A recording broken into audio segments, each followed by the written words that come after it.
Magic was only the beginning. Secrets are growing stronger. Dreams are turning into warnings. And Bella's destiny is starting to wake up. Part 2, where magic demands a price.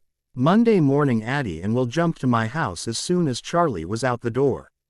"Where's Edward?" Addie asked the moment her feet hit the floor. "He's never here in the morning. He goes home to get ready for school. I did some investigating last night and his silver car wasn't within a 4-mile radius of the house," Will spoke as he poured himself a generous bowl of Cheerios. "Didn't you say their house was outside of town? How is he getting around?" I shrugged my shoulders, attempting to keep the conversation peaceful. "I really don't know. I've seen them run, when they were hunting. They're fast. I was flying above in the clouds and really struggling to keep up." "Superhuman speed. Awesome," Addie exclaimed with a wide smile.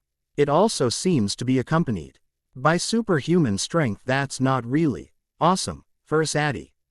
Will softly rubbed a bruise that wrapped his forearm. "How'd you get that one?" I asked, only now realizing Will had sustained more injuries than he was admitting. "Mind reader's hand." Will eyes filled with hate. He squeezed a little and popped a half-dozen blood vessels. "Bella, he could have easily killed me. But he didn't, Will," Addie said with exasperation. "We've been over this. I thought it was kinda obvious that he was restraining himself. I really don't think he wanted to hurt you. Not the point." He held up a finger to her. "Point is, they are fast and strong.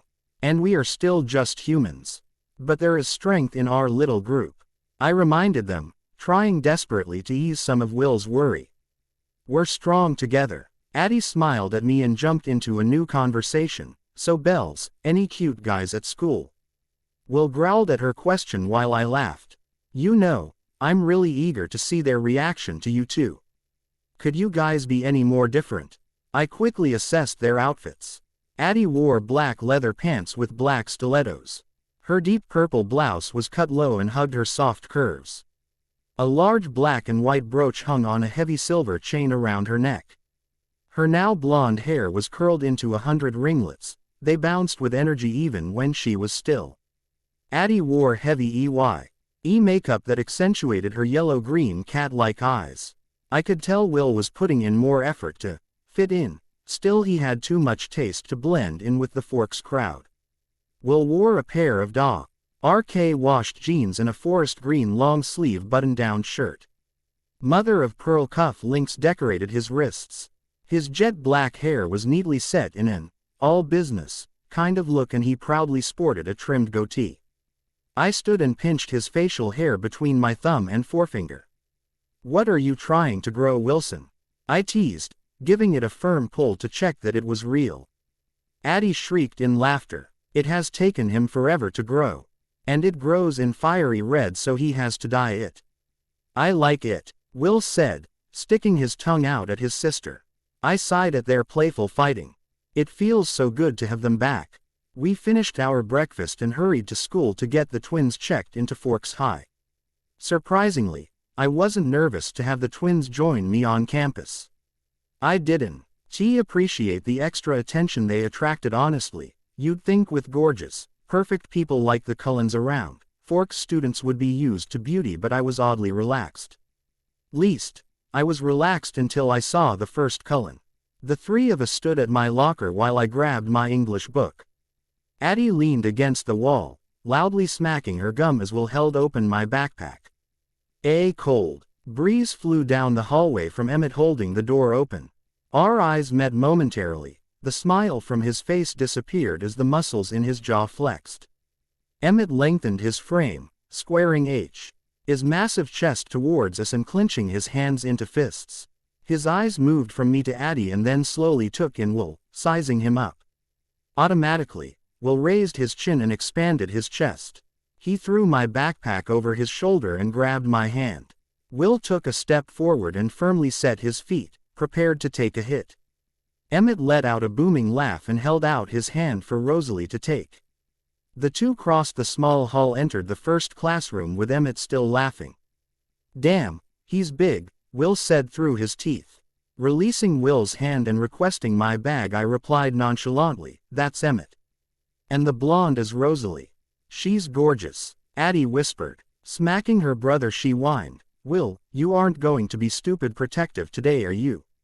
I'm just going to keep us safe. He hissed to her. Will insisted on escorting Addie and I to our class before jogging off in the direction of his own. Keeping up with their story of him being a year older, Will was taking a full load of senior classes.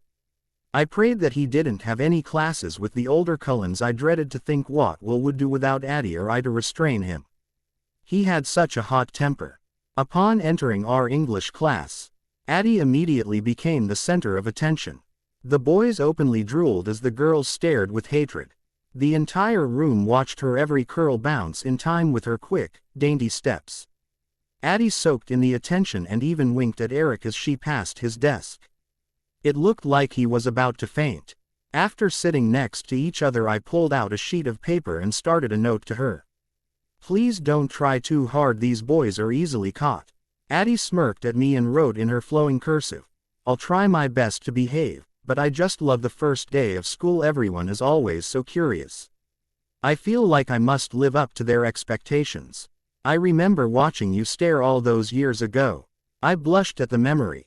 I had practically fallen out of my chair that first day I met Abigail. Not one of my smoothest moves. I wrote back to her. English went on without a hitch. After the bell rang, Will greeted Addie and me at the door. He took my hand and led us through the maze of students to our next class. He was still very nervous.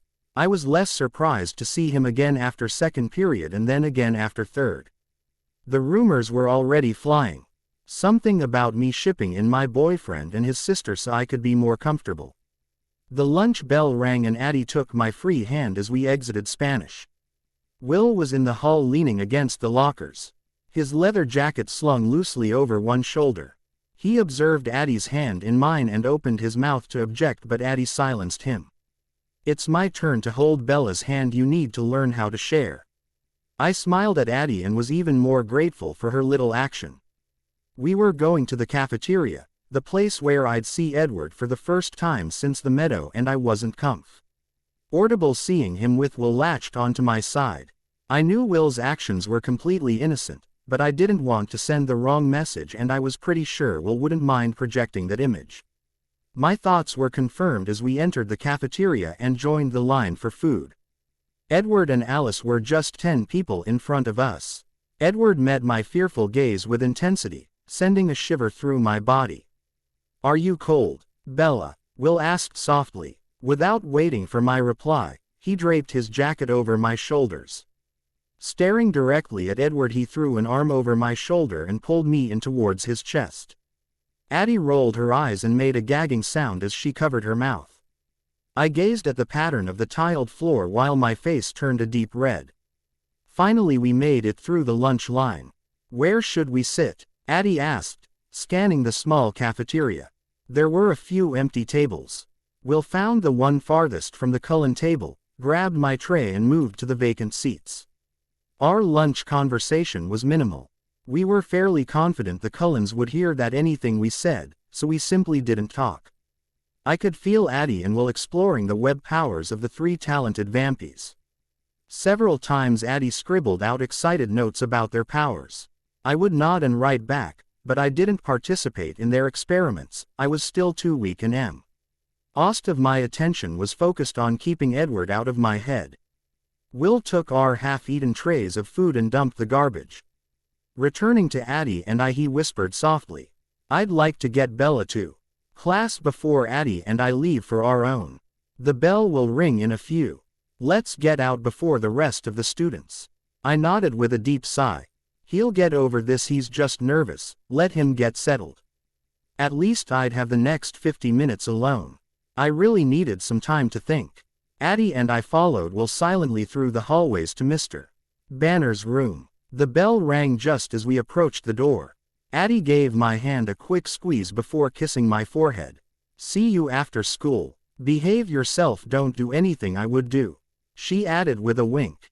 Will reached to open the door when Edward appeared there. Glancing briefly at Will, he pushed open the door and held it ajar. Bella, he said softly, gesturing for me to enter the classroom. Will's nostrils flared in disgust, his shoulders stiffened as he took in power from the blanket. Not wanting him to make a scene, I stretched to place my hand on his cheek. This broke his concentration. Will looked down on me with his icy blue eyes and let out a loud sigh. "Don't be late for class," I said in a firm tone, letting him know he needed to get out of here. Will shot Edward another hateful look before turning and retreating down the hall to his class. I quickly walked past Edward and took my seat, staring blankly at the desk while Edward moved next to me. He cleared his throat and spoke softly and quickly to me. "Alice said that you'd refuse. But Carlyle thought it still necessary to extend the invitation." Edward slid a small piece of paper across the desk to my side. "We'd like to have you and the Smiths over to talk about things. We feel that continued ignorance will only cause unnecessary and perhaps dangerous speculation from both sides." I peered closely into Edward's eyes, searching for a trace of a lie or a hidden meaning. Picking up the paper, I quickly glanced at it. A phone number was on one side and map was drawn on the back. "We've predicted you'd not agree to a time yet, so that is Carlyle's personal cell. You can call it whenever you're all ready." I smirked to myself. Don't think William will be ready for a while. Edward stared at me with expectation. Unable to find my voice, I directed my thoughts to him. "Don't expect a call anytime soon." I folded the paper and slid it into my binder. I decided that minimal conversation would be best with Edward for now. I trusted him, but this was bigger than simply Edward and me. I had to consider the twins. I had brought them into this. Exposing any parts of my secret was exposing them too. I slumped in my chair and sighed loudly, completely frustrated with the mess I had made. This is not how I pictured things turning out. Of course I wanted Edward to know of my powers, I wanted him to share in all of my secrets. But this awkward truce between us is a mess. Edward's web surged against my defenses, and his face crumpled in disappointment when he failed to gain access to my thoughts. Mr. Banner eventually started class. I was grateful for the distraction, but I found it difficult to concentrate on the lecture. Instead, my mind was far away, debating how or if I should even mention the meeting to the twins. I was extremely curious about the Cullen family. My mind swirled with questions and one quickly became the most dominant. Why? Why act like normal humans? Why go to such lengths to fit into a society that is so flawed? I struggled with to find an answer and was still debating over one when the bell rang. Scoping up my books, I turned towards the door without a second look at Edward. Mike caught sight of me leaving and rushed to me. "Bella," he called, forcing me to stop and wait for him. "What's up, Mike?" We missed you on Saturday." I wanted to make sure everything was all right. His eyes were full of concern and disappointment. "Yeah, the accident really took it out of me. I spent Saturday trying to take it easy." "Are you okay?" "Sure. I'm fine. I guess it was just shock." I tried to cling closely to the truth, figuring Mike would easily know if I lied to him. "I'm not hurt at all. I was really lucky." "You know what's weird? I never saw Edward till they pulled the van away." "Really? Huh, he was right next to me. Pulled me away just in time." "You must have been focusing on the van. I know that's practically all I saw." "Maybe." Mike shoved his hands in his pockets. The mood quickly shifted to discomfort when he spoke again. "So you and the new guy, huh? What?" I had heard whispers of the rumors that were already floating around campus, but I didn't know everyone would be so eager to believe them. "Don't get me wrong. He seems really nice. I kinda figured you for an older man type of girl." I blushed at Mike's words. "I wonder how old Edward actually is. Willia Wilson is not my boyfriend. I know him too well to ever want to date him. We're strictly friends." "You normally hold guy friends' hands?" Mike questioned with a hopeful look in his eyes. "Dang, snuffing out the rumors will only encourage these guys. Stupid boys." Mike continued to watch me with an optimistic expression. Refusing to answer him and promote this behavior, I simply shrugged my shoulders and ran to the locker room. I still didn't have to dress out. I had at least 3 more weeks before my wrist would be completely healed. Checking in with Coach, I retreated to my corner and settled down on the hard wooden floor. I was sure I'd be alone for this period. I didn't think Alice would come and join me now. I was wrong. After speaking with the coach, Alice skipped over to my corner and plopped down next to me. Her eyes sparkled with excitement as she spoke. You don't have to tell me anything. I know you're not ready yet, but I'll offer my answers if you're interested.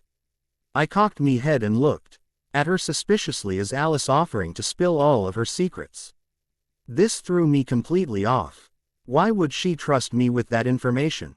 Sensing my doubt, Alice spoke again. Bella, I've seen some pretty exciting things, and they are only going to happen if we all get past this part. I'm over it and ready to move forward.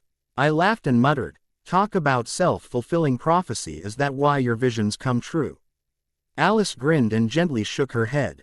No, but I'm impressed that you figured out my gift. How did you do that?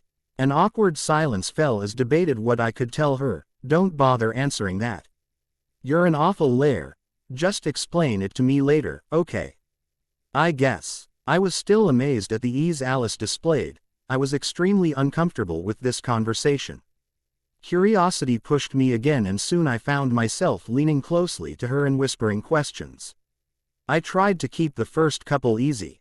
So how long have you been, special? Almost 80 years. I let her words sink in momentarily before the next question blurted out.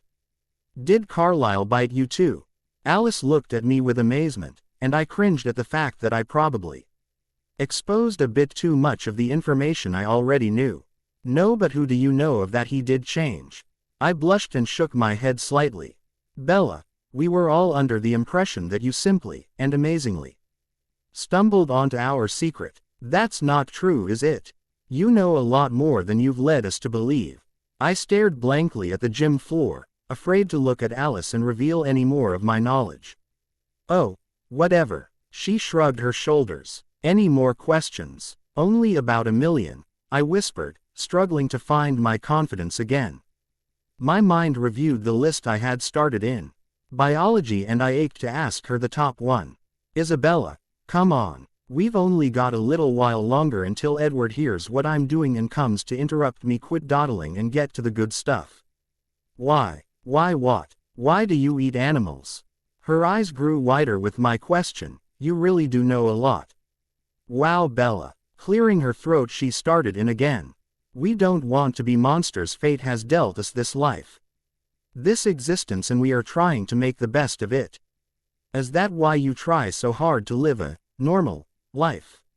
I mean, you really must get bored with the everyday, mundane trials of mortal minds. Alice thought briefly and shrugged her shoulders. Boring. Human life is a nicer life than what most of our kind live. Do all your visions come true? No. Alice sighed. They're only valid while the person or people involved continue on the same course. If someone changes their mind, well, the future changes too. I bet you saw me coming. Alice stiffened. I've seen some different things about you. The doors of the gym flew open with a loud crash.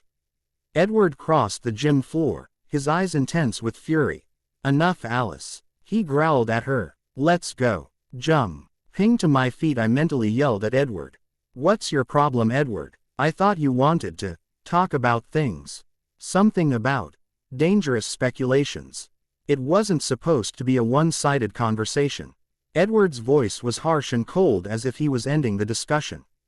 But I wasn't done yet. I was furious that he interrupted Alice. She was about to tell me something important. Are you afraid? Edward stiffened at my question. His eyes burned with emotion. I've obviously hit the right nerve. Let's continue. Afraid for me to know the truth, or afraid of knowing the truth about me? Edward's eyes fell to the floor. His shoulders slumped as he sighed deeply. Slowly, he returned his gaze to me. His face was torn in defeat. Passion and longing seeped out of his now gentle, loving eyes. The truth would come out eventually. He whispered so low I almost missed his words. Suddenly Coach was at Edward's side, demanding to know why he interrupted the class. Edward apologized and handed him a note. Coach read it quickly and then nodded to Alice. Well, Miss Cullen, I will see you tomorrow. Next time you have a doctor's appointment, tell me at the start of class. I hate interruptions. Of course. I'm sorry. I completely forgot about it. The coach turned to return the other students. Alice took my hand and gently squeezed. Guess I've got to go. Don't worry too much about Will, he'll come around. Ha. I shook my head slowly. Come around to accepting the fact that I'm in love with a vampire. Even you can't know that his mind is set on a completely different course. Edward stared at me with amazement. Alice giggled and slapped his arm. Bella knows more than you thought if you hadn't barged in here like a moron. I crossed my arms, refusing to say another word and reveal any more of my knowledge. Now she's not going to say anything. Edward, I swear off. Let's go. I have an appointment, remember. Alice took Edward's hand and practically dragged him out of the gym. I felt their webs fade in the distance as I settled back on the wooden floor. Almost as quickly as they disappeared, Edward's web came back, pulsing with a fresh wave of energy. Straining my mind, I was able to locate him outside the gym. Just hidden within the tree line of the forest. And so the spying continues. The bell rang and I slowly made my way to the gym doors. I was not ignorant of the fact that Edward followed my every move, staying well hidden inside the shadows of the woods. I met up with Will and Addie at my truck. Will groaned with exasperation. Are we starting this already? He said, motioning to the spot where Edward was hiding. I shrugged my shoulders and climbed into the cab. Is there anywhere we can go to get some privacy? Addie asked. I'm itching to get some energy out. Probably not a good idea. Will wants us to lay low for now. I felt Edward push against my defenses again. I smiled to know I made him curious and I couldn't help but tease him. Will you be so curious when the mystery is revealed? It was at that moment that I longed to be able to climb into Edward's head and find out what he was truly thinking. My mind then jumped to an interesting idea. If I can alter his web to block him, could I change it enough to reverse the power? I quickly went through some possibilities. Reversing the energy flow of the threads or bending the thread around so it looped back to Edward's mind rather than attaching to someone else's. There were several ways I thought I might be able to manage it. Might be able to if I was strong enough. I was still very weak from the accident. My mind wasn't able to focus very well on the threads. I was limited to very simple manipulations at this point. I guess I'll propose the idea to the twins and see if they'll help. Do I really want the twins to get into Edward's head? No, that's not a good idea. Pushing the idea from my head, I started the truck and drove the twins home. Edward followed but kept his distance. Il grew more and more uncomfortable with our tale. Bella, how does that not drive you nuts? His voice was strained and cold. I don't know, I guess I was trying so hard to seem normal, I was able to ignore it most of the time. He's just curious. I bet if we explain things he'd go away, Addie said. Or kill us. Will turned to Addie, and that's why that's a horrible idea. She's not the only one thinking it, though. Reaching into my backpack, I pulled out Edward's note and handed it over to Will. Edward gave me this. Carlisle would like to have us over to talk. Or have us over for dinner. Isabella, you are way too trusting of these monsters. We're not even going to talk about this. Crumpling up the paper, he threw it into the trash. I'm going to go clear my head. You two stay out of trouble, okay? Addie and I nodded and Will disappeared in the blanket. He returned just before Charlie. The four of us ate dinner together and the twins stayed until it was time for bed. Edward remained at his post across the street but was gone again in the morning. February fell into the same pattern. Will and Addie were at my side every moment of the day except for the 50 minutes of biology and the 50 minutes of gym. I was hopeful to continue my vampire conversation with Alice, but she told me that Edward was listening more closely and that Carlisle had rebuked her for her hasty actions. And so the awkward truce between us continued. With each minute that passed, the dividing line seemed to grow in strength. I was sickened by this stalemate. It felt wrong to agree with Will and say that the Cullen family was dangerous, and yet I couldn't find myself completely siding with the vampires either. Finally I gave up on choosing. I'm Switzerland. I am neutral. God, I'm bored. Addie whined. Will and I looked at her in surprise as she broke the silence of our lunch table. She looked at us in desperation. I swear if I don't go and do something I'm going to go mad. I snickered internally. Welcome to my club. It had taken me over 3 weeks to regain my control over the blanket, and now that I had it back, I was itching to use it. It was extremely frustrating to limit my power, especially since we all noticed that our talents were growing. Since being united with the twins, we all felt our control over the blanket sharpen. The energy of the threads constantly twitched at my fingertips, tempting me to use its power. Come on. The Cullens aren't here. It's Friday and I'm not on to work today. Let's ditch and go do something. Addie looked at us with begging eyes. Will laughed, a rare sound, but one that was emerging more frequently. Today he was especially cheerful, probably because it was a sunny day, which meant we'd be free of the Cullen kids. All right. Let's go, Will said, grabbing his tray and standing from the table. You guys are actually ditching, I said with horror. I can't ditch, that's so irresponsible. Yes, and you're coming too. Don't make me drag you away, Addie said, rising to her feet and taking my hand.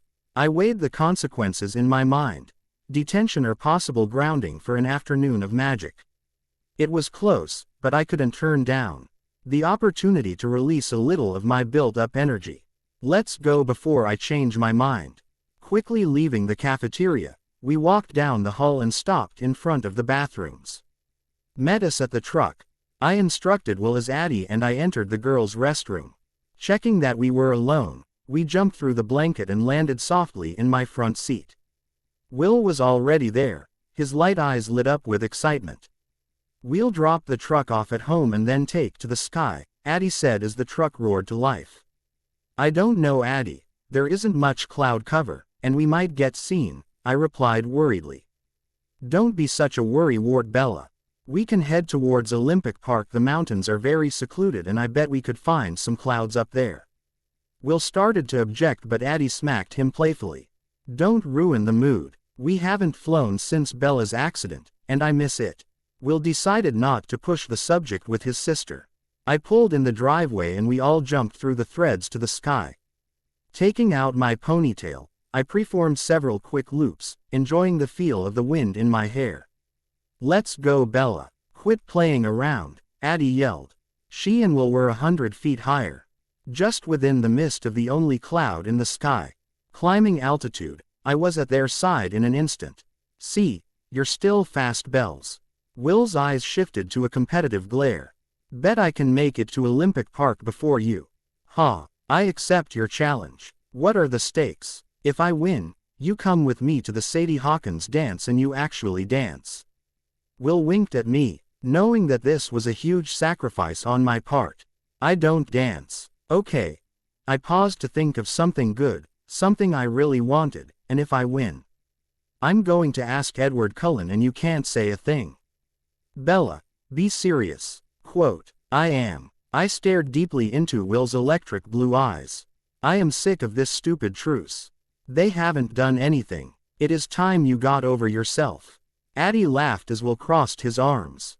No bet. Quote, chicken, Addie teased. You know Bella's faster. She's always been faster. I bet she's stronger too. Too bad Will you act all tough, but you don't have the nerve to back it. Will stared at his sister with frustration. As she continued, I saw that she was quickly winning him over. After all, Will was just like any other guy, he couldn't turn down a challenge. Fine, but I'm not agreeing to your terms. You win and you can go on the shopping trip Alice has been bugging you about. Ooh, I see the real problem. Addie taunted her brother, you're jealous. Afraid the mind reader might take away too much of your Bella time. Shut up, Abigail, you know that's not true. Then why won't you agree to her terms? I saw the defeat in Will's expression. He knew he was beat. Finally he sighed deeply and turned towards the park. Eat my dust, Bella. There is no way I'm losing. I laughed and positioned myself next to him. Addie flew out ahead of us and held up her hands. Okay, she yelled to us. Ready, set, go. Will and I shot past Addie in a blaze of energy. He took the lead as I struggled to settle into the blanket. I was several yards back when I finally relaxed enough to allow the threads to take over. We were just moments from the park's boundary. I felt Will tense as he anticipated his win. "Don't celebrate too early," I yelled as I pushed myself faster. The wind whipped against my face as I passed Will. "Bye," I waved as I unleashed my energy and streaked across the sky. I lost sight of Will as I rounded the mountain and settled down into a large field. I had never been to this clearing before. It was the largest I'd seen in this area. This should be big enough area for whatever we're going to do. I sent up a flare of energy, signaling where I'd landed. Minutes later Will landed at my side, panting. How are you so fast?" he asked, shaking his head and struggling to catch his breath. "You try too hard." I relax and let the blanket do the work. I reclined in the threads of the blanket, floating gently above the grass of the field. Finally Addie arrived. "So Bella, what are you going to wear to the dance?" She smiled wild. Lee and I knew I had made a mistake. Addie was going to take this dance thing too far. "Oh, I don't think I could actually ask Edward to the dance." I flipped to my stomach and idly picked at a wild flower.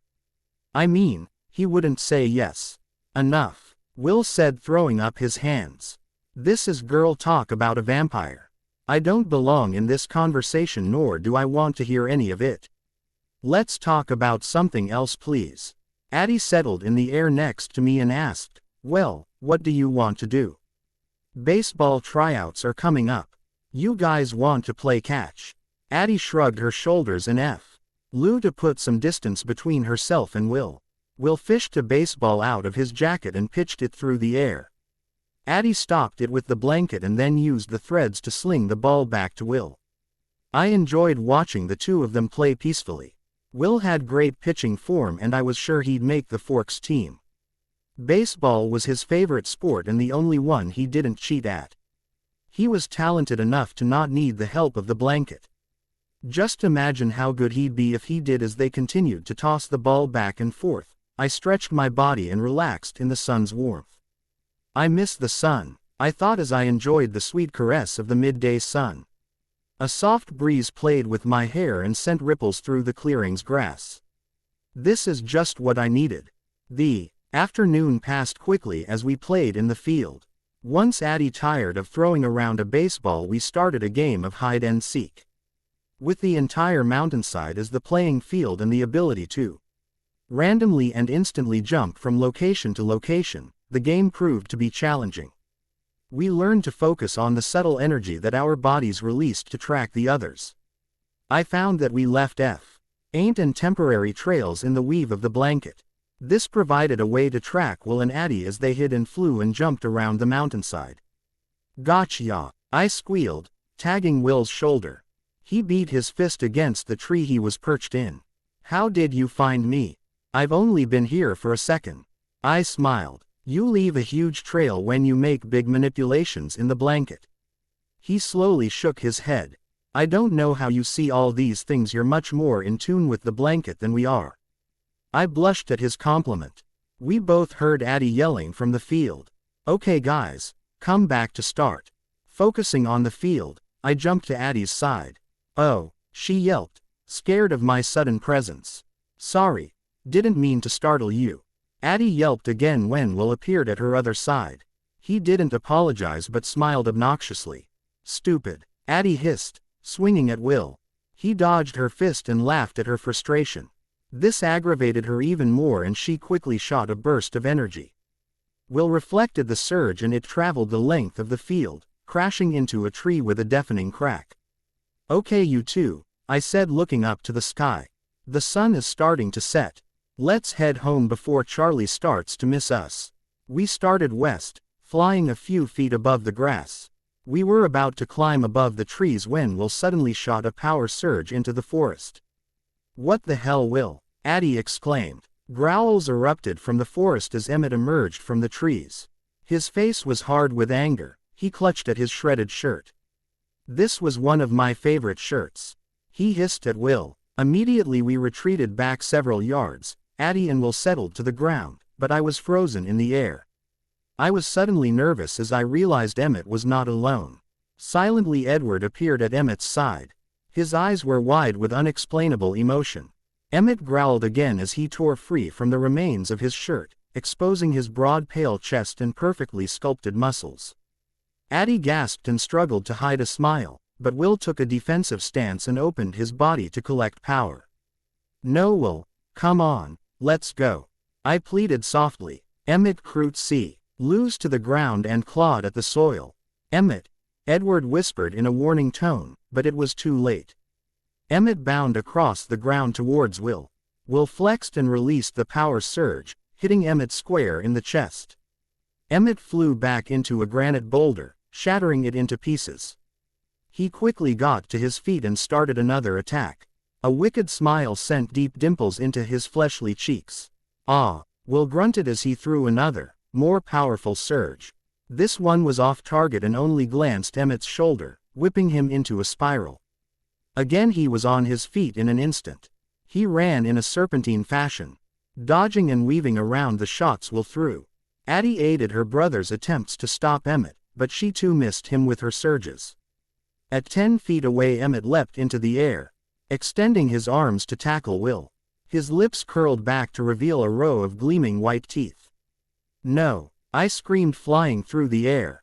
Bending the matter threads around me, I created a shield and flew straight at Emmett.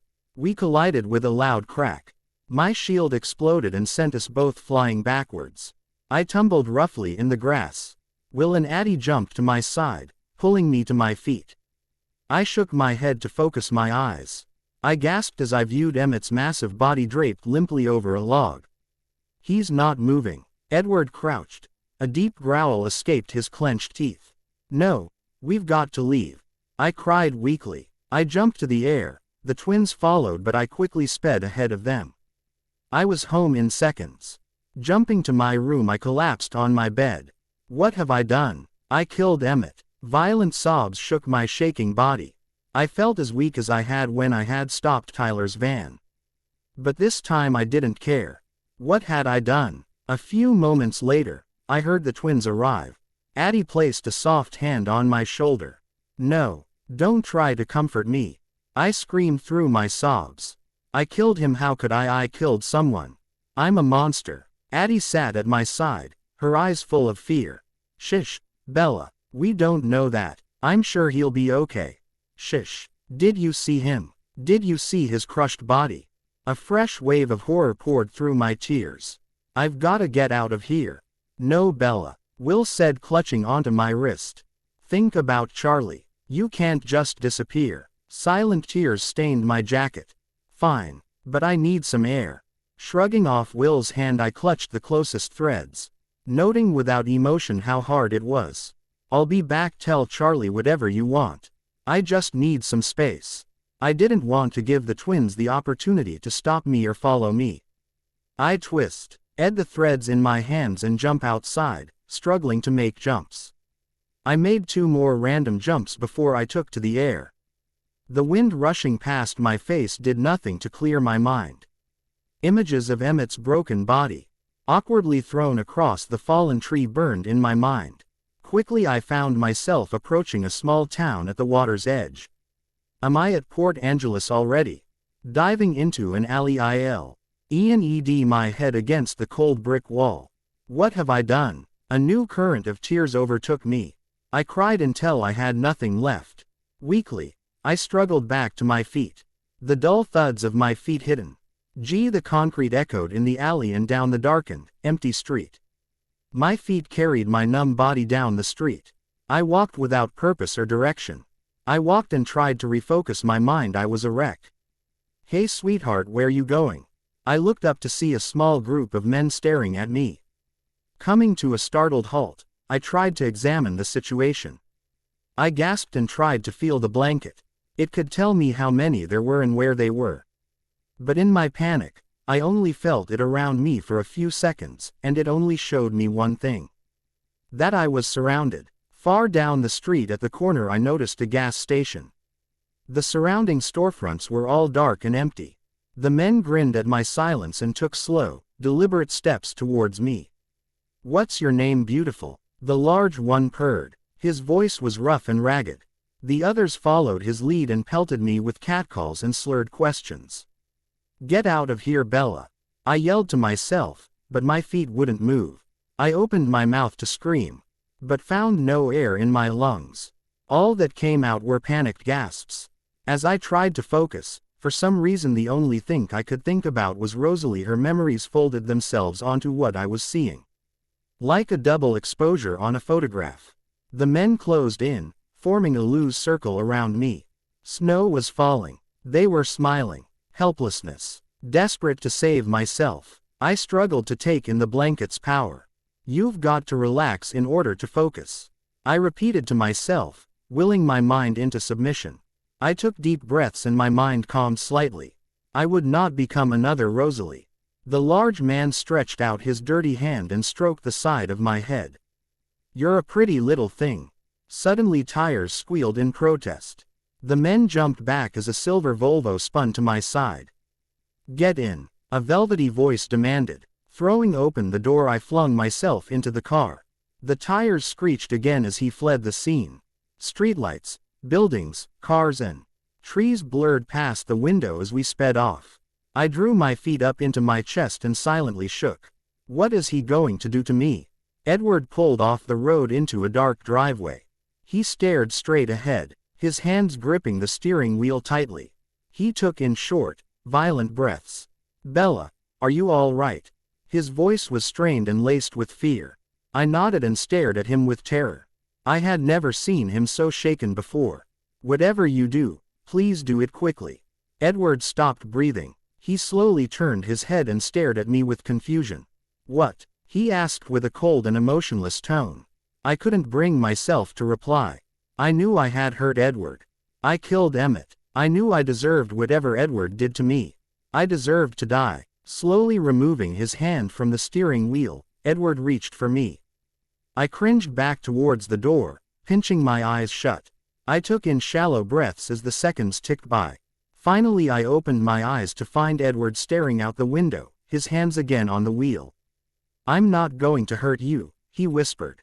Turning to look at me he asked, "Why would I hurt you?" Some emotion I could not identify shone in his liquid amber eyes. I killed Emmett," I said softly, my voice cracking on the last word. Edward shook his head, and chuckled weakly. "No, you didn't. He deserves to die for pretending to attack you like that, but he's okay." Edward sighed loudly. "I've never seen someone inflict that kind of power on one of us. You really stunned him, but he'll be fine." "He's okay." "Yes. Carlisle wasn't too far behind us and he examined Emmett just after you flew off. He says that Emmett will be fine. You just knocked the wind out of him and maybe gave him a concussion. Or the vampire equivalent of a concussion anyway." Edward's soft lips curled into my favorite crooked smile. I released the breath I had held and leaned my head back on the rest. "He's going to be okay," I repeated to myself, trying to convince myself of it. "Now what? Are you okay, Bella?" Edwards asked in a concerned voice. "I'm fine. You don't feel weak or shaky?"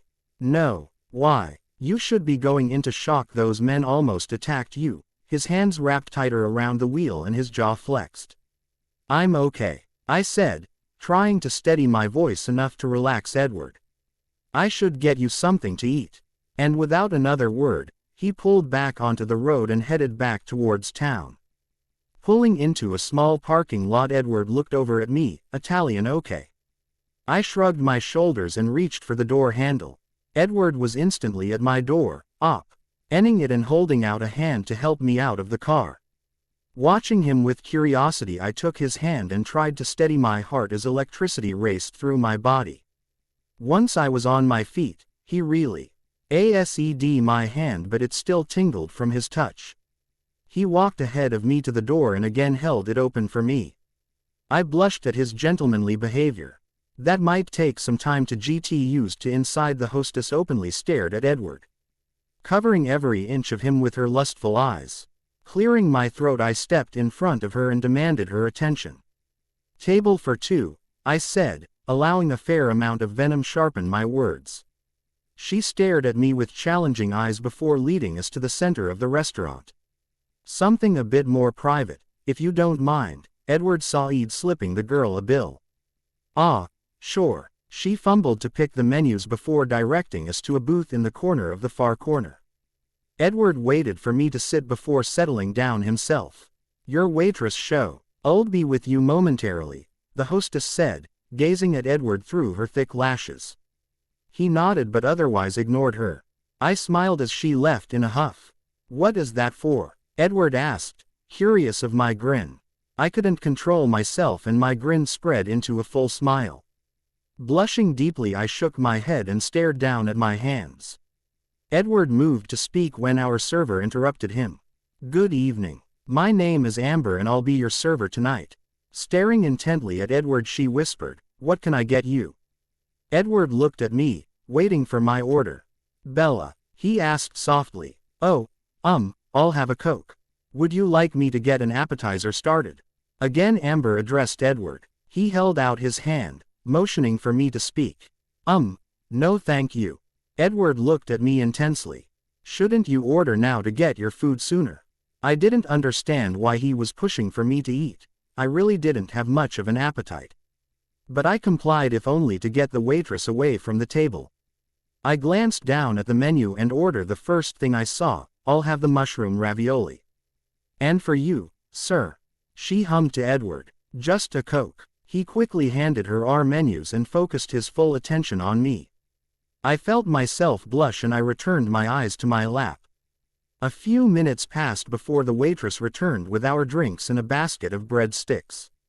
Drink, he ordered, pushing my Coke into my hands. I obeyed and practically finished off my drink. The cold liquid felt good in my dry mouth. Edward moved his glass next to mine before holding out the basket of bread sticks. I mindlessly nibbled on one, fighting to keep my eyes off of Edward. I felt his passionate gaze. My breathing started to deepen as my heart picked up speed. Bella, do you feel well? Edward asked, placing his hand on top of mine. A surge of fire ripped through my body as his cold, hard skin made contact with mine. The touch did nothing to settle my heart, but sent it into a rapid and unbalanced rhythm. What's wrong? He whispered, obviously aware of my irregular and violent heart. Removing my hand from his, I took deep breaths to steady myself. Nothing. I'm fine. Bella. Edward shifted in his seat, stooping his head to catch my eyes. I don't know if you're ready, but I think it's obvious that we need to talk. I forced the air out of my lungs and took in another deep breath. I'm afraid. Edward's head fell into his hands, his shoulders slumped in misery. No, I said, reaching to pull his hands from his face. My efforts were wasted, his fingers locked in his hair. Edward, I am not. I didn't mean that I was afraid of you. His head lurched up in shock. Then what did you mean? He said suspiciously. I picked at my bread stick, searching for the right words. Bella, he growled softly. What will you think of me when you know the truth? Edward's eyes lit up with fire. Hesitantly he reached for my hand. My heart sped in anticipation of his touch.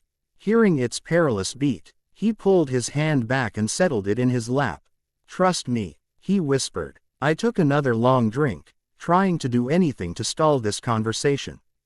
With perfect timing, the waitress came with my order. Edward quickly excused her and I dove into my meal. I wasn't really hungry, but I knew eating would keep my mouth busy. Edward stared at me, only his eyes moved to follow my movements. His web surged with power. Sighing deeply, he finally spoke. You're not going to let me in there, are you? I shook my head and continued to chew. Why not? He questioned. You wouldn't like it. Bella, or someone who claims to know a lot about me, you are amazingly wary to talk to me. He crossed his arms. Anything you have to hide is certainly no worse than my secret. Swallowing loudly, my mouth moved to chew on my lower lip. Not here. This isn't the place. Fine, we'll talk on the ride home. Can I ask you some questions? I stared at him with hopeful, begging eyes. Are you going to answer all of mine? My mind fell into a bitter debate. Moments later, a prevailing thought overtook the others. Isn't this what I've wanted? I've only wanted to be able to talk to him, to explain myself. I took a deep breath. Yes, If anything is going to happen between us, I've got to be honest with him. What do you want to know? I searched my mind for an easy opening question. Taking another slow bite, I asked. How old are you? Edward smirked. 17. The honesty of my answers are dependent on the honesty of yours. Now, how long have you been 17? Edward smiled softly. I was born in Chicago in 1901. I was changed in 1918, so truly, I am only 17. Oh, I muttered. You're never around when it's sunny. Does the light hurt you? Edward chuckled. Been watching too, man. Why movies? Bella, sunlight doesn't hurt, it just reacts uniquely to my skin. How so? His half-answer only managed to spark my curiosity. It's hard to explain. Seeing I wasn't going to settle for that, he continued. I'll show you sometime. Okay. What about bats, garlic, and sleeping in coffins? Myth, myth and myth. I actually don't sleep, he said hesitantly. Ah, so that's how you could sit outside my window all night. He cleared his throat and shifted uncomfortably in his chair. You've noticed. Hard knot to your presence is very obvious. Edward stared at me with wonder. And you? Uncomfortable silence fell over the table. I returned to my food. Anything else? He asked, his face bemused. I shook my head. No. No. Bella, how can you sit there so calmly? Aren't you a bit concerned about my diet? I'm not too incredibly attached to cougars. Actually, I understand they are a growing threat to humans. I spoke softly, attempting to make the conversation humorous. How? Edward stopped and lifted my face to meet his own. I breathed deeply, inhaling his sweet scent. How do you know that? I know lots of things. And you're not afraid, he said, disbelieving. You won't hurt me. He removed his hand from my face. Quickly reaching for his hand, I laid my cheek in it and closed my eyes, leaning deeply into his icy touch.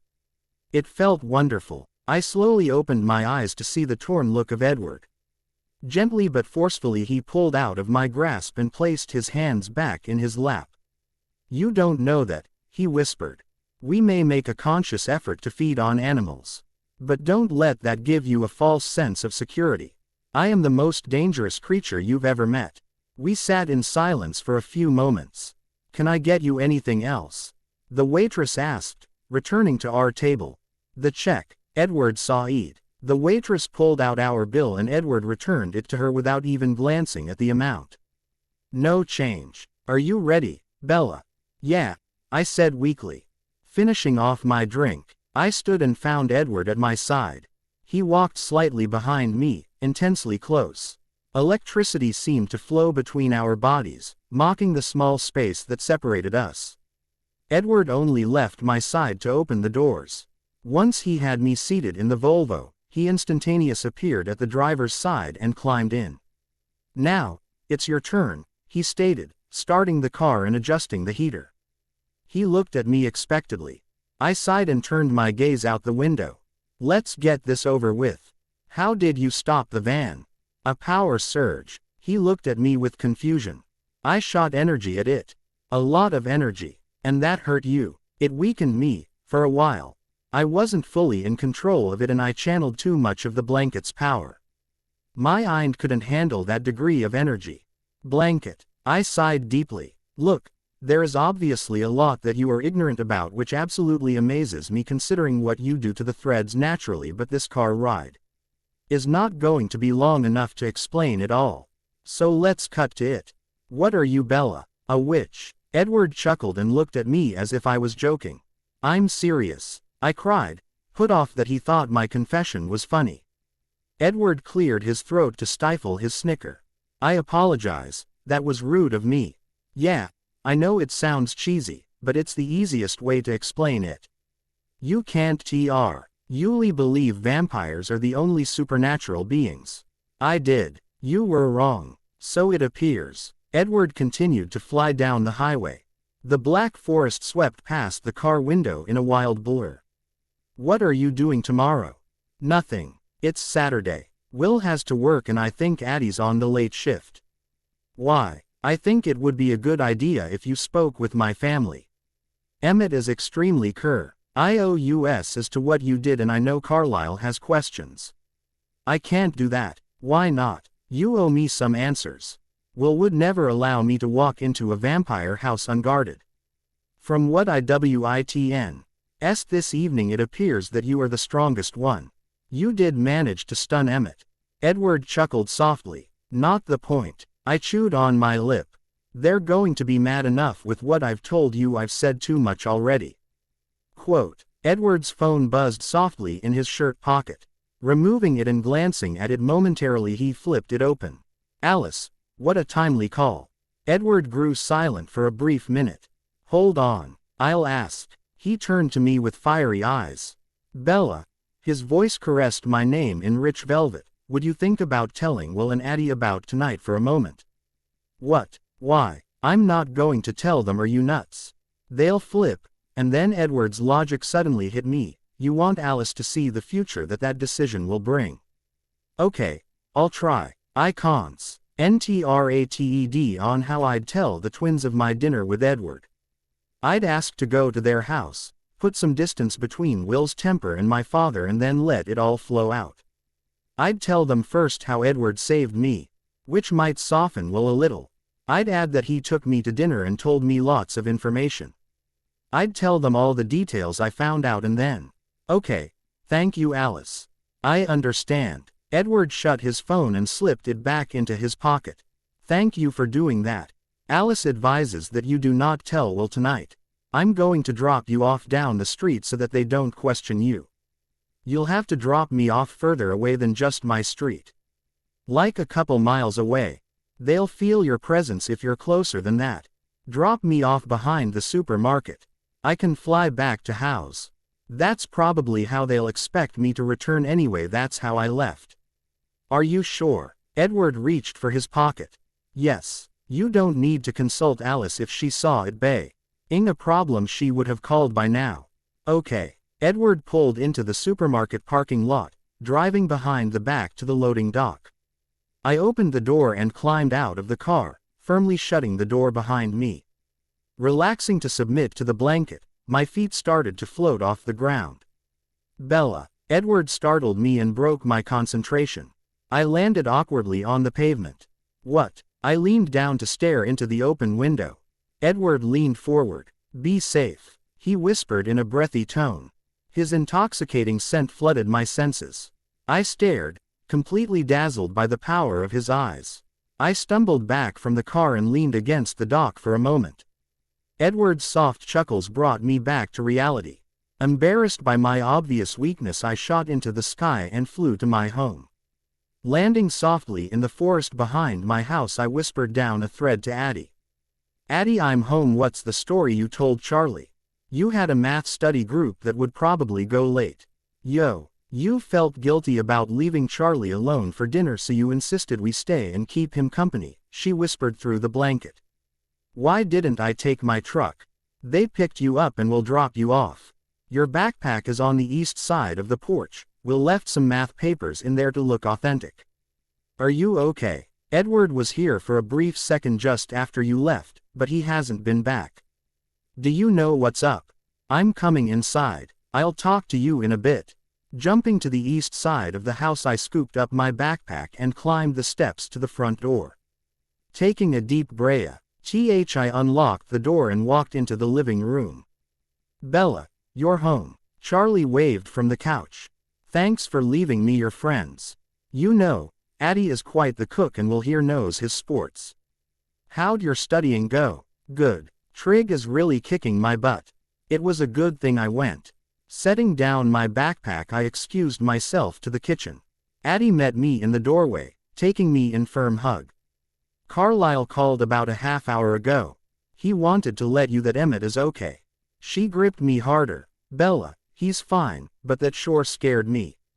When I saw you brandishing that much power, I was sure you were going to put yourself in a coma. I giggled with dark humor. That was nothing compared to the accident. I was focused and thinking at the time of the accident this afternoon. I just reacted. Addie pulled away with wonder in her eyes. You mean you just felt the sudden urge to rearrange the matter threads like that? Isabella, I've never seen matter threads be manipulated so easily and successfully. Wasn't very successful. The shield blew up. I don't know which is worse. Being in control and hurting myself because I wield too much power, or acting on instincts which result in faulty magic. I'm a mess, Abigail, an absolute mess. I know, it is rather scary sometimes. I feel as if the biggest danger we face is us. But don't get yourself down. Mom talked about this. She talked about melting vans and trying to kill vampires. Not exactly, but she talked about this time. I only made the connection last night. Mom had dreams that predicted things, just like you. Addie, I haven't had a dream in months. I think that's broken too. Let me finish. I remember that she told me that my life would be filled with many trials and tests that she would be unable to help me with. But she told me that the hardest and most difficult time would come with the red-eyed gods. They would push our magic to the limit until we found that there wasn't a limit. You think the Cullens are the red-eyed gods? They are angelic, are they not? And what color would their eyes be if they had a normal diet? Red. Addie took my shoulders in her hands and stooped to my level. Don't you see? We've got to go through this hell and push ourselves to edge to unleash our true power. I don't know, Addie, what does Will say about this? That I don't want to push myself that far. Will spoke just over my shoulder, causing me to jump at his sudden presence. Sorry, Bella. I didn't mean to scare you. I think she's trying too hard to find an immediate answer to Mom's predictions. Anne. We don't even know that all her predictions would come true. Yours haven't all come true yet, have they? Not all the details, but the places and people. All the main points have come true. The shack, moving to Forks, the meadow. Meeting you two at the meadow, Edward finding me in the meadow, everything has come true except. Except what? Will demanded. I'll be right back. Jumping upstairs. To my desk I pulled out my journal and flipped to a page. Landing back in the kitchen I handed it to the twins. Except this. I don't really know what it is. When it happened I thought it was interference from the rain. Is there an image in these lines? Addie squinted her eyes, attempting to force the image out. I thought so, just like those 3D pictures. But I wasn't able to distinguish the picture. It really doesn't make sense. All my other drawings are crystal clear, as if I had taken a photograph. Maybe this one isn't focused because your future wasn't clear yet.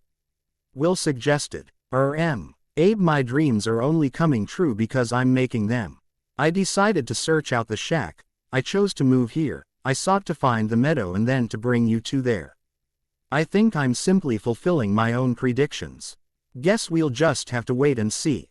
Will shut the journal and handed it back to me. Any way we can encourage your dreams to return? Not that I know of.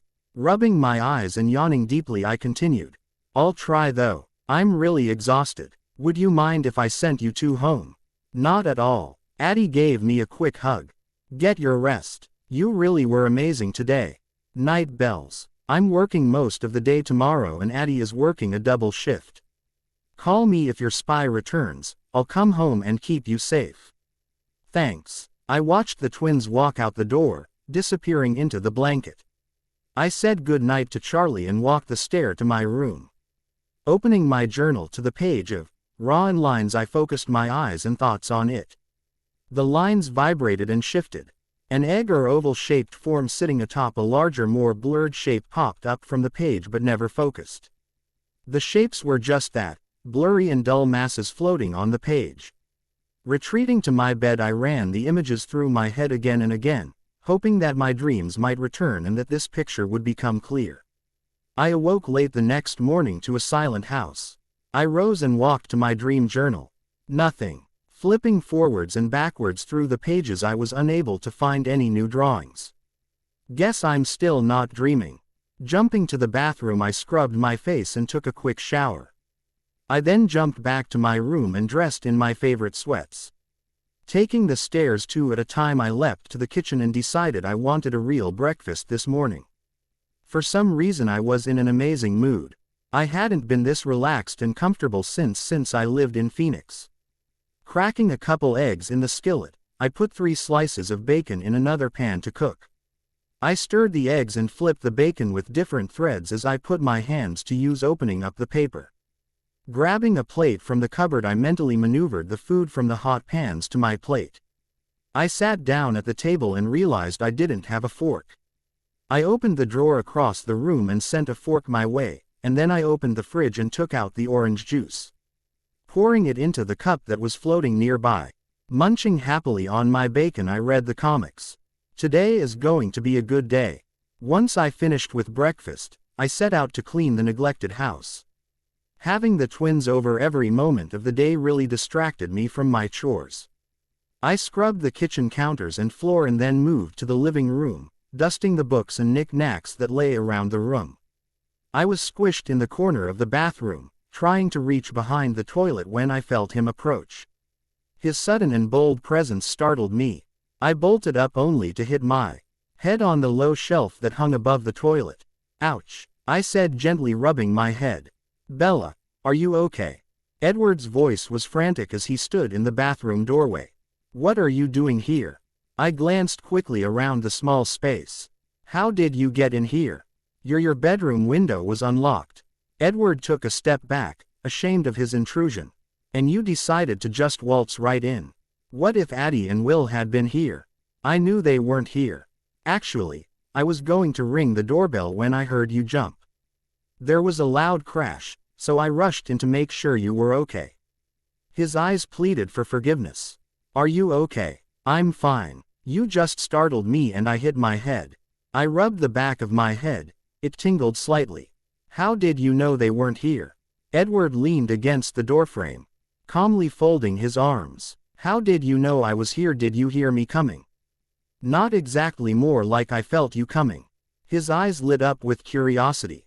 I'm not giving you any more until you answer my question.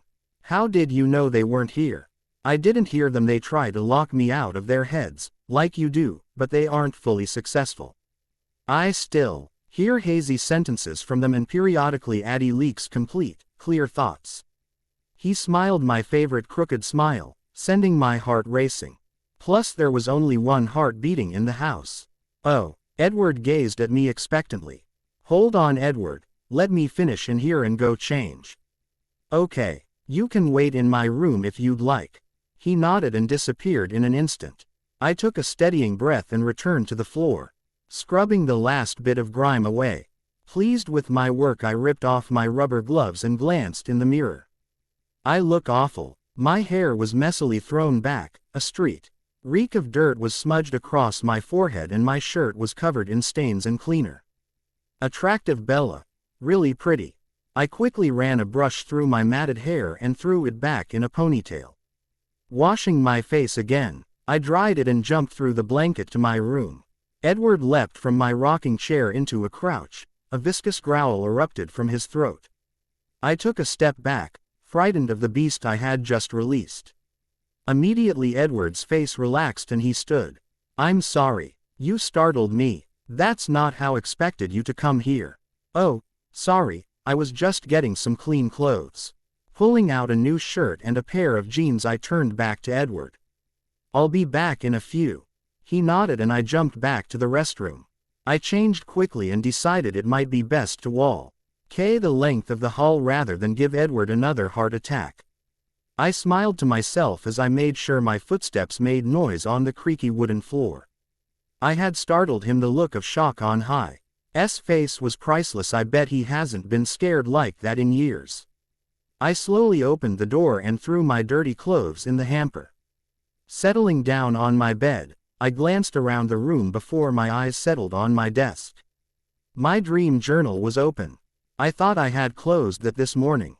Peering over at Edward, the first saw a flash of guilt. Grabbing my journal with some threads, I slammed the book shut and sent it flying to my hands. That is private, Edward. I'm sorry. He rocked uneasily in the chair before adding, I remembered watching pens and pencils floating over the book. I was curious as to what it meant. I didn't mean to impede on your privacy. I sighed loudly and put my journal on my side table. Why did you come here, Edward? Alice saw that you'd be alone most of today and I thought I'd take advantage of the situation. He continued to rock softly in the chair. His crooked smile spread across his face as he reminded me, "You still owe me some answers." I leaned back against my headboard. Should I tell him? Do I really trust him? He's trusted me with his family's secret. What do you want to know? Everything. He leaned forward in the chair, his body tensed with anticipation. That's a lot. Where should I start? I asked, mostly to myself. How about at the beginning? He suggested. Did you discover your powers on your own? No. I smiled to myself. I was actually a normal, very clumsy girl before I met the twins. You mean Adeline and Wilson? I thought he was older. No, they're twins and their real names are Abigail and William, but that's a different side story. I met them in 8th grade when they moved to my school in Phoenix. We became friends and I noticed that something was different about them. Eventually I called them on it and they told me about the blanket. Edward moved to speak when I held up my hand. Please, interrupting is only going to make this story longer. Save your questions for the end. He nodded and so I continued. The entire Earth, and space for all we know, is covered and intertwined with magic, if you will. There are billions of invisible threads that lace around and through everything. We've categorized them into 3 different kinds: space, matter and time. Space threads are the most common. If you think of the weave of the threads as a blanket, the space threads would mke up the warp. They are the skeletons of the blanket, the structure that holds it together. Matter threads and time threads are the weft. They weave in and out, around and through the space threads to compose what we see. I paused for a moment and then continued. This is all extremely complex, even more than I probably realize. But you remember the pattern you asked me about, the one imprinted on the van? That was a photograph of the blanket at the instant my power surge hit the metal. The threads are constantly shifting and moving, but when that much energy made contact with the van, it physically changed the van and left a scar. A blurred representation of the blanket. So basically, my powers are me manipulating the threads of the blanket. Adjusting, holding and moving threads can change anything. For example, playing with the space threads I can move objects. Quote, concentrating on my desk, I lifted it off the floor and placed it across the room in front of my window. I just have to concentrate on the space threads, sir. Ounding the matter ones that make up an object and then push against the matter. Since matter threads are uneasily changed, they can move rather than be manipulated by me. Does that make sense? So the desk is made up of threads. Yes, it contains all 3. We see visible evidence of the matter and time threads because it's a tangible object that eventually, over time, will change and deteriorate. Are the matter threads destroyed when the desk is? No, the threads aren't limited to the shape of the desk. All the threads that run through the desk also run through the air, me, the walls, and the trees outside. They connect everything. Like I said, the threads are constantly changing. What makes up this desk right now won't be the same in the next second or tomorrow or in a year. The reeds shift through what we see as the desk till eventually, it isn't a desk anymore. Perhaps the desk is a bad example. Let's pick something living, a person.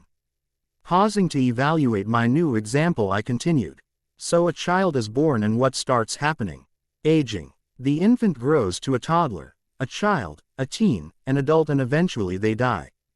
The body decays and returns to the earth. From what we understand, this is all due to the flow and movement of the threads. The extremely complex dance of the blanket through an individual slowly changes that person. Halt the movement of threads and nothing changes. You're proof of that. I'm proof. Do I not have threads? No, yours are amazing. Your matter threads are stronger than anything I've ever felt. It seems that as soon as one enters your body it swells with power. I think this may be where you get your strength and speed.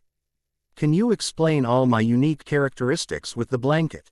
I shrugged. Most of them. Granted, I'm sure I don't know everything about you that is unique, and I don't claim to understand a fraction of the blanket, but I've got some theories. Edward motioned for me to continue. So, you're immortal. You haven't aged a day since you became a vampire. Well, you and your family are completely disconnected from all time threads. I've never seen a broken thread before. I have no clue how it is happening. The time threads that are in you now are the same as the ones I saw in you the first day at school. They haven't shifted and they do not extend outside of your body or connect to any other time threads. You're locked in this permanent state of time because you're not fully connected to the blanket anymore. Edward resumed rocking softly in his chair. I was amazed at how well he was taking all of this. I was still overwhelmed at the power and possibilities of the blanket, and here Edward sat, completely accepting my words. What about my ability to read minds? I smiled widely. That one's easy. Let me ask you this first. You, Alice and Jasper are the only three in your family who have special talents, right? Yes. How do you know that? I can see it. I told you there are 3 kinds of threads. Well, you 3 have a 4th. I shook my head, still amazed at what Edward did naturally. You project this web-like thing. It isn't exactly a thread because it doesn't react like the threads of the blanket do. But the strings of your web connect you to every mind that's within range. That's how I know when you're close. Your web attacks my defenses trying to get in here. I tapped my head. Once I identified what your web actually did, I found its weakness and can choose when to let you in. And when to keep you out.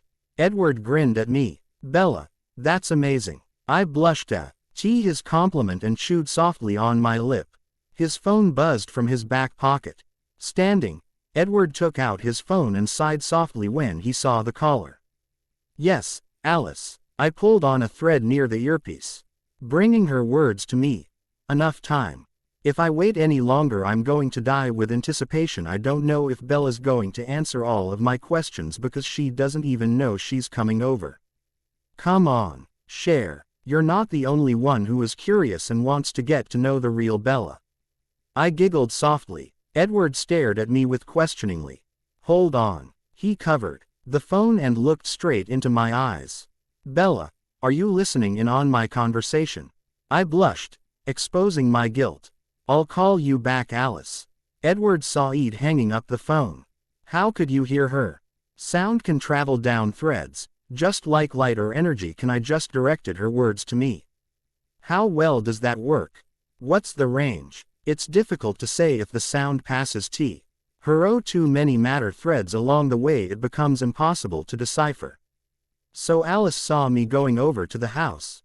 That will only happen if you decide to come. I won't make you. Alice better make sure I'm home before the twins. They're not going to like this. Edward flashed a brilliant smile and turned the full power of his eyes on me. I'll take care of you. He whispered softly. Art skipped a few beats and Edward's smile grew in intensity. Stupid, revealing heart, you're doing nothing to help me here. In desperate need to calm myself before I did something drastic, I jumped through the blanket to the front door. Bella, Edward called from upstairs. Let's get going. Seconds later he was at my side. I looked around for his Volvo. You didn't bring your car. No, it's fast to run. Edward hesitated for a moment and then blurted out.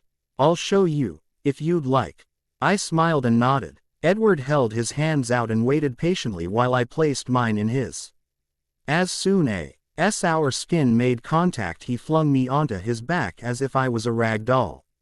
Hold on, he told me softly. I wrapped my arms tightly around his neck and dug my feet into his hard hips. It was like trying to grip a boulder. His smooth hard body left little for me to hold to. I was somewhat situated when he tore off into the woods. I squealed in fright as I felt myself losing my foothold on his right hip. The trees and ferns ripped past us in a green blur. Everything approached and pasted us faster than I could focus. I tightened my grip around his neck and prayed that I didn't fall and die. The passing green masses and unpredictable movements of Edward quickly made me stomach turn. Oh God, please don't let me puke on him. I closed my eyes and nestled my face in his neck, attempting to calm my angry insides. Edward's body stiffened. Edward slowed to a jog and stopped. I lifted my head to see if we had arrived. Bella, are you sure you're comfortable doing this? You won't let them hurt me. I trust you. Perhaps more than you should. He spoke so low I wasn't sure I heard him right. You can get down now, Bella. I don't think I can. Chuckling softly, Edward untangled my stiff legs and arms and swung me into his arms. He paused for a moment, allowing my heart just enough time to race with his touch. He gently laid me on grass, squatting next to me. What's wrong? You're really pale, even whiter than me. Shaking my head slowly, I leaned forward and took my head in my hands. I feel sick. Take your time. Edward watched me closely, sitting in perfectly still while I tried to settle my stomach. Maybe you should have closed your eyes. I did towards the end. We sat for several more minutes and I started to feel much better. Taking a deep breath, I slowly lifted my head. Next time, I'm flying. Edward chuckled and stood, extending a hand to pull me to my feet. Do you think that's faster? I was able to keep up with you before.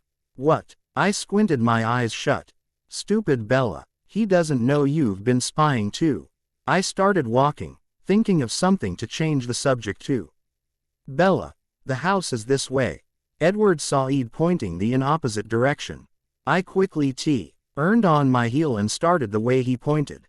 He let me walk several yards before appearing at my side in one of his instantaneous movements. You aren't going to tell me what you were doing, are you? I shook my head no. Edward sighed. You have no idea how frustrating it is to not know what you're thinking. That's how most people feel, Edward. I laughed. Hate to feel normal. He grinned at my wording and a spark ignited in his eyes. Speaking of abnormal, I think I'd like to test your theory. I stopped back there in order to give Alice enough time to see us coming and gather the family. They should be ready now. How about we get there a little faster? I'll run, you fly, and we'll see who gets there first. I haven't been beaten yet, Edward, I said, floating off the ground. His eyes grew in wonder. You haven't raced a vampire yet. The house is 200 yards that way. A clearing opens up in just 100 yards. I'm thinking about Alice calling the race. She'll see us coming and find a good finish line. Right. First to Alice wins. What's the prize? What would you like? He purred.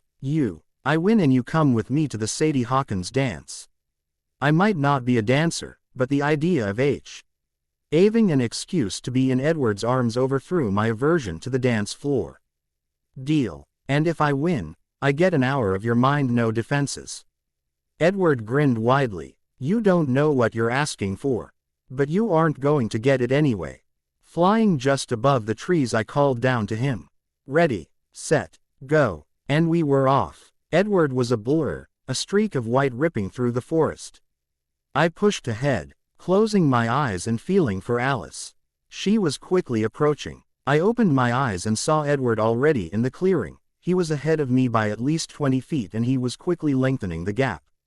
I'm going to lose, I can't lose. I would just die if Edward got in my head. And then a brilliant idea popped into my mind. I smiled wickedly and twisted the threads around me. I jumped Ed to Alice's side while Edward was still yards away from the finish line. He came to an immediate stop and glared madly at me. This threw Alice into a fit of laughter. She leaned on me for support as her body shook in twinkling notes of amusement. Soon Emmett's thunderous laugh overshadowed hers. Edward walked to the house in quick strides, his face hardened by defeat. Emmett came out on the porch clutching at his sides. Dude, you just lost to a girl. Emmett blocked the doorway to stop Edward and continued to enjoy his loss. Not just a girl, a human girl. Shut up, Emmett, she's not any human. Edward forcefully removed Emmett from the door and walked inside. Emmett followed and continued to mock his brother on his public loss. Alice was just beginning to regain control when she turned to me. You know, Bella, I didn't see that happening. Edward was going to win. I know, I whispered. The stakes were too high, I couldn't lose that race. I didn't take you for a cheater, Bella. Emmett said, coming back outside. I didn't cheat. It was Edward who failed to specify modes of transportation. Whatever you've got to tell yourself, cheater. Emmett teased. Come on in, take a load off. I walked forward cautiously to Emmett's side. He held open the front door and then placed his massive paw on my shoulder as I walked by. Keep this stuff up and we might actually keep you around. Edward appeared at my side, growling softly at his brother. Not like that, we won't. He hissed to him. What did I miss? What were you thinking, Emmett? Emmett looked at me curiously and smiled obnoxiously. I focused to touch the thread linking the two, but Edward growled again and broke my concentration. Let's go to the living room, he said, sweeping me away from Emmett. The entry opened onto the massive, white room I remembered from my falling fiasco. The entire family was gathered in the large room. Carlyle and the beautiful brunette I've never been introduced to sat on a sofa at the right. Rosalie reclined with Emmett against the far wall. Alice skipped ahead and snuggled into Jasper's lap. He sat in the far right corner chair. His web threw off wild emotions of desire and restraint, and discipline. Why is Jasper so uncomfortable with me? I asked Edward. I was beginning to doubt my safety here. I am complete surrounded by natural predators. Edward stopped and turned his body towards mine. Placing his hand under my chin, he gently raised my face to look deep within my eyes. I won't let anything happen. Edward's voice was hushed but passionate. My blood pulsed with yearning. I was quickly becoming addicted to the feel of Edward's cool touch. His hand lingered on my face until Emmett cleared his throat loudly. Edward rolled his eyes, removed his hand and motioned for me to continue into the room. I was tempted to shoot Emmett down with a power surge. He watched the two of us walk with a smug look on his face. I can wipe that smile off your face, I started to gasp. Energy when Edward broke my concentration by taking my hand. A very different energy flowed through my body. He led me to the white couch in the center of the room and released my hand to sit. I settled down to the right him. Not too close as to raise eyebrows, but close enough so that he had the option to take my hand again if he liked. Everyone stared at me. Carlyle, Emmett, and Alice's gaze were intense with questions and curiosity. Rosalie's was uninterested and restrained. Jasper failed to make eye contact with me but gazed outside the wall of windows. The brunette's stare was the most endearing look I've seen. Somehow I felt that she liked me already. I'm relieved that I don't have to win everyone over. The family continued to stare and I grew more and more nervous. Edward Plack. Ed his hand on mine and spoke reassuringly. You can start wherever you're comfortable. Why don't you start with what I've told you? Seems I've momentarily lost my voice. Edward softly squeezed my hand and turned towards the small audience. He started in on my description of the blanket. I was again amazed at how well he understood and accepted the knowledge I'd been struggling with for years. As he spoke I gazed at his hand, which still lay atop of mine. The back of his broad hand was smooth and flawless. Several blue veins bulged beneath his pearly skin. His silken skin called for me to tea. Ouch! I was so curious to see if it felt as soft as it looked. By now, I was far from Edward's dialogue. I was lost in the perfection of his hand. Slowly, I moved my right hand to Edward's and gently traced a blue vein till it disappeared at his wrist. My fingers were returning their trip when I realized Edward had stopped talking. I felt several pairs of eyes staring at me. The room was deathly quiet. Returning my hand to my side I lifted my head, hoping that the entire family didn't notice my little adventure. Already my face was starting to flush. I just might die if they're all staring at me. I raised my eyes and caught the full attention of 6 different Cullens. Only Edward wasn't looking at me. Instead, he stared at the far wall. His was completely immobile, not even appearing to breathe. I'm sorry, I whispered, pulling my hand out from under his and settling further away from him. There is nothing to apologize for, dearest. The brunette at Carlyle spoke with love. I imagine you are extremely curious. Just as we are of you. Do you have any questions you'd like to ask? Yes, I do. First, I don't think I've formally met you. You're Mrs. Cullen. Her warmth was quickly softening my nerves. Yes, but please call me Esme. I nodded and the room returned to silence. Anything else, Bella? I shook my head, once again nervous at the amount of attention. Okay, me first. Alice cried before anyone else could speak. I thought for a moment she would ask the question I had been dreading. How had I found out? But she didn't, thankfully. How did you know about my power? Edward explained about his, right. I blushed at the fact that I had no clue what Edward had said. But Alice nodded, so I continued, hoping I didn't repeat too much of the information he had said. You and Jasper project similar webs. Edward's channels link only to people and they are constantly pulsing with energy. Edward can hear anyone, all the time, because he's constantly pushing power through his web. Glancing at Edward, the first asked, You aren't really in control of it, are you? I mean, you can't turn it off, even if you want to. No, I can't. You're the only one who remains silent to me. I smiled and returned to Alice. You do have control over your talent, and it is evident in the web. The threads you project connect to everything, but not all of them are active. When you're searching the future, you apply power to specific threads and they bring back your visions. Your power isn't limited by distance either, is it? Alice shook her head. That's another difference. Edward's web ends and fades at a distance. He can't hear you if you're too far away. Amazing, Bella, Carlyle said, taking his chin in his hand. Absolutely fascinating, but how did you figure out the visions and that they were about the future? Well, you know, I can block Edward's talent. That's because I can slightly manipulate his web. Yes, Edward saw that you could choose whether or not he eared you. What other kind of manipulations can you do? If I reach out and touch the threads, mentally that is, I can hear or see or feel what that person is hearing, seeing or feeling. I picked at my fingernail. Now extremely uncomfortable that I had just revealed my biggest secret. I'm sure it would only take a second for it to click and they'd realize I could hear their thoughts too, or see Alice's predictions. Or channel Jasper's emotions. Carlyle's eyes widened. So you could read my mind too? I sighed deeply. Yes, but only with Edward around. I can only tap into his talent. I can't manifest it from scratch. You're the one. Jasper didn't finish his sentence, but stared at me with knowing eyes. What? I tried to think of the few times I'd had contact with Jasper, the days in the cafeteria. The time I spied during their hunt in the assembly, when I channeled Rosalie's heartbroken emotions to myself so that Jasper could fill her with softer ones. Edward gasped, I closed my eyes and latched onto Jasper's mind thread, wasn't in control. I was too overwhelmed by Rosalie's agony, and then, the pain was removed. I didn't understand it. I could still sense it, the intensity had faded to a dull hum.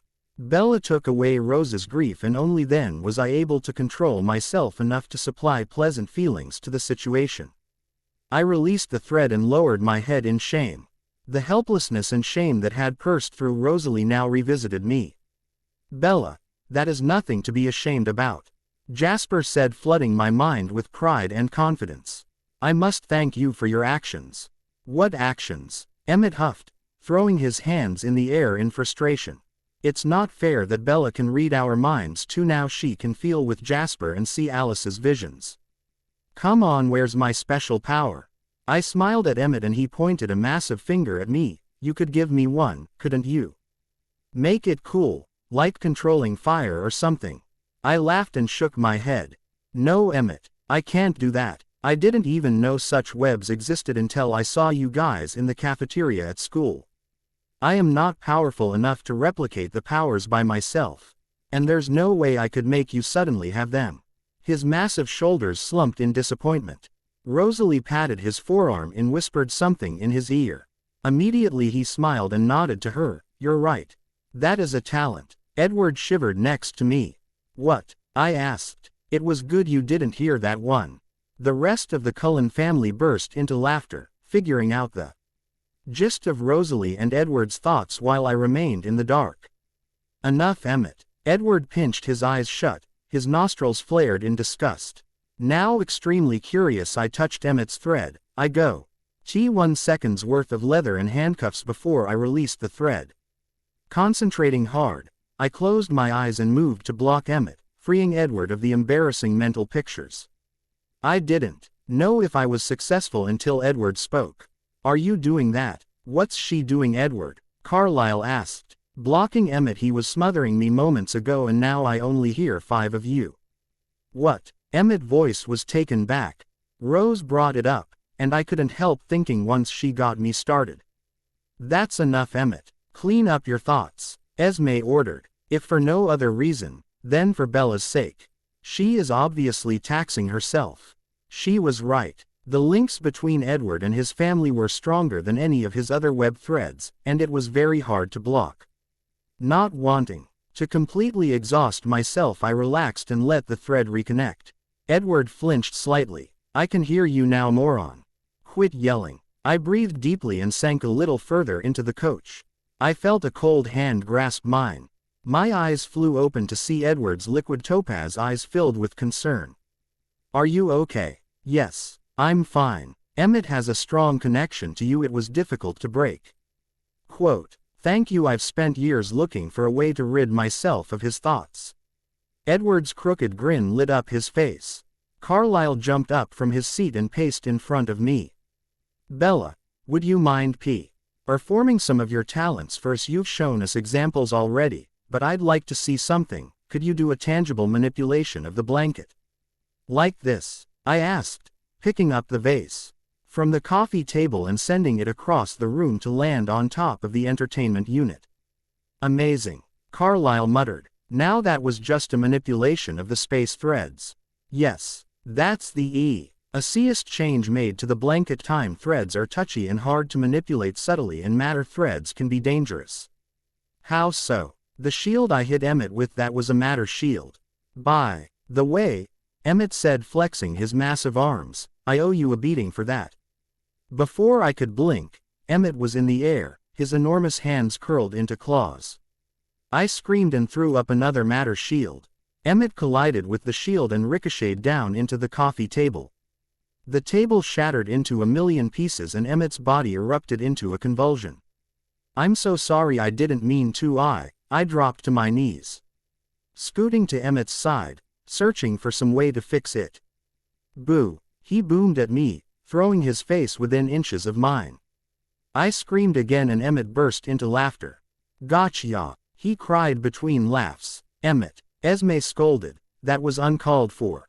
Apologize to Bella. Emmett was still rolling in laughter. I was furious. How could he joke like that? I didn't find it funny. Glancing over at the wall of windows, I noticed a sliding glass door. Throwing it open, I picked up Emmett's body and flung him out the door. Laugh it up out there, I cried, shutting the door in his startled face and returning to my seat on the coach. Bravo, Jasper said from his corner, flooding my body with relaxing, calming thoughts. Edward returned his hand to mine and squeezed lightly. I apologize for my obnoxious brother. We are not all so careless. Slowly he turned our hands over so that mine was on top. He gently traced my veins, just as I had done to him. I'd encourage you to beat the snot out of him. But I don't want you to strain yourself. Jasper and I will avenge you later.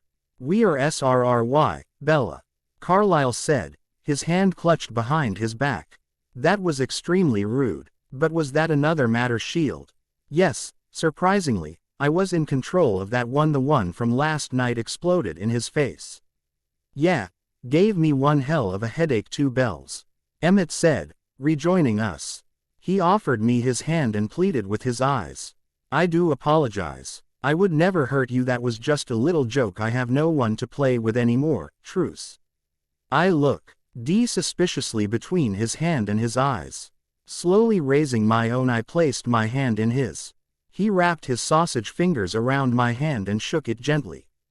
Like a brother I never wanted, I muttered under my breath, completely aware that the entire room would hear me perfectly. The family giggled softly and Emmett beamed at me. He freed my hand and returned to Rosalie's side, taking her into his arms. The room settled back down to the peaceful silence. To my horror, my stomach growled, attracting 6 pairs of curious eyes. Hungry, Bella? Edward asked. I blushed and nodded. Pizza man will be here in 4 minutes, Alice said from Jasper's lap, a glazed look over her eyes. She returned to the present and shrugged her shoulders. I saw it coming and ordered the pizza 15 minutes ago. I hope you like pepperoni, Bella. I saw that you would eat it anyway. That's fine. Thank you. Exactly 4 minutes later, The pizza man dropped off a medium pepperoni pizza. Alice emerged from the kitchen with napkins, a paper plate and bottle of water. Here you go. She pulled out 2 pieces and handed them to me. The entire family stared. I'm sorry, is it rude to eat in front of those who aren't? The family laughed and Esme spoke. Bella, don't be silly. We are well fed. Please, eat. Complying, I dug into the pizza. Carlisle tackled me with questions as I ate, requesting small demonstrations and exploding with excitement at the end of each one. I became more and more nervous when he didn't ask the question I kept expecting: how did I find out? But something must have kept him away from that subject. I noticed Rosalie slip out of the room and run back behind the house. Did I do something to offend Rosalie? I asked Edward. He subtly shook his head no. 4 pieces of pizza later, Carlisle, amazingly, was out of questions. His last one still rang in my ears. Could I teach him how to manipulate the blanket? I gave him an honest answer. I said I didn't know. I had never tried to teach anyone it before. How unstoppable would a vampire be when they consciously manipulated the blanket? The family now broke apart, sensing that the meeting was adjourned. Emmett headed in the direction Rose had gone. Esme and Carlisle disappeared upstairs. Alice grabbed Jasper's hand and started to go outside. Stopping in the door, Alice called back to me. Bella, be home no later than 5. The twins will be back at 6 and they'll expect you to have dinner made. Thanks. Alice pulled Jasper outside and the 2 disappeared across the meadow into the woods. Edward and I sat in silence for a few moments. He raked his hands through his messy hair and asked, "Would you like a tour of the house?" I nodded. He stood and offered me a hand up. He didn't release it this time, but intertwined our fingers. The house was amazing. It was simple and elegant and tasteful all at the same time. Seemingly endless details were covered in the design, layout and decoration of the large home. Even to me, an outsider, this house felt like a home, a place you'd want to belong. Eventually we climbed the final flight of stairs and walked down a hall to a room. Edward released my hand and I entered the space. A black leather couch was nestled in the corner with a golden rug underneath it. A bay of windows lined one wall, filling the room with soft natural light. The opposite wall was lined with rows and rows of shelves. Books, records and CDs filled every available inch. I quickly identified some of my favorites in the books and then went to examine the music collect. This is quite the collection of music. Whose room is this? Mine. Oh, you like music? I sighed in frustration. There was so much I didn't know about Edward. Do you play? Yes. Would you play for me? Of course. Holding out his hand for me, I eagerly took it. He led me back down to the living room to the corner where a white, grand piano stood. Sitting down softly, Edward pulled me next to him. His fingers stretched and hesitated momentarily above the keys before diving into an amazing piece. The melody and harmony ran and danced together in a complex and beautiful song. Edward's fingers skipped lightly over the keys in a flawless performance. The song came to an end and Edward settled his hands in his lap. Play another, please. He smiled and a soft, gentle tune flowed from under his hands. The harmonies caressed the melody in rich sound. The song surged with unnamed emotions. It is the most beautiful thing I've ever heard. Soon, that song ended. That was beautiful. I don't think I've heard its equal. Thank you. I think so too. Edward whispered. The clock in the entry chimed, signaling 5 o'clock. It's time to get you home. Yeah, so it seems. I sighed deeply. Is Alice still here? Coming. I heard from somewhere in the house. Seconds later she was leaning against the piano, her eyes clouded over with a vision. Well, if you tell them tonight, Will's going to have a fit and pack your suitcase. What if I only tell Addie? Oh, she's ecstatic. I like her, Bella. We're going to be great friends. I could see that one coming and I'm not a physic. Yes, you can tell Addie and she'll keep it a secret. Will is going to be out late. There's going to be a rush at the end of the day and he thinks he could use the overtime. He won't be home till almost 9, giving you plenty of time to talk to Addie. Thanks, Alice. She nodded happily and skipped away. Shall we? Edward asked, taking my hand in his. He led us outside before swiftly swinging me to his back. Hold on. We raced through the forest and I settled down into Edward's neck. Resting my nose on his collar, I breathed in his sweet scent. I was fully distracted and not even aware we were close to my house until Edward stopped on the porch. I climbed off his back and opened the front door. Thank you for today, Edward sighed. It was for the best. I'm sorry about Will, he means well, but he's a bit overbearing. He'll come around. He's just had a rough life. Edward nodded. Good night, Bella. Slowly, with great care, he raised his hand to my face and lightly skimmed from my cheek to my jaw. My skin erupted under his touch and demanded more. But then he was gone. I waited at the door until I could no longer feel his web. Jumping upstairs, I collapsed on my bed, the happiest girl in Forks. After a quick Edward daydream, I jumped back downstairs and started prepping dinner. Addie came in just after 6 and offered me a hand. She chatted about her day and the gossip she had picked up from the ladies shuffling through the grocery line. The phone rang and Addie answered. Hello. She paused and listened in on the receiver, nodding to the person on the other line. Okay. Well, don't wake me up when you do get in. See you later. She hung up the phone and clapped with excitement. Bella, Will's doing overtime at the shop. He's not coming home for a while. We get to have a girls' night. I smiled at her and teased, well, that could be dangerous. We could get in a lot of trouble without our chaperone. I know. Addie's face lit up with excitement. Let's go do something. Something Will wouldn't let us do normally. Her mouth contorted as she mentally flipped through possible outings for our night. I quickly interrupted her thoughts before she got any crazy ideas. Actually, I did something today that Will really wouldn't approve of.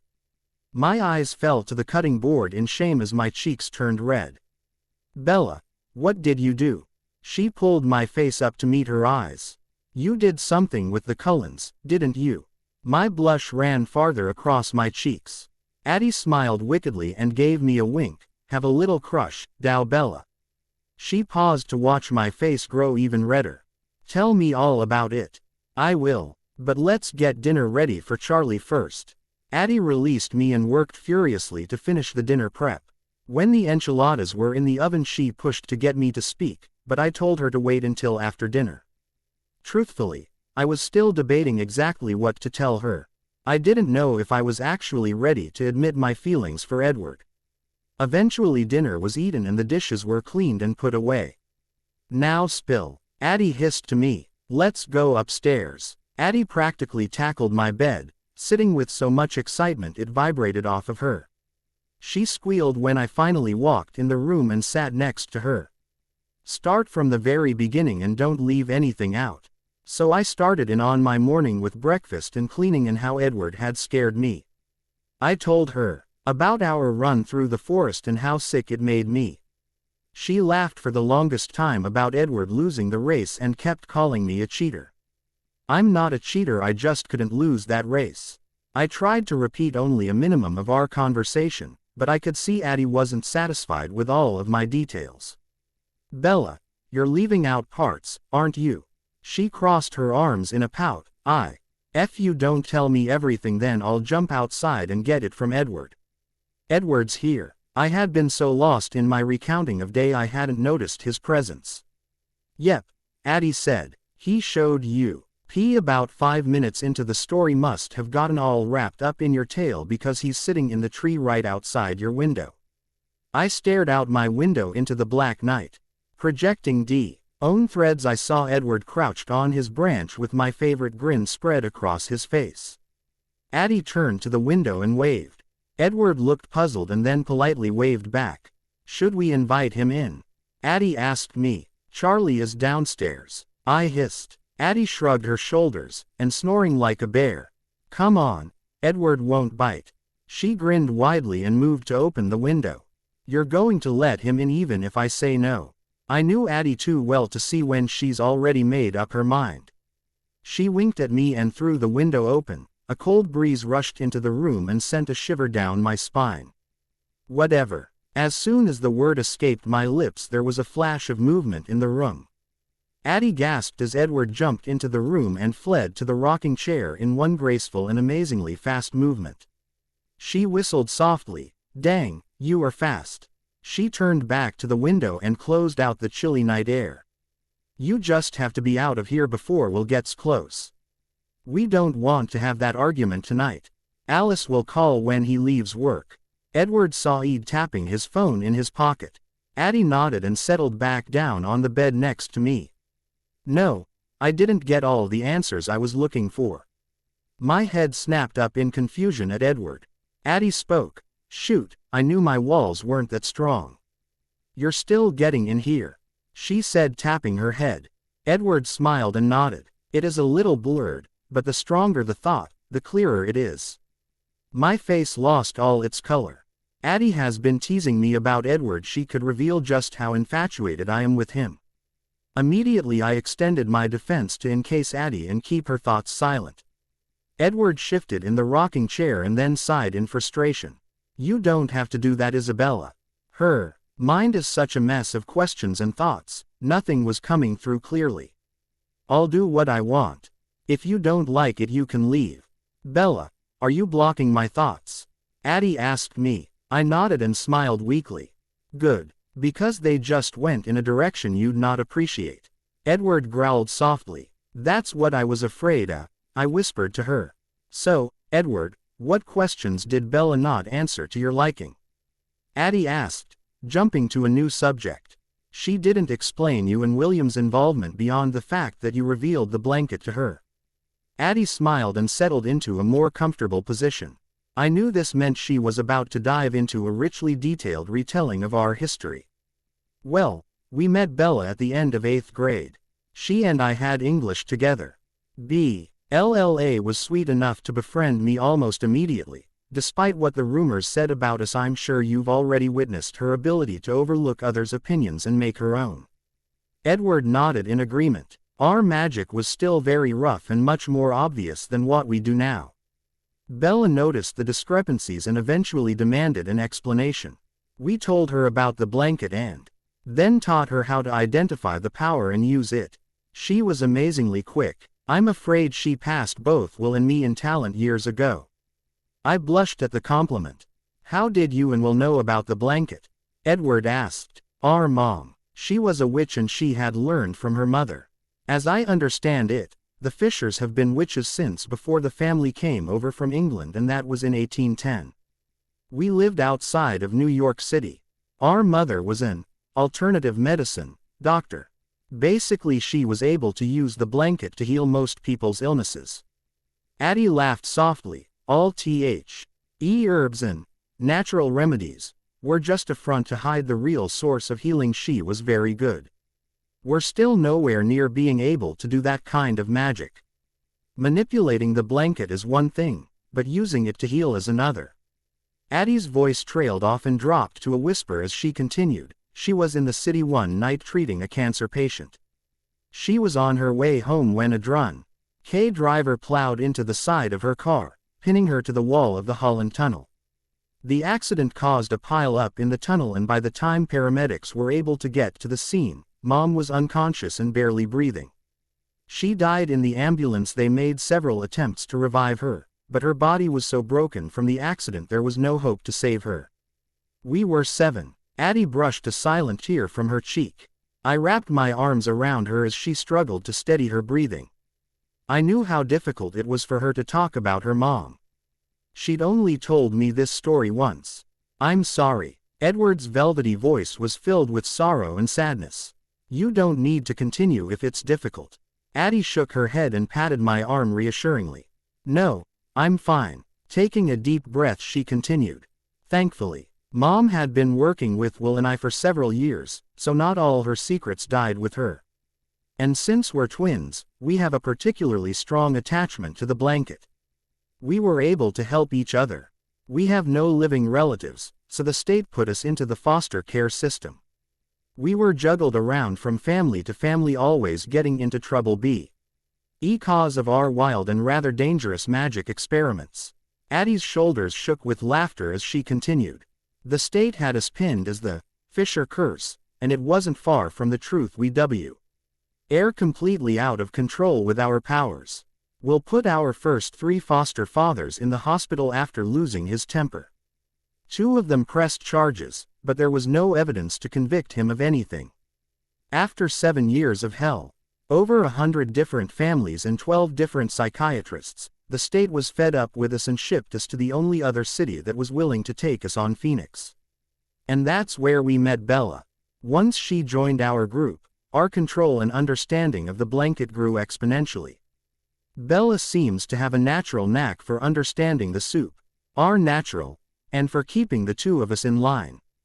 Addie winked at Edward. You know, she figured your secret out after a couple of weeks.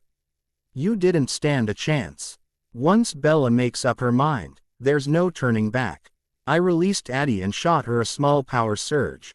Ouch, she cried, glaring at me with her cat-like eyes. What? It's true. You're the most stubborn person I know, even more so than Will. I know that Bella moved to Forks to live with Charlie. Why did you 2 move? Addie shrugged her shoulders and spoke nonchalantly. Good place to start over. The law enforcement around here is pretty lax. What do you mean? Edward's voice took on a new edge. Oh, Bella hasn't told you about her birthday. Addie turned to me. Why not Bella? I didn't think it was entirely appropriate to blab all our secrets. Like they couldn't figure it out if they really wanted to. Turning back to Edward, she spoke easily, as if she were commenting on the weather. On Bella's last birthday we put a waiter in a coma after he had made advances on Bella. The waiter pressed charges and Will went to jail. He broke out not much later and we ran from Phoenix. That's why we changed our names and aren't posing as twins. Edward's white hands tightened around the rocking chair arms. He stared with exasperation at me. You're friends with an escapee, he whispered in an attempt to control himself. Addie shifted with discomfort and looked at me apologetically. I spoke softly, shaken by the anger that flooded Edward's eyes. Well, he didn't mean to hurt the guy like that, he just reacted, and the state overreacted considering his history and all. You mean a history of violence and hospital visits? Edward pinched the bridge of his nose. Look, I said, snapping my fingers to get his attention. I don't feel like I need to explain anything about the twins to you. You haven't lived their life. You have no idea what they've been through. Edward's eyes immediately softened. He lowered his head and spoke with warmth.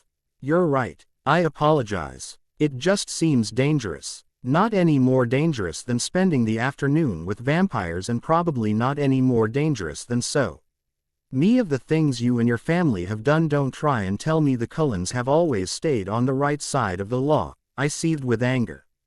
I hated it when people jumped to judgmental conclusions. Edward lifted his eyes to meet mine. They burned with an unnameable emotion. We both jumped when his phone buzzed from his pocket.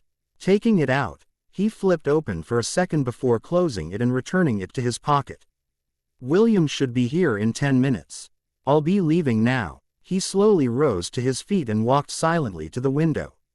Right before he jumped out, he turned to me. You're right, Bella. And I'm sorry. Pulling open the window, he disappeared outside to the tree. Addie shot me with a power surge. What the heck, Abigail? I cried, turning to her. She crossed her arms and stuck her tongue out before turning to Edward. It was nice to talk to you, Edward. Don't be shy. Will is going to have to get over himself someday. Addie snickered to herself. I hope to see you around more often. He nodded and glanced over at me one last time before disappearing down the tree. My heart sank with guilt. The pain in his eyes pierced straight through me. Why did I have to be so mean? Edward's web quickly faded as he ran off into the forest. Addie shut the window using the blanket and then stung me with another power surge. Are you trying to scare him off? She questioned, throwing her hands into the air. I thought you liked him. I do, I admitted. Then what's the whole "not as dangerous as a vampire" thing? Don't you think he understands completely the risks of coming here? I hung my head in humiliation. It's true though, and Abigail, nothing could happen between us. Tears flooded my eyes as I spoke my greatest fear. He's beautiful, perfect, angelic. What could he ever see in me? Addie laughed. You're more concerned with him liking you rather than him snacking on you. She curled over in a fit of laughter. Bella, you're so strange. What? Come on, Isabella. It's so obvious. Have you seen the way he looks at you? I'm not following. Do you really think he wants to eat me? Addie shrieked again in laughter. No. He's completely miserable. I stared blankly at Addie, lost at how this was a good thing. Bella, he's entirely torn between his feelings and the fact that he's a danger to you. Anyone with half a brain could see that. You really think he likes me? Why else would he be here? Okay, so maybe we are a little exciting to the Cullens because we're different, but do you see any of them spending the early morning hours sitting outside your window? No, that's right. They find you interesting enough to talk to during school, or at least during the daytime. Edward, he's on a totally different level. There is something much deeper in it for him than just curiosity. I shook my head, not possessing the ability to believe Addie. I don't think my powers are the only thing interesting about me. Once he has that figured out, he'll lose interest. Bella, you really have a skewed view of yourself. Addie rose and walked over to me, taking my face in her hands. Someday I hope you realize just how amazing and wonderful you are. She gave me a quick hug and headed for the door. I'm going home to reheat Will's dinner. Holding the doorknob, she stopped to give me one last sentence. You deserve an angelic creature, Bella. And with that she disappeared down the hall. Numbly I changed for bed and brushed my teeth. Could Edward really like me? My heart skipped at the possibility. As I lay in bed I traced and retraced every memory of Edward, searching for any solid evidence of his feelings. I came up short. Nothing seemed to undoubtedly confirm his thoughts in one way or the other. As I drifted to sleep, I replayed one reassuring thought. He's paying attention to me now, maybe I can win him over. My body shook with cold as I walked into the large clearing. A thick fog floated above the tall wet grass, enveloping me in a blind, misty blanket. Edward, I stammered weakly, extending out my hands and groping the fog around me. Edward, I cried a little louder now. My heart began to speed up. What do we have here? A sultry bass voice asked. I turned in the direction of the question, but saw nothing but misty gray fog. Shouldn't be wandering out all alone, it makes you so helpless, the voice purred from over my shoulder. A violent growl ripped from in front of me. I felt myself get thrown aside as two dark figures collided and disappeared in the thick cloud. A clash of horrible snarls and growls shot out from the haze. I projected down threads, searching for the fight, but found myself blind. No, Edward snarled. Bella, run. I obeyed. My feet pushed against the ground, but I felt myself going nowhere. The fog disoriented me and I couldn't escape it. I ran and ran until my lungs felt fiery, but I was still surrounded by the eerie cloud, and somehow I knew I wasn't alone. A scream escaped my lips as my eyes shot open. Suddenly a hard, cold hand covered my mouth.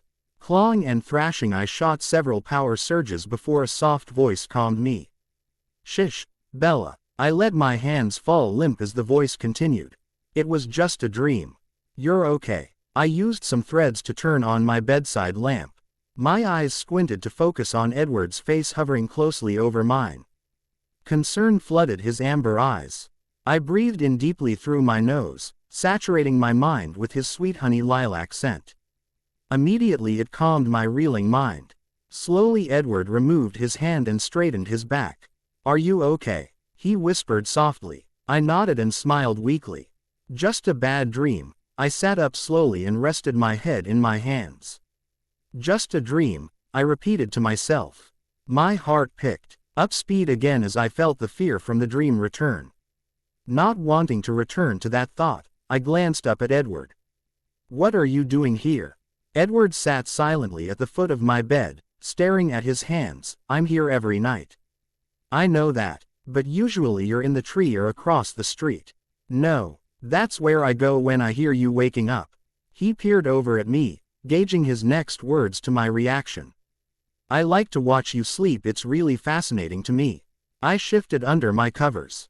Why? You talk in your sleep, especially when you're dreaming. I groaned and returned my head to my hands. God knows what I've been saying. My mind and worries wiped blank as a cold hand rested softly on my knee. The chill from Edward's hand seeped through the comforter and sent a rush of electricity through my body. What have I said? I whispered through my hands. In the beginning, you spoke of your mom, the warmth of Phoenix, and the twins. Edward's hand trailed up till it found my own. Gently, he pulled my hands from my face and stooped to look in my eyes. Once I figured out what the journal meant, I was able to put pictures to some of your conversations. It's the only unfiltered outlet of your mind, and I find myself strangely addicted to it. That's it? I asked, not convinced that I haven't said something a bit more revealing. You've said my name a few times. I groaned again and moved to cover my face again when Edward reached for my hands and held them firmly. Bella, what do the lines mean? Edward asked, changing the subject. I looked at him perplexed. You haven't drawn anything for over a month, and tonight you drew lines. Pages of diagonal lines. I don't know, I admitted and reached for my dream journal. The book floated off of the desk and landed in my lap. Edward freed my hands and moved closer to examine the pages. What do the drawings mean? The twins think my dreams are a prediction of the future. I flipped back to the first pages, the ones I had taped in from my dreams of the shack. This was a shack in Phoenix. It also was the location of the first power place we came across. It's a place where the blanket is unusually pronounced. The saint, strength and obvious energy of the threads make them easier to manipulate. I dreamed about the shack for almost a week before I finally went there. It was a turning point in our power. At the shack we unlocked secrets we never knew existed. And the meadow? Edward asked, his eyes searching my face while his fingers flipped to a meadow scene.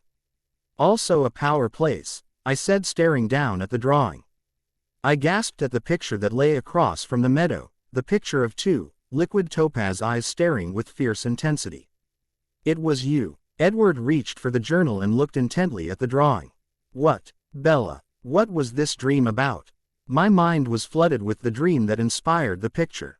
Running, faster, faster, my lungs ached as I pulled in air. I was searching for safety, for comfort, for the twins. I slipped on the mossy forest floor, stumbling. I skinned my knees and hit my head. Pain now mixed with fear as I heard a laugh. Not a laugh, a chuckle. Someone was finding my klutzy feet humorous. I stood up and turned, searching the dark forest for the offender. I gathered power from the cords ready to knock whoever it was on their butt. And then I saw them. Two piercing eyes shaded in the canopy of the trees. These eyes captured and held my stare.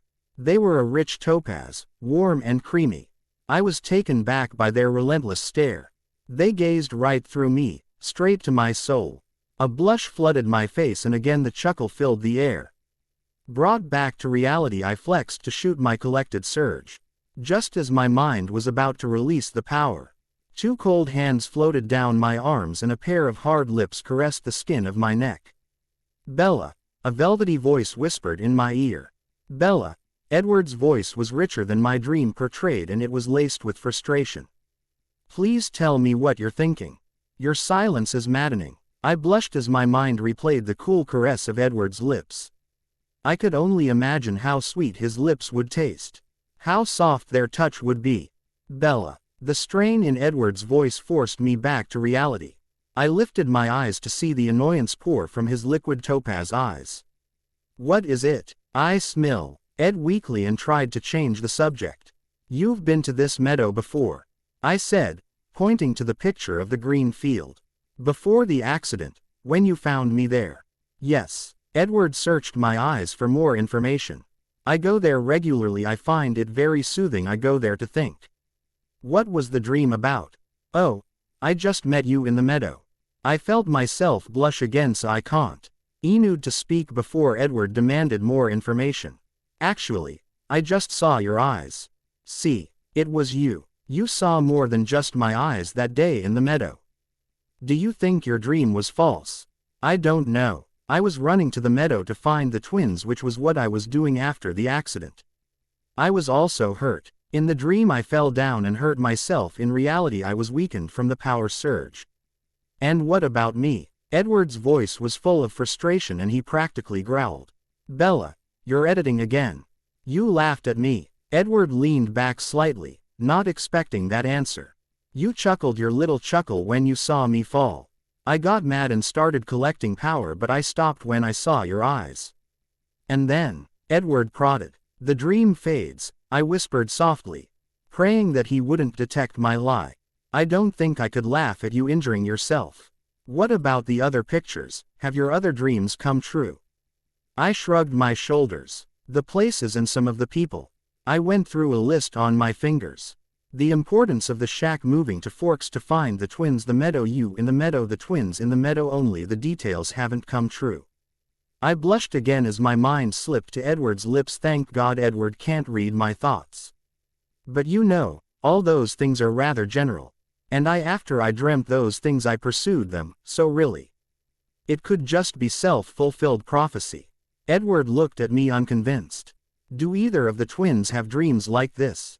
I shook my head no. And you don't draw all of your dreams either? No, I don't have any control over what I draw. It's your subconscious recording these things for you, he mumbled softly, making me doubt that my ears heard him correctly. I sighed and flipped to the most recent pictures of the lines. The lines vibrated and the picture rose off the page. What is it? Edward asked, leaning over me to look at the page. It's a person. The lines contorted and shifted as the image of a human jumped off the page. The face was still blurred, but I could make out a nose and two deep crevices of the eye sockets. The body was frozen in a leap and one hand was stretched out, reaching for me. The outstretched hand was so clear, I could make out the fingernails and the details of the knuckles. He's jumping, Edward stated. Looking again, I noticed the mass of the person. Its build was definitely masculine. Bella, what did you dream about? I was in the field, the one from Friday. Only I was alone and the field was covered in a dense fog. I was looking for someone and then a man started speaking to me. I couldn't see him. It was too foggy, but he said that I shouldn't be walking around alone, that it made me helpless. I involuntarily shivered at the thought of the deep voice. Edward stiffened. Did you recognize the voice? He questioned through his teeth. No, it was beautiful, rich and flowing, like yours, but much deeper and creepy. Edward's jaw clenched and his nose flared. Wanting to comfort him, I leaned forward and took his smooth cheek in my hand. His eyes fluttered shut while his muscles relaxed. It was just a dream, I whispered reassuringly. Edward placed his hand over mine and stared into my eyes, straight to my soul. The members of my family are not the only vampires. Many come through here, Bella. And most of them do not agree with our diet or lifestyle. You should not go wandering alone in the forest. There are worse things out there. I'll be careful, I whispered again, longing for the pain in Edward's eyes to soften. He breathed deeply and spoke again. I don't think you understand the severity of the situation. His fingers wrapped around mine as he moved my wrist to his mouth. Breathing in again deeply, his eyes clenched shut and his jaw hardened again. Quickly he returned my hand to me and inched further away on the bed. What do you mean? Edward's eyes opened. The hatred and distaste I remembered from my first day in biology poured out of him with a renewed force. Your blood, it is the sweetest, most appealing scent I've ever encountered. Edward ran his fingers through his messy hair and took a slow, steadying breath. Even now, after immersing myself in your presence as much as possible, your blood calls to me. His words hit me hard. He is struggling just to be around me. I'm making him suffer. I'm sorry, I whispered. Don't apologize, he said fiercely. You have no control over my cravings. And you can't change them either. I was not about to let him blame himself. Quickly I leaned forward and placed my hand on his arm. He jumped at my touch and was across the room and out the window in a second. I glanced around my empty room, startled by his retreat. But I knew he wasn't far because his web still pulsed with power. Searching the threads, I located him across the street in a large fir tree. Edward, I'm sorry. I didn't mean to surprise you. You're right. I didn't understand that being near me was so difficult. Please come back inside. Edward showed no signs of coming back. If you don't come inside, then I'm coming out. Reaching for my covers, I threw them on the floor. I grabbed a sweatshirt off the floor and was about to jump across the street when Edward spoke. Why do you want me here? I turned to see him crouched on the windowsill, the wind playing with his hair. I sighed. What can I tell you that won't send you running for good? I'm infatuated with you. You're the most amazing being I've ever met. I think I love you. Edward took my silence as I didn't really want him there. He turned to leave. If a witch is going to be friends with a vampire, then she needs to understand the situation entirely. Bella, I don't even understand it. Edward sighed over his shoulder. Let's learn together. Edward rested his head against the open window. Finally he turned and shut the window and returned to his seat at the foot of my bed. Defeat crossed his face. Dropping my sweatshirt, I walked to his side and sat down. What can I do to make things easier? Bella. Edward moved to get up. Not wanting to push him too far with my touch, I twisted the space threads around his torso to restrain him. He pushed against the threads and then sighed loudly. Don't strain yourself. I'll stay. I smiled and released him. Was it me touching you? I asked softly. No, you simply startled me. Edward slowly reached for my hand, gently took it in his. He traced the lines of my veins as he had done earlier. My skin burned under his touch. I'm not used to your unpredictable movements. They seem to ignite an instinctual reaction from me, which could be dangerous for you. Like when I jumped in the room this morning and you fell into a defensive stance.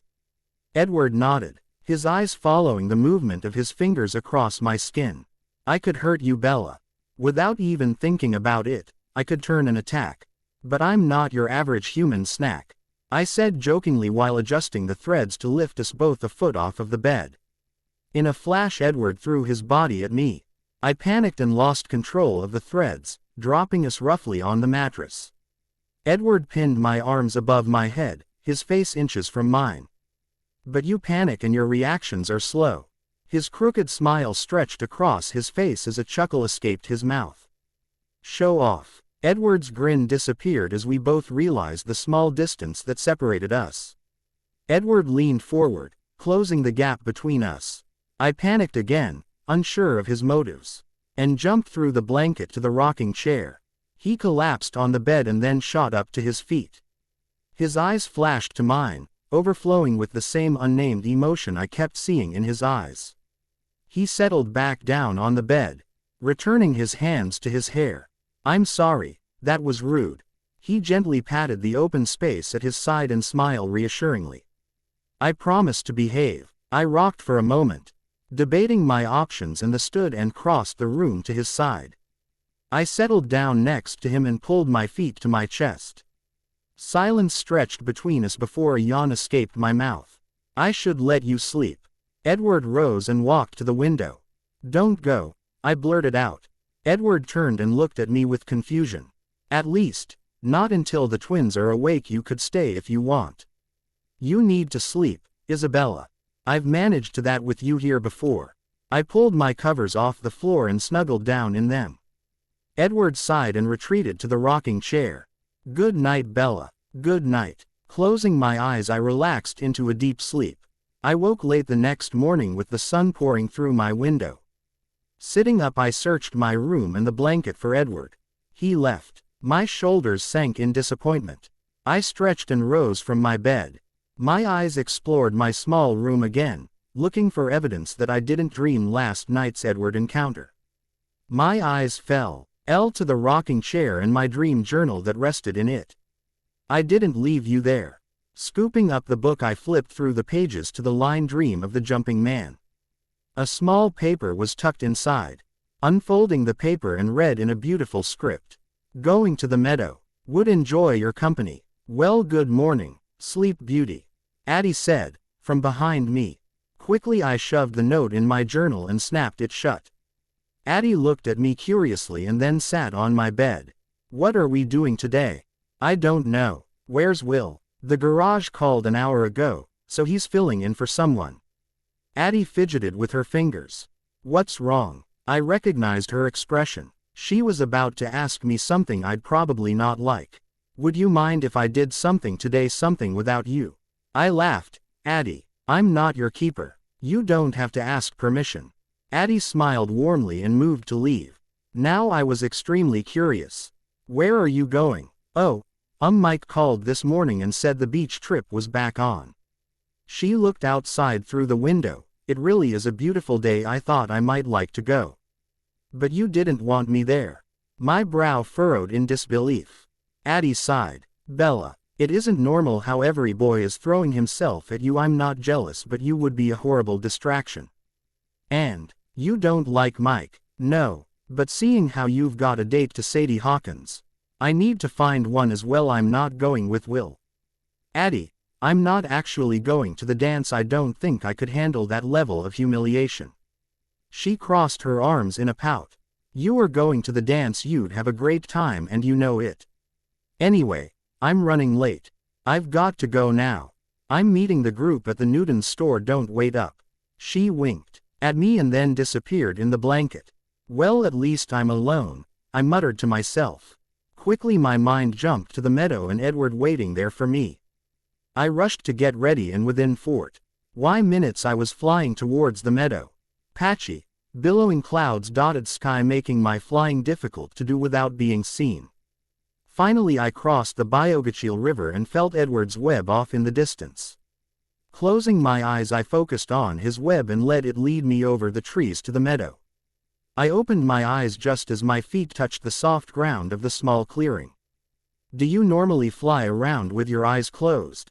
Edward asked. He leaned against a tree on the edge of the meadow. I blushed. No. Edward raised an eyebrow to question why. I was just practicing. Is that a good thing to practice? I shrugged and relaxed into the blanket, allowing the threads to hold my weight as I floated above the damp earth. Your senses can be really distracting when it comes to manipulating the threads. It is much easier and usually more successful if you ignore your normal perceptions. So I was flying with my eyes closed to feel the blanket more thoroughly. It's easy to do with you here. I just felt my way via your web. Quote, the sun peeked around a cloud and flooded the meadow with its warmth. I leaned back to let its rays warm my skin. I've missed you, I whispered to the sun. Edward chuckled softly in the shadows. Peering at him I waved him over. He walked me hesitantly and I remembered his words from Friday. The sun reacts uniquely to his skin. A wave of curiosity washed over me as I speculated the possibilities. Edward continued to cower in the shadows. Oh, come on, you said you wouldn't turn to ashes. I thought jokingly. Edward's face hardened. Please. Taking a deep breath he stepped out into the meadow. My eyes squinted at the sudden change of his pearly skin. Edward's eyes filled with uncertainty, so I smiled and patted the grass next to me. In a rapid movement, Edward was at my side, sitting on his haunches. What are you thinking? He asked, peering deeply into my eyes. Wasn't expecting this. Slowly I reached for his face. His warm eyes closed as my hand met his cheek. My fingers swept over his smooth skin, searching for the facets that reflected and illuminated his skin. I was lost in his beauty. Edward took a haggard breath and opened his eyes. Pain flowed from his butterscotch eyes. Immediately I removed my hand. I'm sorry, was that too much? Edward shook his head and relaxed in the grass at my feet. No, it's getting easier. I lowered myself to an inch above the ground and reached for Edward's hand. Sensing my direction, his hand appeared in mine before I had a moment to think. I sat there startled for a moment and then returned to my inspection. How do you do this? I asked, turning Edward hand over in the sun, his skin shimmering under the light. I don't know, but hopefully you see why we can't be seen in the sun. He chuckled softly. Could you imagine the havoc it would raise if I walked through town like this? I smiled at the thought of Edward walking down Main Street, sparkling like a diamond. You thought the rumors were bad before Forks wouldn't know what to do. Edward relaxed further into the grass as I idly ran my fingers across his hand and forearm. What did you mean by, it's getting easier? His eyes opened to watch my reaction. You still don't understand how tempting you are. He paused for a moment to collect his thoughts. Is there something I can compare it to? Ah, let's say you lock an alcoholic in a room filled with beer. He'd gladly drink to his heart's content. But say that man is a recovering alcoholic. He would most likely be able to resist the drink, if it was just beer. Now place that man in a new room with a 100-year-old bottle of whiskey and fill the room with its warm, thick aroma. Surely it would be much more difficult. He sighed in frustration. But your pull is even more intense than that. Perhaps I should have made our man a cocaine addict. So you're saying I'm your brand of heroin? Edward smiled at my acceptance and understanding. My exact brand. Oh, I let my hand return to its wandering along Edward's arm, now concentrating on the tight muscle lying below the pearly skin. Does that happen often? No. I talked to Jasper and Emmett about it. Jasper is still new to our diet, so he has yet to realize the subtle sweetness of different people. But Emmett, he's come across it twice, once much stronger than the other. And for you, never. Edward's hand suddenly gripped my wrist firmly and he pulled himself to a sitting position. His eyes locked with mine. Bella, had I not spent the last 80+ years of my exist practicing my control, I would have killed you that first day in biology. My mind raced back to that first day and the anger that had flowed from his eyes. I thought you hated me only for how you made me feel. His hand freed my arm. I don't want to be a monster. But never forget, I am the most dangerous threat to you. You shouldn't trust me to get close to you. You won't hurt me. Edward smiled weakly. He softly traced his fingers along my jawline and up my cheek. Not on purpose. But it's not right for me to endanger you.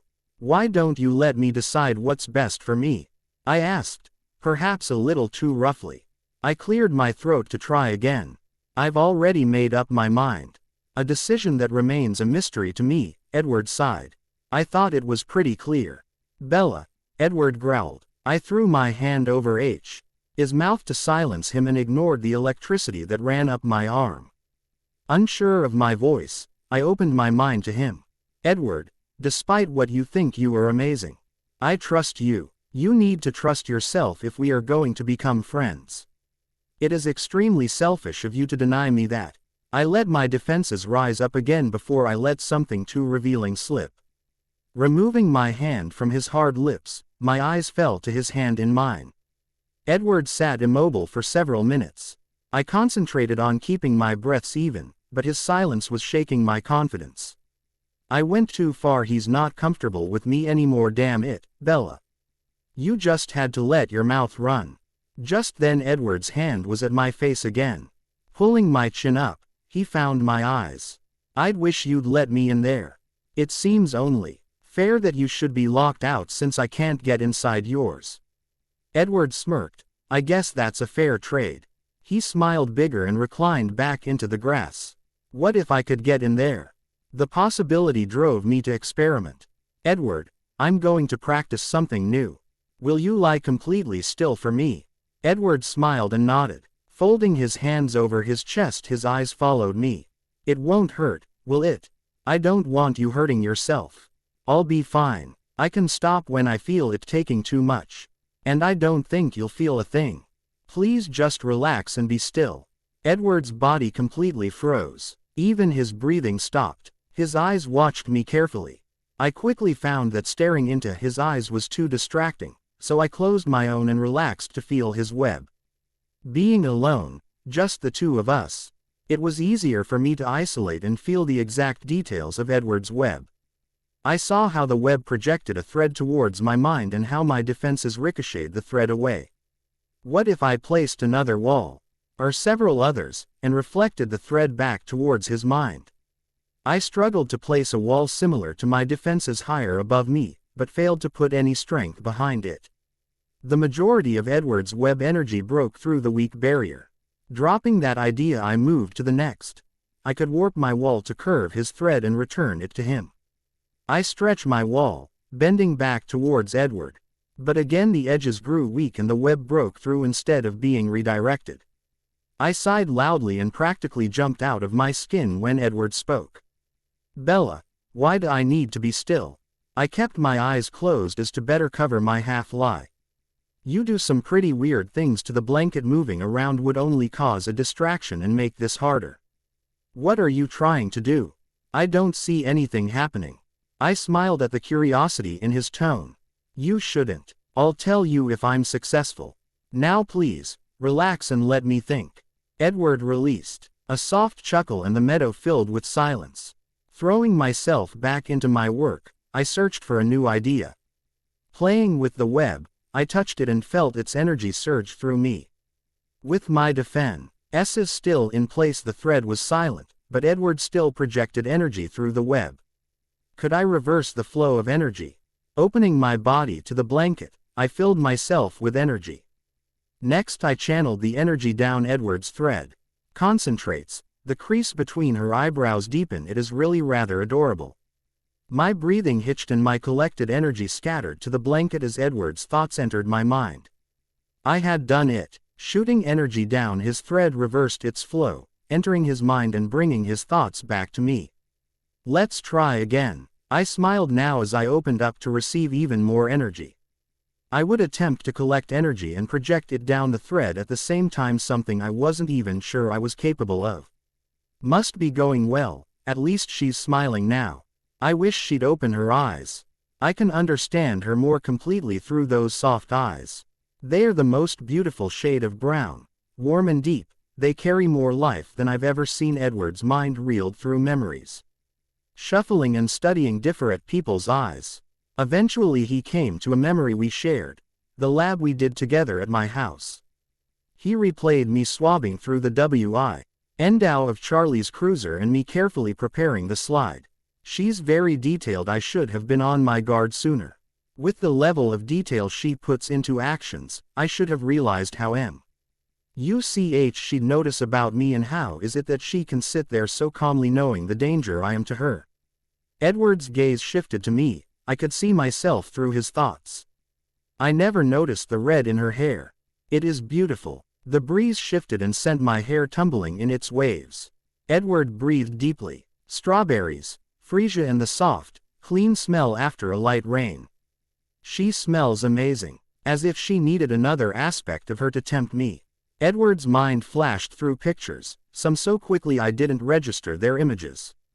One kept repeating and eventually I was able to recognize the image. Edward lay in my bed, playing with a strand of my hair as I slept peacefully next to him. The edges of the images were cloudy, like Alice's visions.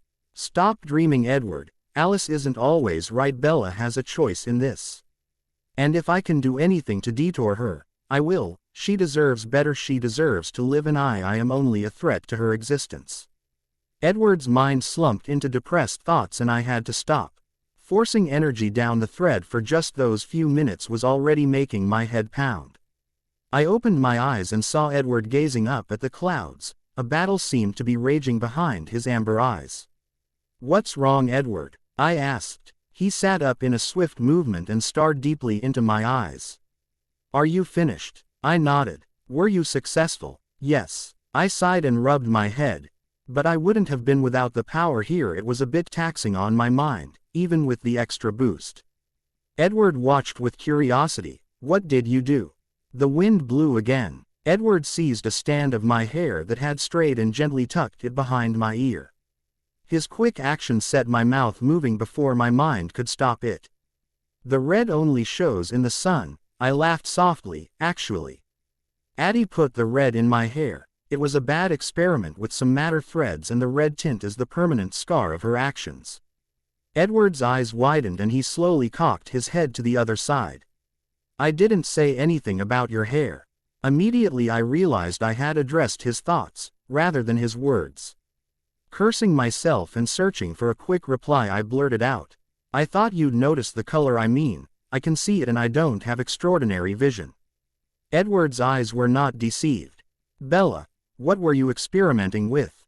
Oh, nothing, I picked at tea. He surrounding grass, and Edward softly growled.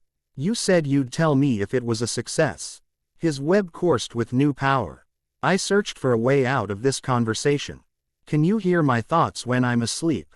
I asked, attempting to throw him off guard. Edward looked puzzled and then shook his head.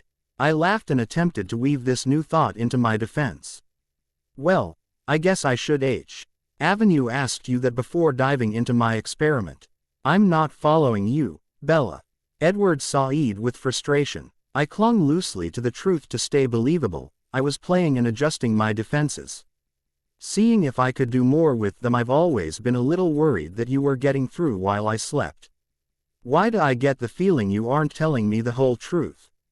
He asked with suspicious eyes. I shrugged my shoulders and tried to stay casual. You're constantly misreading me, Edward. I can't explain that. Edward seemed satisfied with that explanation. Slowly he relaxed back down in the grass. A peaceful silence fell between us and my hands shifted to trace patterns on Edward's skin. I was tempted to jump back into his thoughts, but the pounding behind my temples reminded me that I'd probably already overdone it. Instead I simply enjoyed Edward's presence and watched as the sun glittered and danced off his skin. If I didn't know that vampires couldn't sleep, I would have thought Edward was sleeping. He lay with his eyes closed, completely still, only his chest rising up and down in a steady beat. After some time he spoke. Bella, do you think you could teach me how to manipulate the threads? He asked, his eyes now focused on me. I don't know. I've never tried to teach anyone before. I shrugged my shoulders. I don't know if I'd be any good at explaining it, but if you were to get it, it would be here where the threads are so powerful. Edward sat up and placed both his hands in mine. Just do your best. I'm usually a quick learner. I smiled at his enthusiasm and handed him back his hands. He looked up at me, disappointed. You've got to have these back. They would be too much of a distraction. He nodded in understanding. Okay, close your eyes and try to block everything out. Don't see with your eyes and don't feel with your hands, see and feel with your mind. Edward's face contorted. What am I feeling for? The energy of blanket. I grasped a thread to remind myself of its feel. It's like a feather-light tingle, a shimmer that you'd see at the edge of your eye. It's a subtle tickle of electricity coursing through your body and surrounding you with the possibilities of power. I watched and smiled as Edward's face frowned and twisted in concentration. After several minutes his eyes opened in frustration. I don't feel anything. I giggled. It's not easy to identify. I didn't recognize it the first time. Edward's face fell in disappointment. Here, let's try something so you can feel the power. Maybe once you've felt it run through you, you'll be able to identify it better. How are you going to do that? I'll hit you with a power surge. I opened my body up and collect a small amount of energy. Focusing it at Edward's chest, I released the energy. It hit him square on. The energy vibrated through the threads running through him until the energy was absorbed in the surrounding blanket. I'm ready. Hit me whenever you're ready. I just did, I said with exasperation. That would have knocked a person on their back. Really? Edward's eyes searched his body for any damage. I didn't feel anything. Okay. Let's crank up the power. Hold still. I'll tell you when it is coming. Edward expanded his chest and braced his body. I collected enough energy to kill a human. Close your eyes and try to concentrate on the energy coming to you and then how it feels going through you. Here it comes. I released the energy. At impact, Edward flew back, across the length of the meadow into the forest. Edward, I cried, jumping to my feet. Crap, Edward, are you okay? I was at the meadow's edge when I heard Edward's soft chuckle. I thought you'd say it would tickle. He asked from the shadows. I'm sorry, did I hurt you? Where are you? I'm coming out, but I'm warning you, you completely trashed my shirt. Edward now appeared, his shirt torn in shambles, leaves and twigs stuck out of his now very messy hair. He chuckled again. It's a good thing I'm not breakable. I blushed deeply as my eyes soaked in the skin that his torn shirt revealed. His pearly white flesh was stretched over the tight muscles of his chest and abs. Damn, he's hot. Edward chuckled again, flexing his perfect abs. It's not polite to stare, he teased me. Fiddling with a piece of torn fabric he asked, how did you do this? Quote, the matter threads of your shirt are weaker than the ones in you. It looks like they couldn't handle that level of power. I blushed again, turned and fled to my spot on the other side of the meadow. Breath Bella. You can handle this like an adult, not some hormone-driven teenager. Settling down in the grass, I closed my eyes and steadied my skipping heart. I felt Edward approach and settle in the grass in front of me. Did I hurt you? I asked softly, opening my eyes to find Edward staring at me with amusement. No, but that definitely didn't tickle. It felt like Emmett tackling me. Oh, I blushed again as my betraying eyes scanned his torn hurt again. Face Bella. Face. You hate it when men stare at you like a piece of meat. Look at him in the eyes. So I pulled my eyes from his flawless body to his eyes. My favorite crooked smile appeared on his lips. What I wouldn't give to know what you're thinking. I blushed again and Edward laughed. Bella, should I run home and get a shirt? I shook my head. Let's focus on the job at hand. You didn't feel any of the power coming towards you. No. What about when it hit you other than the physical hit and you flying through the air? Did you feel any energy or electricity or anything? Edward's face turned serious again. No. Okay. Let's try something else. Leaning forward, I picked a leaf from his hair and laid it in my hand. I squinted at the leaf for a moment, then spoke. There are only a few matter threads running through this leaf. It should be fairly easy to move. Don't concentrate on the leaf, but the space around it. If you feel like there is something in the surrounding space, then reach out and grab it with your mind. Space around it, Edward muttered softly to himself as his eyes stared at the leaf. His eyes never moved from the leaf. I monitored the threads, searching them to see if he was consciously coming in contact with them at all. He wasn't. My hand started to shake, as my arm grew stiff from the position. Edward sighed in frustration again. I don't see anything. I don't feel anything. There's nothing there in my mind. A light bulb clicked in my head. Let's try this. I'll let you in my mind so that you can see and feel what I am doing to the blanket. Excellent idea. Edward rubbed his hands together. I cleared my mind, focused on the leaf and lowered my defenses. Adjusting the threads below the leaf, I lifted it into the air and relaxed my hand. Edward gasped softly as I opened my mind to him. See the thicker, more ridged lines of the matter threads in the leaf. Edward nodded. Now feel the space threads below it. They are more subtle and weaker. I just take them and move them up and the stiffer matter threads will move up rather than be changed. I moved the threads and the leaf lifted higher in the air. Do you think you could try? Edward shifted and concentrated on the leaf. Not the leaf, but what is surrounding it. I don't really feel what's surrounding it. He sighed again. I can see and feel what you do when you're changing things, but I don't see or feel any of that on my own. I giggled to myself. You're too physical. You're still not accepting the delicate and quiet feeling of the threads.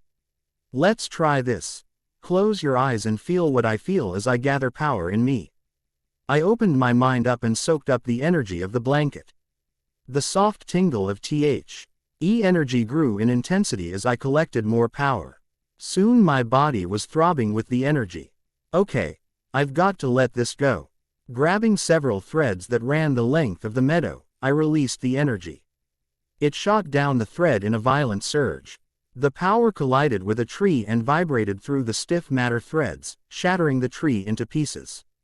Oops, I giggled again to myself. I felt that. Edward saw Ed grabbing my shoulders in excitement. It was like a rush of warm air flew past me. Could you do something big again? I nodded and absorbed power again. Here we go. Now try not to just feel the surge, but the ripples it sends through the blanket when I release it. Power surges reverberate in the weave of the blanket for miles. I shot the surge up into the air. Edward's head dropped. You didn't send that one down a thread that was near me, did you? No. Why? I didn't feel it. I guess I didn't feel the other one either. I probably just felt the energy heating the air as it rushed by. I'm sorry, Edward, I said, allowing my defenses to return. Thank you for letting me in. Feeling the blanket through your mind was amazing. I blushed. I didn't do much. Sud. Dimly a loud crack ripped through the air. Edward was thrown across the meadow, knocking over 2 trees at the clearing's edge. Bella, run. Will said, flying into the clearing. What are you doing? I screamed as I watched Will pull energy from the blanket. Edward was on his feet, bent down with his teeth bared.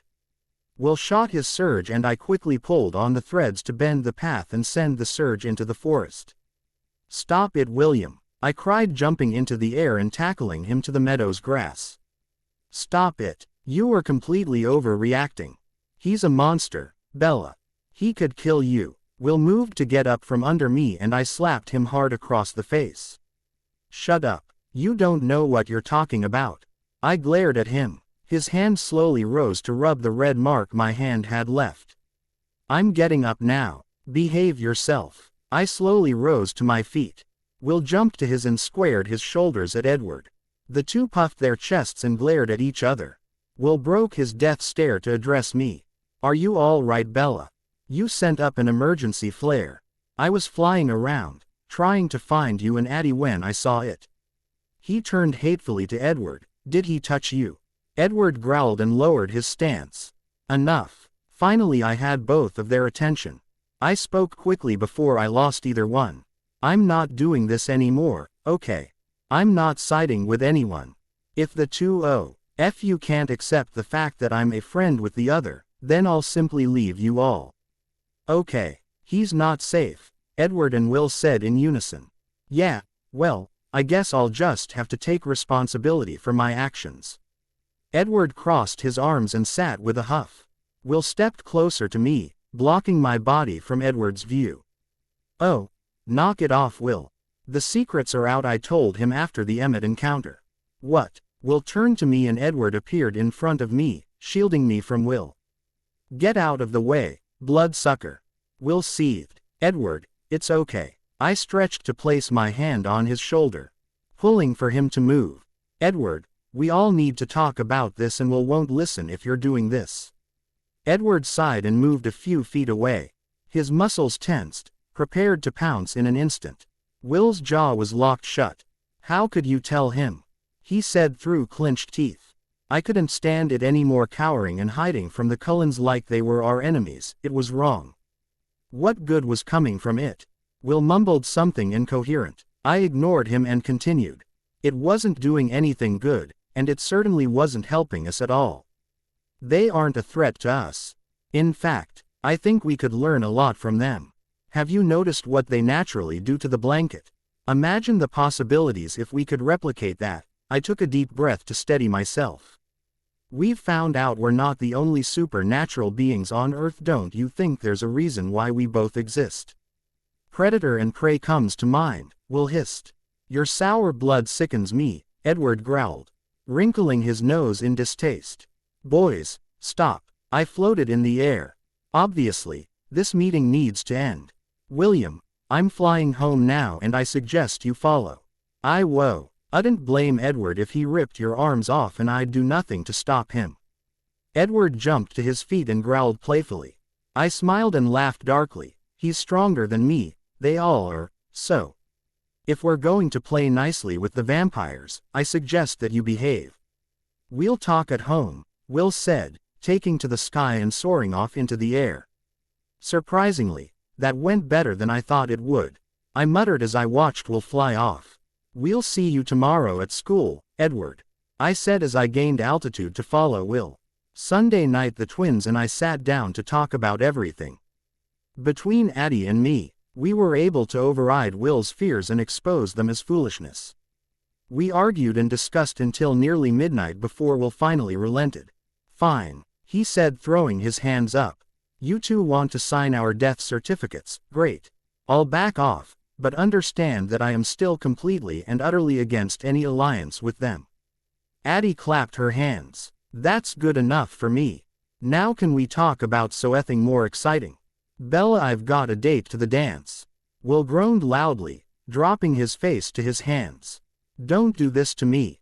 I don't think I could handle both of you going boy crazy right now. What does that mean? I asked. I'm not boy crazy. She's right. Edward's not a boy, he's old enough to be her grandpa.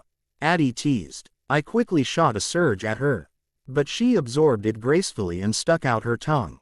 I don't know what you're talking about. Bella, it's obvious even to me. Will said, looking at me with pleading eyes. You have some strong feelings for that monster, that's why I've been making you keep your distance. I was hoping you'd come to your senses. Ah, l'amor est insensé. Addie sighed. In English, Abigail, I don't speak French. I'm leaving this conversation. Will rose to his feet. Bella, just don't get eaten. And he disappeared in the blanket. What did you say? Love is senseless, Addie said, pinching my arm. Good night, Bella. Sleep well. Addie jumped and I was alone in my room. I couldn't be in love, could I?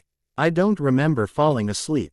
My mind and body were so exhausted from the day. I'm not positive I didn't simply collapse from fatigue. I woke the next morning to Addie pounding on my bedroom door. Bella, we've got to leave in 10 minutes.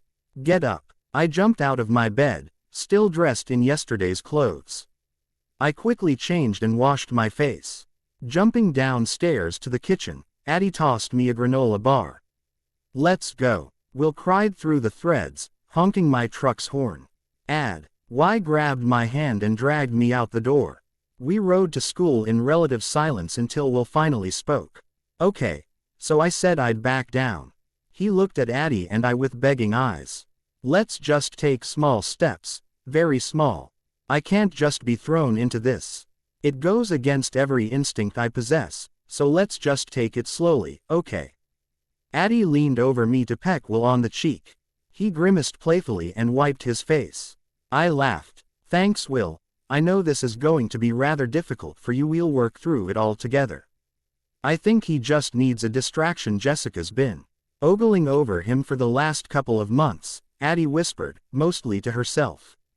Shut it, Addie. Will growled as we pulled into the parking lot. You're not helping. Will parked in our normal spot and we climbed out of my truck. Will sighed loudly as the Cullen Volvo pulled into a space just 2 cars down. Will is doing better. Just give him some space for a while. I thought to Edward. He climbed Ed out the car and gave me an understanding nod. Turning back to the twins, I grabbed their hands and pulled them towards the campus. The Cullens will give us space, I whispered to the 2 of them. But if you're going to get used to this, I suggest you get to know them, maybe develop a friendship. I'm not inviting them over for dinner, Will hissed back. How about a baseball game? A booming voice asked as 2 large hands rested on my shoulders. The 3 of us spun around to see Emmett's dimpled grin and mischievous eyes. That is, if you think you can keep up. Emmett had hit Will's button. His chin perked up and he stared directly into Emmett's eyes. We're up for the challenge.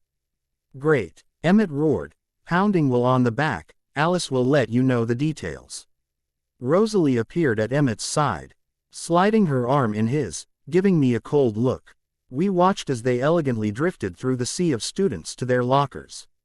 What's Blondie's problem? Addie whispered to me. I shrugged my shoulders. Beats me. Rosalie was perhaps the most confusing Cullen. I didn't understand why she held so much resentment, especially to me. My mind flashed back to the snowy lane and Royce. I shuddered. She deserves better. Perhaps she'd prefer to have been left there rather than be here in her current and internal state. My heart ached for her. Earth to Bella, Addie said, pulling me from my thoughts. Let's go. We're going to be late for class. I rushed to keep up with Addie's long strides. We settled in our seats in English just as the bell rang. The teacher called the class to order and my mind wandered away. I ran through the motions required for my morning classes. I was incredibly eager to get to the cafeteria and then to biology. Now that the lines of communication were opened, I couldn't wait to pick at Edward's mind. I still had many unanswered questions. After what seemed like eternity, the lunch bell rang. I pulled Addie out of her desk and practically ran out the door. We met Will in the hall and I had to throttle back my excitement for his sake.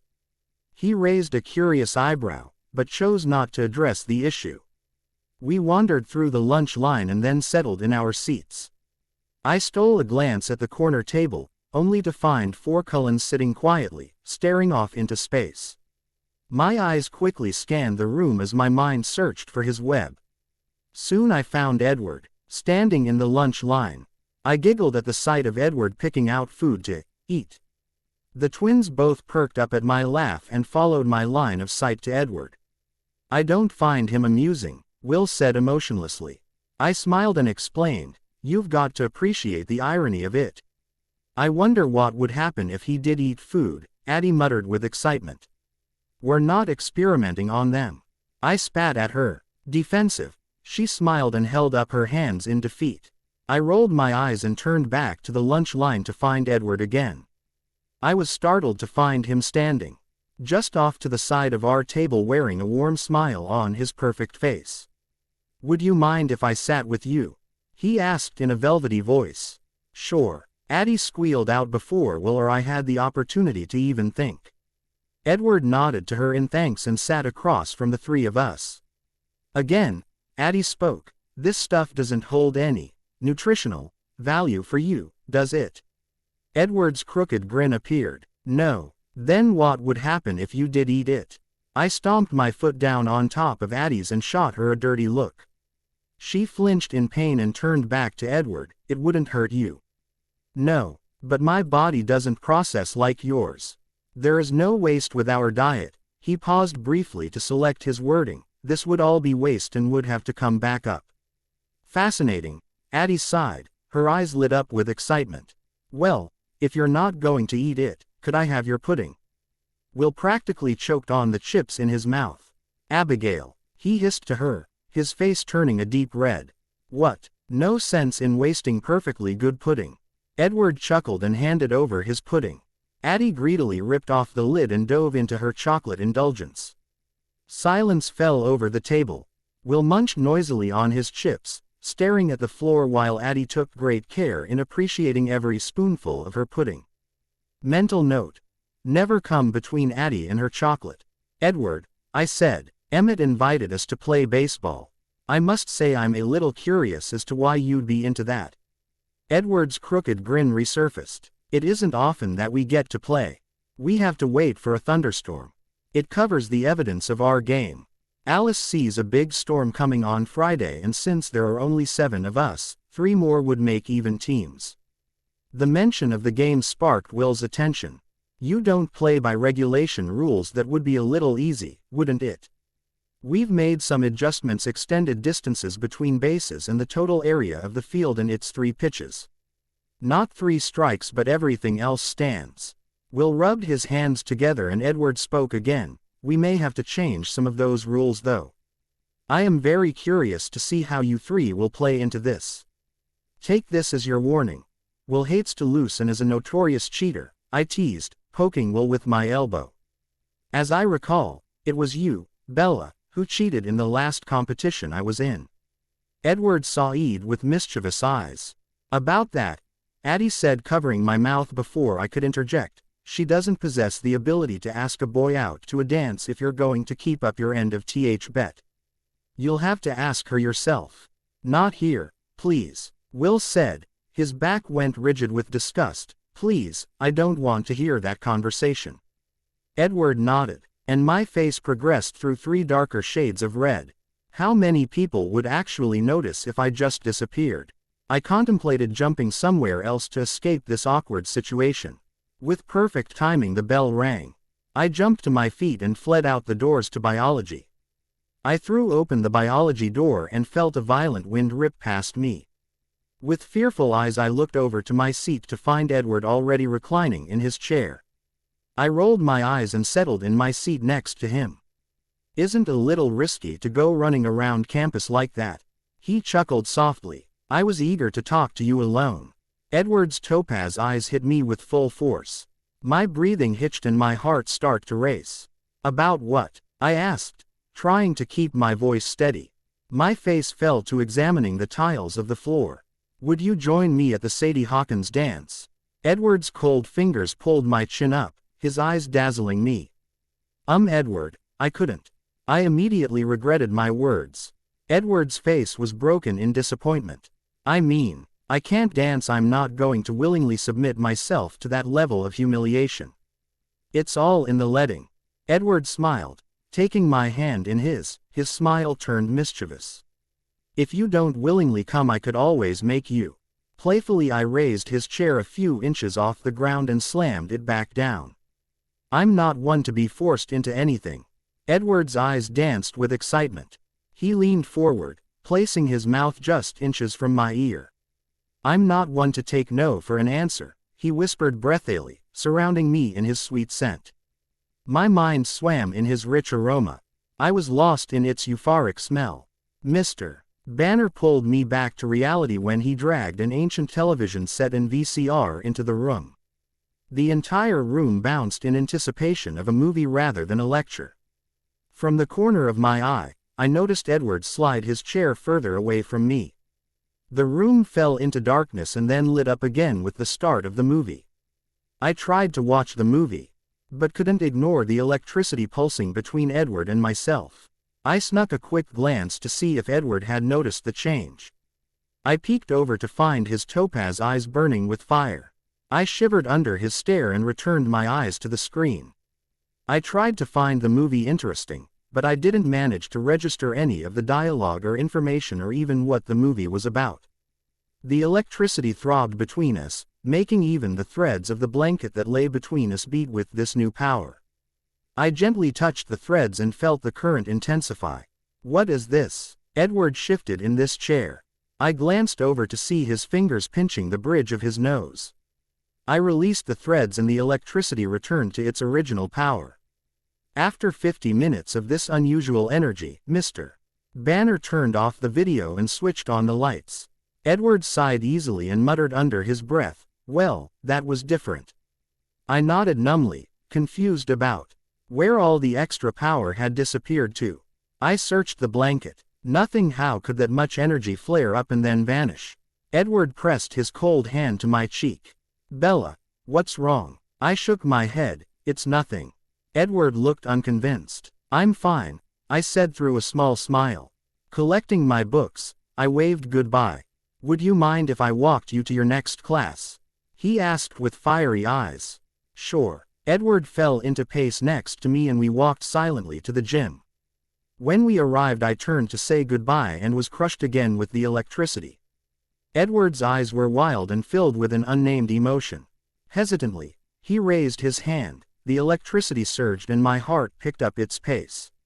Quickly and softly, he grazed my cheek with his cold fingers. My skin burned under his frosty touch. Just as quickly as he had touched me, Edward turned and walked away towards his class. The current quickly faded, but my skin still tingled from its power. I watched until Edward's retreating figure was lost behind a building. Breathing deeply, I turned to the gym and rushed inside to dress out before class started. We started a new sport, basketball. I was one of the first people chosen. But I quickly disappointed my team. My mind was still numb from Edward's touch and I fumbled around the court, missing almost every shot I took. After 5 minutes, I asked to be added out so that I could straighten out my mind. Alice appeared at my side with curious eyes. "What's up, Bella? You seem really distracted." "I know," I grumbled, rubbing my face with my hands. Alice giggled softly and I felt her web pulse with power. "Would you mind telling me what you saw, or do I need to tap in and find out for myself?" "Silly Bella, I can't see anything till you make up your mind. When will you just admit and accept it?" she asked, shaking her head. I stared at her confused. "Admit what?" Alice giggled again. "You two are going to be in this awkward stalemate forever because both of you are too timid and blind to realize what's really happening." "What? Seriously, Alice, what are you talking about?" Alice smiled warmly and gave me a small, quick hug. "He's been waiting so long for this," she whispered rapidly. Then she was on her feet, jogging over to rejoin the game. "She means Edward's been waiting for me." My mind spun in thoughts of what Alice meant. Yes, I guess I'm a rather interesting change of pace for him. But my heart ached with that statement. I don't really want to simply be interesting. The bell rang and pulled me from my thoughts. I ran to Chan Ge and then exited the gym to find Will standing tapping his foot, his face filled with exasperation. "Oh no, what did I do? Come on, let's go," he said, pulling me by my arm. We've got to go practice. I laughed in relief. Will quickly found Addie and pulled her along to the truck. He rushed us home and jumped through the blanket into the house. Soon he emerged from the house with a bat and ball in hand. "Come on you two," he cried to us, "let's go find an empty clearing and practice." Addie and I obeyed and took to the sky, following Will through the wet clouds. We landed in a small clearing. Will threw himself into a review of the rules of baseball. Within minutes we were running through drills, while Will pounded us with tips and ways to improve. After Will told me I threw like a girl, I picked the ball up with the threads and slung it at him with a violent force. It pelted him in the middle of his back. "What the hell?" Will cried, lifting his shirt to reveal the already swelling welt. "Ouch Bella, that hurt." I stuck out my tongue. "Didn't feel like a girl threw it, did it?" Will clapped his hands. "Brilliant Bella. Okay, new drill, throwing without using your girly arms." We dove into a new kind of practicing and soon, we were all slinging the ball around with superhuman speed. The sky started to darken with the coming of dusk. Will clapped his hands again to pull us out of our drill. "Great job, girls," he said, sounding very much like a coach. "Tomorrow we'll work on batting. If we keep up this rate of progress, I'm sure we'll be competitive on Friday." Addie rolled her eyes. I smiled with the anticipation that perhaps this game would be a significant step for Will. He really is coming around. The next few days followed the same path as Monday.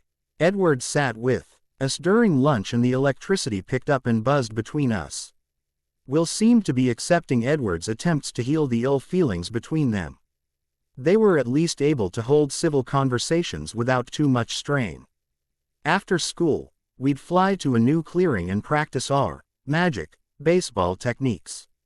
Will insisted on changing our practice location to keep them secret. He also forbade Addie and me to talk to Edward or any Cullen about our growing abilities. Thursday afternoon we ended early to give our minds plenty of rest. Addie and Will remained down the street at their house. I could talk to Charles about tomorrow's baseball game. I had to let him know he'd be on his own for dinner. I threw together a quick meal, chicken soft tacos, and practically inhaled them once Charlie arrived home. He was skeptical of my baseball game plans, but seemed to relax a bit when I told him that Addie and Will were going too. He shrugged his shoulders and said he could manage dinner for a night. I finished the dishes quickly and said good night to Charlie. Staggering up the stairs, I changed into my favorite worn-out sweats and brushed my hair. My head barely hit the pillow before I fell asleep. A scream exploded from my mouth as my eyes flew open. "Shish, Bella," Edward said, placing a cool hand across my sweaty forehead and down my cheek. My eyes focused in the moonlight at Edward's concerned face, hovering inches above mine. "Oh, Edward," I cried, throwing my arms around his neck and pulling myself into him. His back stiffened and I released him. "Sorry, it was just such a horrid dream. And finding you here lessens the fear. I make you more comfortable?" Edward asked with disbelieving eyes. I nodded and cupped his cheek up in my hand. I felt his jaw flex beneath my fingers. "You wouldn't let anything happen to me," I whispered. In one of his quick movements, Edward scooped me into his arms. A small cry escaped my mouth, but I quickly relaxed and nuzzled into his stone chest while his arms wrapped around my legs and body, enveloping me in his body. "No one will ever touch you," he growled softly, pulling me closer into him. We sat there quietly, listening to the rain beat against my window. "What was your dream about?" Edward asked cautiously. "The voice," I whispered. Edward pulled me closer to him. "Do you think it is coming?" I shrugged my shoulders. The fear from my dream crept back into my soul, making me feel numb to the world. Edward startled me as his hand moved up to my hair. His fingers idly wove my hair around and through. "Will you tell me something?" I asked softly. "I have a question." "What would you like to know?" "Why aren't your eyes red?" Edward's fingers stopped moving and his body stiffened again. "How do you know what color they're supposed to be?" he asked rather roughly, still struggling to regain his composure. The voice was accompanied by a pair of red eyes. I couldn't see the rest of his face, just glowing eyes. Edward took a deep breath. It's the blood. Our diet makes our eyes different. The darker the shade, the hungrier you are, right? Yes, he whispered flatly. I shuddered unconsciously and Edward tightened his grip around me. I shook my head. It was just a dream. And I'm not going to be wandering around alone, so it won't happen. Bella. Edward sighed with pain in his voice. I believe this drive is a little more significant than you're making it. You drew it. That doesn't mean anything, I said defensively. I'm almost certain you've never done anything like this before. Edward slowly leaned towards my nightstand, still clutching me to his chest. The room flooded with a soft yellow light once the light was flicked on. My eyes squinted and slowly adjusted. I slowly scanned the room for my journal when I saw them. The red eyes, there, drawn on my wall, were the dark, deadly eyes of my dream. Edward was right. I had never done this before. The eyes were more like a mural, stretchy, a good 4 feet across my pale blue wall. Their gaze was almost as intimidating as my dream. 2 thick blondish brown eyebrows scowled and crushed down on the wide, penetrating eyes. The small CK orbs of his pupils were almost indecipherable from the black of his irises. A thin ring of scarlet laced the edge of the black eyes. He's hungry. I shuddered again and shut my eyes, turning my face back into Edward's chest. He growled softly, now will you tell me what the dream was about? I sighed and pressed me face further into his chest. I was running through a fog. I was running from something. But really didn't feel like I was making any progress. It felt like I couldn't escape. The eyes appeared and he talked to me. Edward's hand returned to my hair, running his fingers down the length of my hair. He nuzzled his cheek in the top of my head. What did he say? Running would help and fighting would only make his victory sweeter. A growl rumbled in Edward's chest. Do you know where you were? I shook my head weakly. The fog was too thick and completely disorienting. I didn't recognize anything around me. But I smelt something. What was that familiar smell? I felt the stare from the eyes from the wall. Reaching through the blanket, I pulled a poster from my wall and plastered it over the dark eyes. I had to rotate the poster to its side to cover the width of the eyes, but I didn't care. I don't want those staring at me anymore. It is still very early. Do you think you can go back to sleep? Edward asked, reaching to turn off the lamp. Not here, least not till I can get out some paint. I shuddered again. I think you should try. You need your rest. Before I could object, Edward lifted me off his lap and covered me with my blankets. I grasped his wrist as he turned. Don't go, I pleaded. I'll be here, he reassured me, pointing to the rocking chair. No, don't go. I moved over to the far side of my bed and patted the empty space beside me. Please. Edward took several deep breaths before sitting down and then reclining against the headboard. My hand found his as I snuggled down into my blankets. Our fingers intertwined and the electricity returned. Edward seemed to notice the difference too and shifted slightly. What is that, Bella? He asked me, reaching over to move my face to where he could see it. I didn't realize you felt it too. He nodded at me and the current intensified and buzzed between us. I don't know, but it only seems to affect the threads around or between us. Am I feeling the blanket? Edward asked with hope in his voice. Not exactly. This energy isn't anything like what the blanket produces. And as I spoke, the electricity softened and faded away. I really have no idea what or where it's coming from. Edward rotated his body so that he was lying on his side, staring at me with questioning eyes. I smiled reassuringly and wiggled closer until my cheek rested against his chest.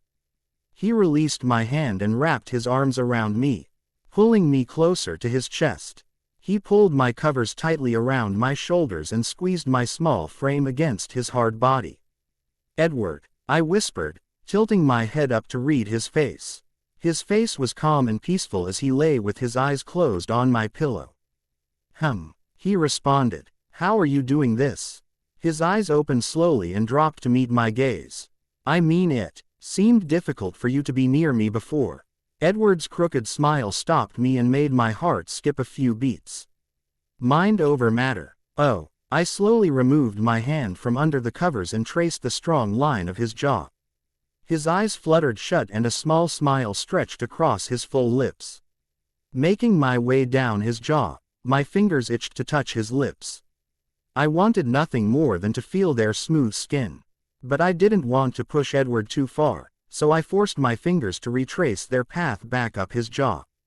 Edward sighed softly and relaxed further into my pillow.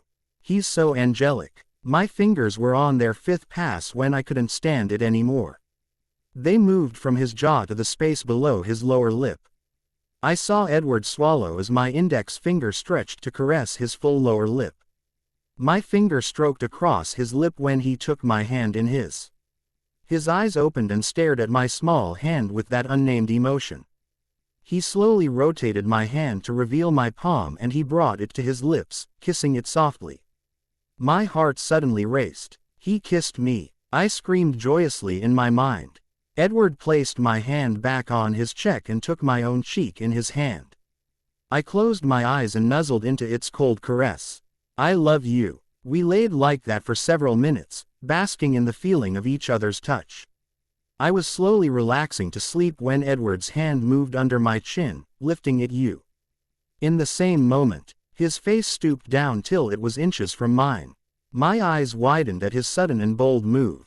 Edward's topaz eyes were soft and fiery, passionate and pained, longing and determined. He moved slightly closer, breathing deeply, testing himself. I wanted to close that small space and leave nothing between us, but my body lay immobile next to him, no longer responding to my commands, but to his. Edward moved closer till I could see nothing but his liquid, fiery eyes. His nose touched the tip of mine, sending fire through my body. Slowly and with the greatest care, he rotated and his nose grazed from my nose to my cheek. He took a deep breath and my flesh burned under his chilly breath. Slowly his nose circled my cheekbone. His face shifted ever so slightly. And his lips touched softly to my cheek. My body suddenly thawed and reacted instantly to Edward's kiss. My lips moved to find his while my hands tangled in his rich hair. I crushed my lips against his hard, smooth lips. My heart raced as the entire room seemed to fill with electricity. Edward stiffened and his hands moved to my shoulders, gently pulling me away. I opened my eyes to see the pain flowing from his. Well, now you really pushed it too far, Bella. Damn it. I opened my mouth to apologize when Edward's finger pressed gently to my lips. Just give me a second, he whispered, closing his eyes and taking a steadying breath. Opening his eyes, his hand shifted around to the nape of my neck and pulled my face to his again. Our lips met and I tried desperately to cling to some self-control. My body burned under his touch and the room sparked with electricity. Edward pressed further into my touch, crushing my lips against his. His fingers tangled in my hair and small chill ran down my back. Not satisfied with the innocence of his contact, my mouth opened and my tongue grazed across his lower lip. Edward growled and pulled away again. His hand shot up to his hair as he rolled away from me. The action took less than a second. Damn it, Bella, you're going to be the death of me. He growled into his hands. My tongue flicked across my lips, capturing the taste Edward had left. He tastes even sweeter than he smells. I moaned softly as the new information only added fuel to the fire that burned within me. Edward rolled back over at my moan and looked at me with fearful eyes.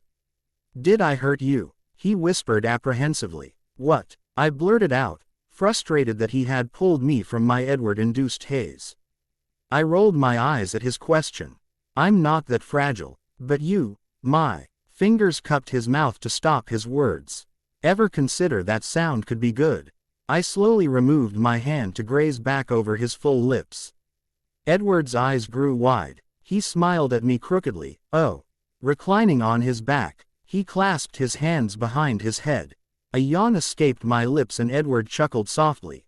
Good night, Edward, I thought as I curled myself against his body.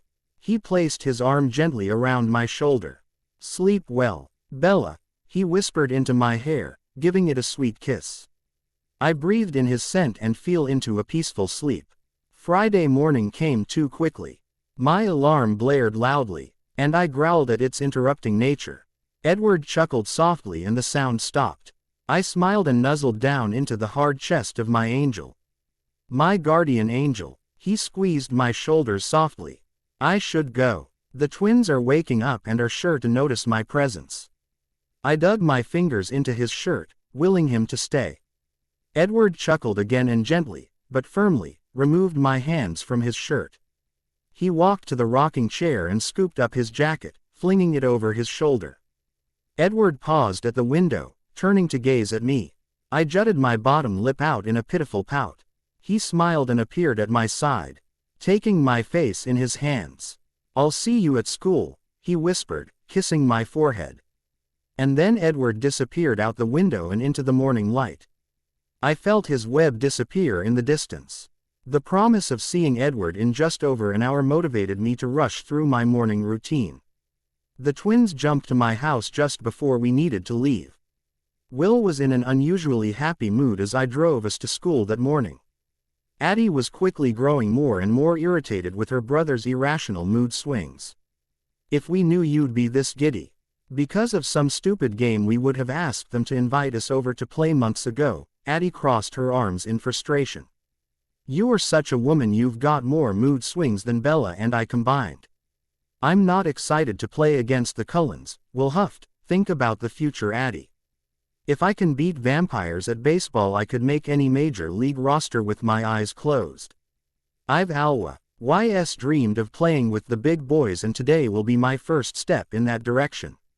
Addie ignored her father's reasoning and continued in her silent sulking. I didn't care what the reasoning was. Besides the mental exhaustion we'll put us through in our daily practices, this week was the most relaxing and comfortable week I had experienced in months.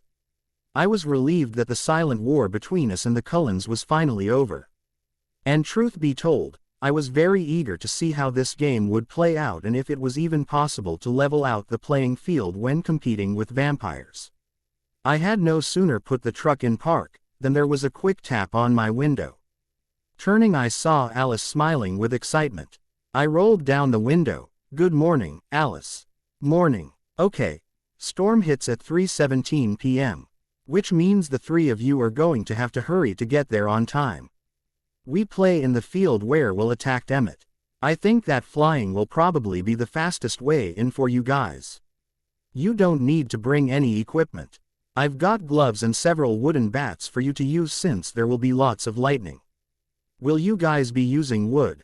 Will asked. "No, the bats don't last a hit if they're wood. Emmett somehow manages to break most of the metal ones too." Alice smiled wickedly as Will's eyes grew in disbelief. "Oh, and don't eat the potato salad at lunch. The mayo they'll use has gone bad. See you in gym, Bella." We waved as Alice skipped towards her classroom. "If we could harness her, we'd solve the world's energy problem," Will whispered with a smile on his face. I smiled back at him. "Yeah, I know. You should see her shop." Will closed his eyes and shuddered, causing Addie and I to giggle. "Let's get to class and get this school day over with," Addie said, throwing her door open. The school day flashed by, and before I realized it, I was leaving the gym with Alice bouncing at my side. "Bella, give me your keys so I can drive your truck over to our house. That way you guys can fly directly there." Her eyes grew cloudy and distant. Only 23 minutes until game time. I tossed Alice my keys as Will approached. He watched my action with a questioning expression. "We're going straight there," I told him quickly. He nodded and we both headed off to find Addie. We found her at her locker, texting someone.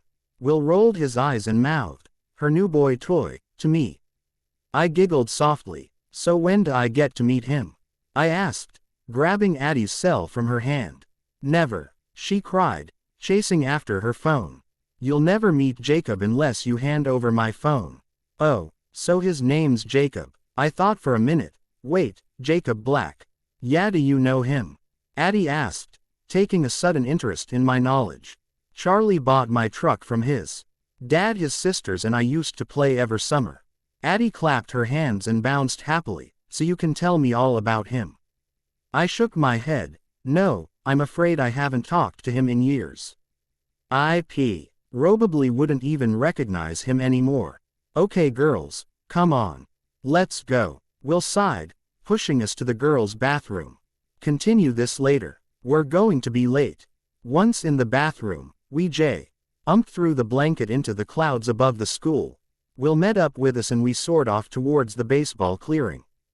During our 5-minute flight, Will ran through a review of our individual weaknesses and what we needed to focus on during the game. I could tell the twins were growing more and more nervous as we approached the field. Relax you two. We'll play just fine. I reached out to stop them in the air.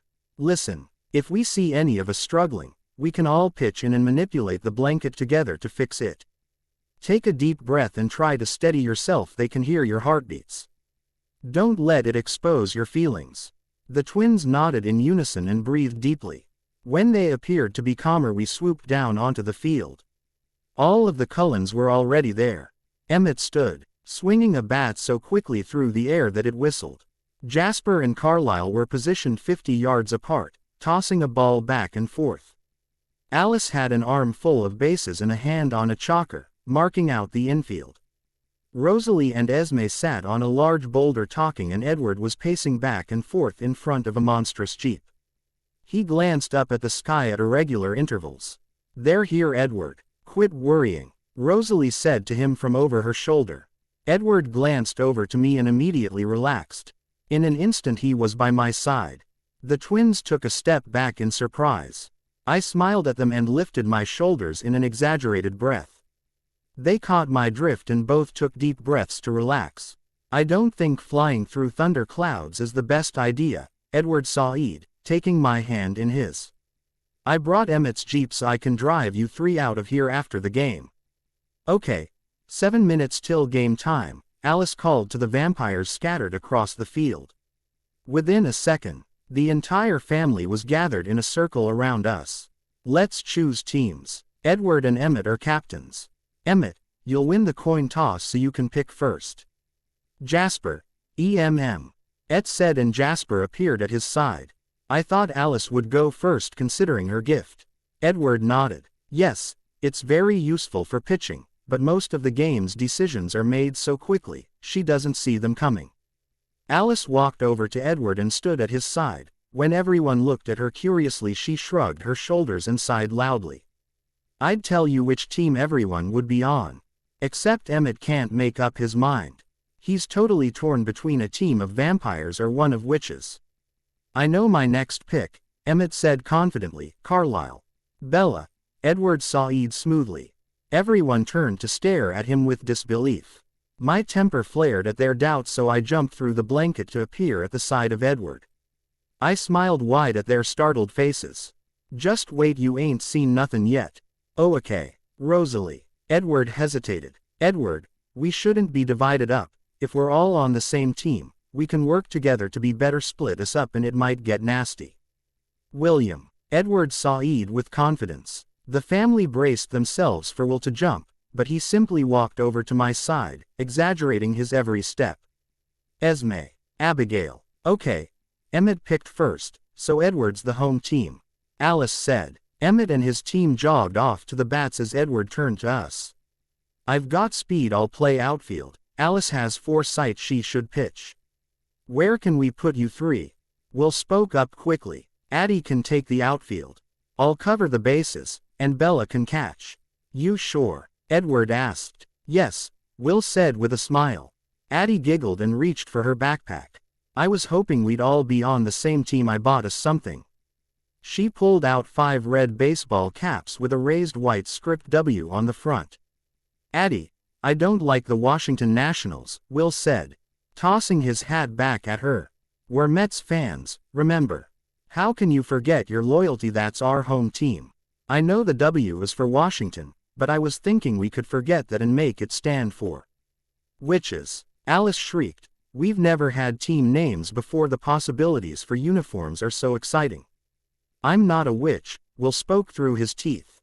"Whatever. Wizard also starts with AW." Addie spat at him. Alice glanced between the two quickly. "So boys aren't called witches?"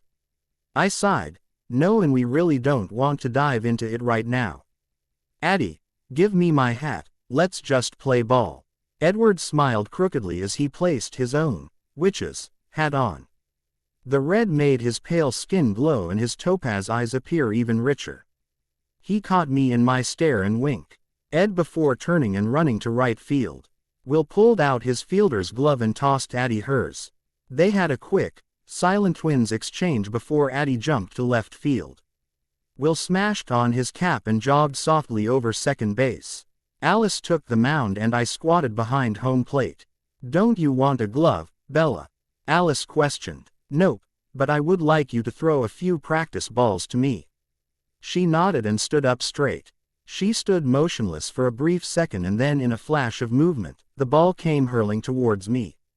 I wasn't anticipating her throw and barely had out time to organize a shield to protect myself from the baseball. The ball ricocheted off my shield and flew into the air. Emmett caught it and exploded in laughter. My face flushed a deep red. Supposed to catch it, Bells. He cried between his rumbles.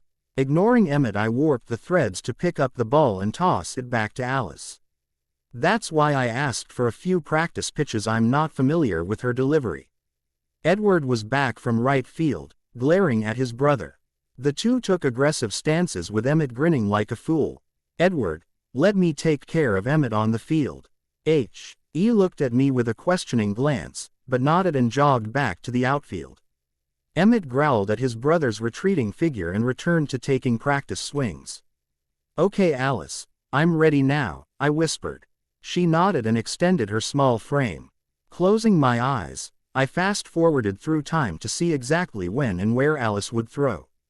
Once I had a timeline, I opened my eyes and started manipulating the threads that would catch the ball. Alice threw her pitch and it landed exactly where my collected threads were. The Cullen family watched in awe as my hands lay limp at my sides. And the ball hovered inches in front of my chest. Closing my eyes again, I flexed the threads and threw the ball back to Alice. She giggled and took 2 more practice pitches.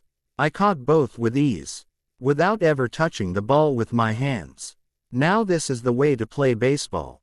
It's time, Alice said, and as if to confirm her declaration, the sky rumbled with thunder. Emmett clapped his hands together and he ran to the plate. Watching me for a brief moment, Emmett raised his bat and turned his attention towards Alice. I sped through time and saw Alice's pitch. I prepared the threads and caught the ball as Emmett swung late. He cursed under his breath and I tossed the ball back to Alice. She stood immobile for an instant and then threw the second pitch. Emmett grunted and swung, Maki, in contact with the ball with a thunderous crack. So that's why they need the storm. Emmett watched the ball soar away for a brief second until he saw Edward speeding off after it. Damn it, Emmett growled, throwing himself into a full sprint. Addie, Will and I looked at each other with confusion. Isn't that a home run? The ball easily carried the length of the field and disappeared along with Edward into the trees. Bella, here it comes, Alice yelled as Emmett rounded second base. Edward appeared at the edge of the trees, his body whipped in a fluid movement. Instantly, I saw a small white ball flying towards me at an unnatural speed. I fast-forwarded through time to see where his throw would hit. Just to the left of the plate. Perfect. Emmett saw the ball and picked up his speed. He was already rounding third. The throw isn't going to be in time. Emmett growled and smiled knowingly. He was just feet away from home. I flared my nose. Sorry, big guy, not today. Jumping through the blanket, I grabbed the ball and jumped back to home plate. Emmett's eyes widened in disbelief, but he wasn't slowing down. He's going to hit me at full speed. Immediately, I threw up a matter shield. EMMTTC. Allotted head on with the shield and crumpled beneath it, coming to a complete and rather violent stop a foot short of the base. Slowly reaching out with the ball in hand, I tagged his foot. Out, I whispered triumphantly. Addie and Will burst into cheers, jumping to my side to offer high fives. Alice slowly shook her head. Nothing is going to be the same now. Her words were so soft, I wasn't sure if she thought this was a good thing, or a bad one. Emmett shook the dirt off his clothes and reached out to me. Addie and Will hissed at my side. Emmett ignored them and lightly smacked the bill of my hat. Like I said, keep this up and we might keep you around. Emmett smiled at me and winked. This time the growls came from right field and they were much fiercer than Addie or Will's. The twins jumped back to their positions and the game resumed.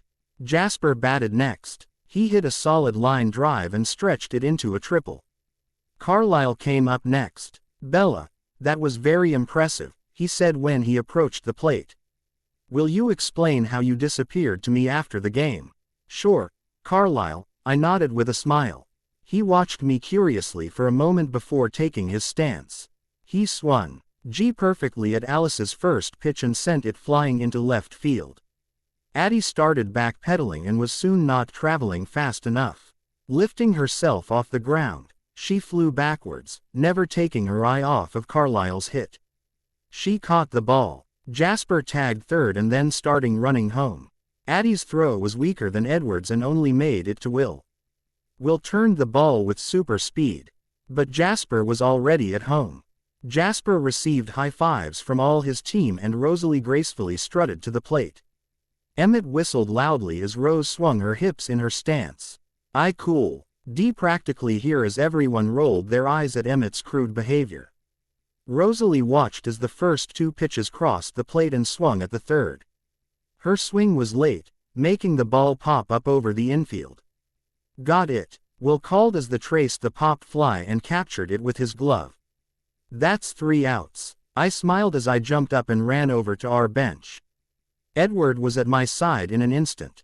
You're amazing, he said, taking my hands in his and staring deeply into my eyes. I blushed deeply and his crooked grin expanded into a full smile. You're really fast. I signed Emmett's hit off as a home run. Edward's smile turned to satisfaction. He raised a hand to my face, gently adjusting my hat before cupping my cheek. Please keep the PDA to a minimum, Addie said from the bench. I rolled my eyes and Edward chuckled, removing his hand from my face only to intertwine our fingers together. Will completely missed the entire interaction. He was still on his baseball high. What's the batting order? He asked Edward, only now noticing our hands. He flared his nostrils in disgust, but bit back the nasty comments I'm sure were on his tongue. Alice is the perfect lead-off. I don't remember the last time she didn't make it on base. Would you like to bat second or clean up? Edward asked. Second, Will replied. Edward nodded and then motioned to Addie and I, where should the girls bat?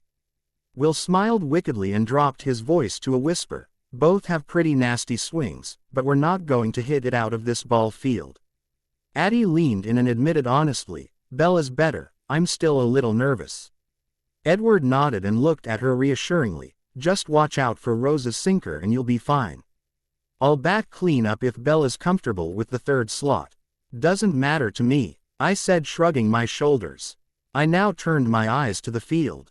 Emmett and Carlisle were in the outfield, Jasper was covering the infield, Rosalie was on the mound and Esme was catching. Alice picked up her bat and danced up to the plate. She's a lefty, I asked Edward. He shook his head and then nodded. We can bat either way, it doesn't make much of a difference. Alice Jew. Saint likes to be that one step closer to first base. Will muttered something under his breath and Edward chuckled softly. Alice stood at the plate with her eyes completely closed. I'm surprised you haven't banned the use of your talents.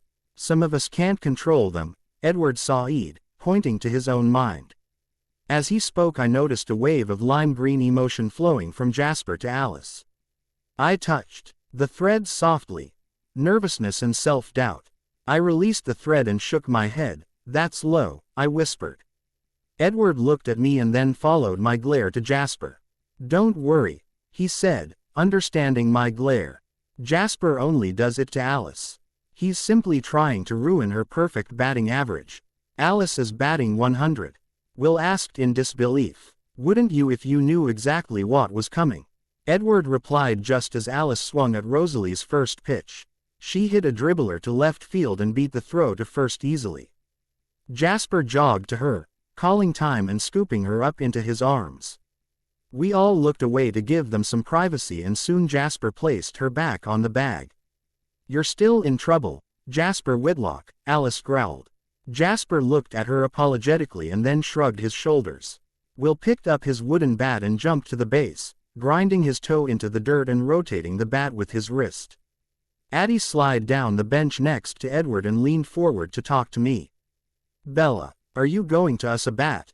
Addie asked. Edward stiffened and then turned to me. "I don't know. I haven't seen enough of Rosalie's pitches to know if I'll need one." Ed Ward's eyebrows raised and his crooked smile appeared again. Our attention was pulled back to the game as we heard Will's bat make solid contact with the ball. "Nice poke, Will," Addie said. Will started to run, but Alice was stalling on first, thinking Carlisle would make the catch in the outfield. "Run, Alice," I yelled as Will reached for the threads surrounding the ball, pushing it faster and over Carlisle's head. Alice saw Will's intentions and shot down the baseline. Will rounded first and was pushing towards second. "He'll get a big head with a triple," Addie hissed, not approving of Will's use of the threads. I nodded and halted the ball and forced it to the ground. Carlisle picked it up and chucked it to Jasper. Will slid and beat the ball to second. Alice was already standing on third. Edward chuckled and shook his head as Emmett exploded from outfield. "And that's not cheating." He threw his hands into the air in frustration. "What the hell was that?" Will smiled obnoxiously at Emmett and raised his hand. "Shouldn't have been a doubter, Emmett. Never doubt what we're capable of. Go show them," Addie whispered to me. I walked to the plate with bat in hand and then tossed the bat back towards the bench. Emmett's team gasped and Alice giggled from third base. "Bring us home, B," Will shouted. Taking a deep breath, I relaxed and formed my own bat of threads, madder threads to be exact. Rosalie tossed the ball idly and set herself to pitch to me. Fast forwarding through time, I saw the pitch, low and inside. "Sorry Rosalie, but you can't jam me." The pitch came a second lat. And I swung my thread bat with a grunt. The ball made contact and flew towards right field. I leapt into the air and flew towards first.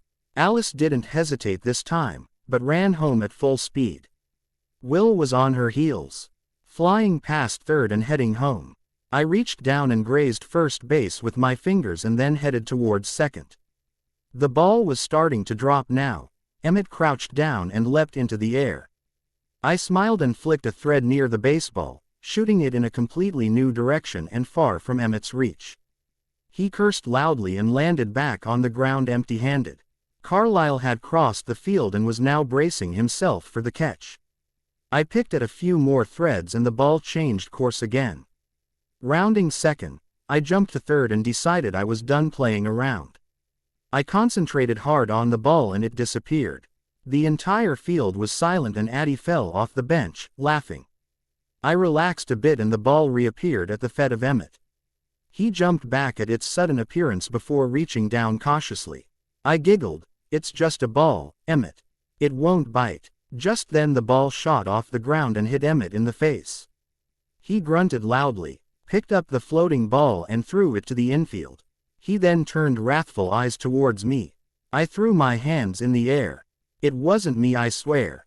Addie and Will snickered from the bench and I shot them a dirty look. "Don't get me in trouble, you two." Edward now jogged up to the plate, gracefully swung the bat and set himself. Rosalie scowled at him, curious to see if Rosalie was trying to block Edward's gift. I touched the web thread that connected them. 3-finger, split finger, curve ball, slider, fastball, split finger, slider, fastball, plunk him. Rosalie smiled and threw her pitch. Edward ducked to escape the ball that was headed straight for his shoulder. "I'd like to earn my hit," he hissed to her. Rosalie shrugged her shoulders and delivered the next pitch. Edward D swung and the ball flew straight to Emmett. Emmett caught the ball with ease. I tagged third and then headed for home, determined to make it there on my own 2 legs. Emmett hesitated for a brief second and I slid, scraping home just as Esme caught the ball. "That's 3-1, Addie said happily as she stepped back up to the plate. I dusted myself off and returned to the bench. Will and Edward sat on opposite ends of the bench. Both watched me approach. "Don't do this to me, boys," Don't make me choose. So I sat in the middle and ignored both of them. Will scooted closer, leaning in to talk to me. How do you make the ball disappear? He whispered. I'm not exactly sure, I was just thinking I'd like it to be on the ground and it appeared there. You jumped the ball, Will asked, trying to figure out what I had done. I shrugged my shoulders. I guess. Addie swung poorly at the first and second pitch. Taking a deep breath, she glanced over to Will and I with pleading eyes. I nodded and Will closed his eyes to concentrate. Together the three of us helped Addie make contact with the next pitch, a line drive the Jasper caught with ease. He held up 2 fingers and pumped his team full of a new emotion, encouragement. Alice danced back to the plate and Jasper turned his attention and full force on her small frame. It didn't work. Alice hit the first pitch and was standing on second before Carlisle could bring the ball in. Will batted and hit the second pitch high into the air. Cursing, he threw the bat down. Addie moved to manipulate the ball, but Will raised his hand. Don't touch it, he commanded. That was a crappy hit. I deserve the out. Jasper caught the pop fly and the team switched. We took to the field and Renesmee stepped up to bat. She hit a dainty dribbler to Will but managed to beat it out with her speed.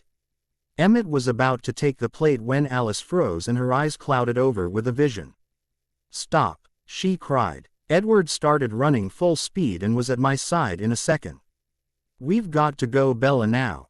He turned quickly to the twins. Let's go. They jumped to my side as Edward started to pull me away.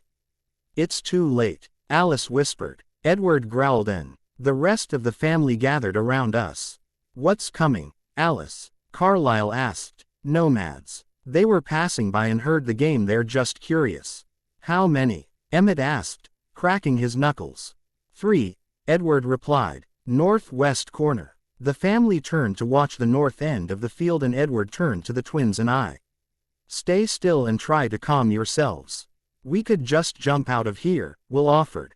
No, they've heard you, Edward hissed, that would make them more curious. Please be quiet and don't move. The twins and I froze and stared at the north end of the field. A tall blonde male emerged from the trees shirtless. He crouched down and arched his back in an aggressive stance. Edward growled softly and inched closer to me. A second later the blonde disappeared back into the trees. I took a steadying breath as 3 people emerged silently from the woods. The 3 were inhumanely beautiful and graceful as they strolled over to our collected group. They're vampires. Addie gasped softly and I shot her a harsh look. Edward shifted and placed himself in front of Addie and I. The rest of the Cullen family formed a loose line in front of us with Emmett and Jasper on the ends. Emmett expanded his wide frame as the 3 nomads stopped 20 feet away. The nomads were like nothing I had ever seen. Their clothes were torn and dirty, and their stance was hunched and animalistic. My eyes quickly passed over the 2 males and settled in fear of the tall red head. Her wave locks furled around her. She emanated danger and sent a small shiver down my spine. I ripped my eyes from her and traveled back to the center male as he spoke. Hello. I am Laurent and this is James and Victoria. Laurent's voice was deep and rich. James and Victoria nodded their heads in greetings. James turned his head to stare at me curiously. His eyes were black ebony with a thin crimson ring. I shivered again. Carlisle stepped forward and distracted him temporarily. I am Carlisle and this is my family: Emmett, Rosalie, Renesmee, Alice, Jasper, Edward, Bella, Abigail and William, he said, careful not to point anyone out. We've never come across such a large coven, Laurent said, impressed. Yes, we maintain a permanent residence nearby. Carlisle's voice hardened a little. I request that you not hunt in the region. It would bring unnecessary attention. Victoria snickered but Laurent replied. Of course, we were only passing through the area. Carlisle nodded his head. A soft breeze picked up, tossing my hair lightly. James's nose lifted to catch the breeze and his eyes flashed with a dark hunger. Edward crouched. A furious growl ripped from his chest. Why would you protect her? James's deep voice froze me to the core. That voice, it's the voice from my dream. Edward growled again and Carlisle raised his hand. I suggest you all leave. Carlisle's tone was more commanding than suggesting. Laurent nodded and waved to James and Victoria. Let's go. They turned, but James remained, staring at me with hard eyes. Edward shifted slightly and stooped lower. James, Laurent said. James clenched his jaw and turned in a swift movement. The three nomads took off in a run and disappeared into the trees. We've got to get Bella out of here, Edward growled, grabbing my arm and pulling me towards the jeep. What? Will said, throwing himself in front of Edward. Edward snarled. James is a tracker. He scooped me up into his arms and laid me in the passenger seat, and his hands flew widely as he buckled me in the 5-point harness. I don't understand, Addie said desperately, turning to the rest of the Cullens. What's a tracker? No one had time to answer though. You two better come too, Edward huffed. Addie and Will jumped into the back seat as the jeep roared to life. He threw the jeep into drive and flung mud everywhere with his aggressive throttle. Edward, wait, Alice cried, running and leaping onto the back of the jeep. She balanced hers elf on the bumper while holding onto the roll bar. Just what are you planning? How are you going to escape a tracker? Oh, for goodness sake, what is a tracker? Addie cried, frustration edging the desperation in her voice. Edward growled as he spoke. The worst kind of vampire. They hunt for sport, taking more pleasure in the pursuit rather than the feeding. Did they play with their food? Addie asked in a quiet voice.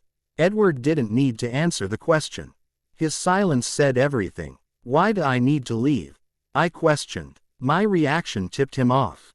At first he was just curious as to why humans were with us, and then Edward's jaw clenched tight and his knuckles grew white on the steering wheel.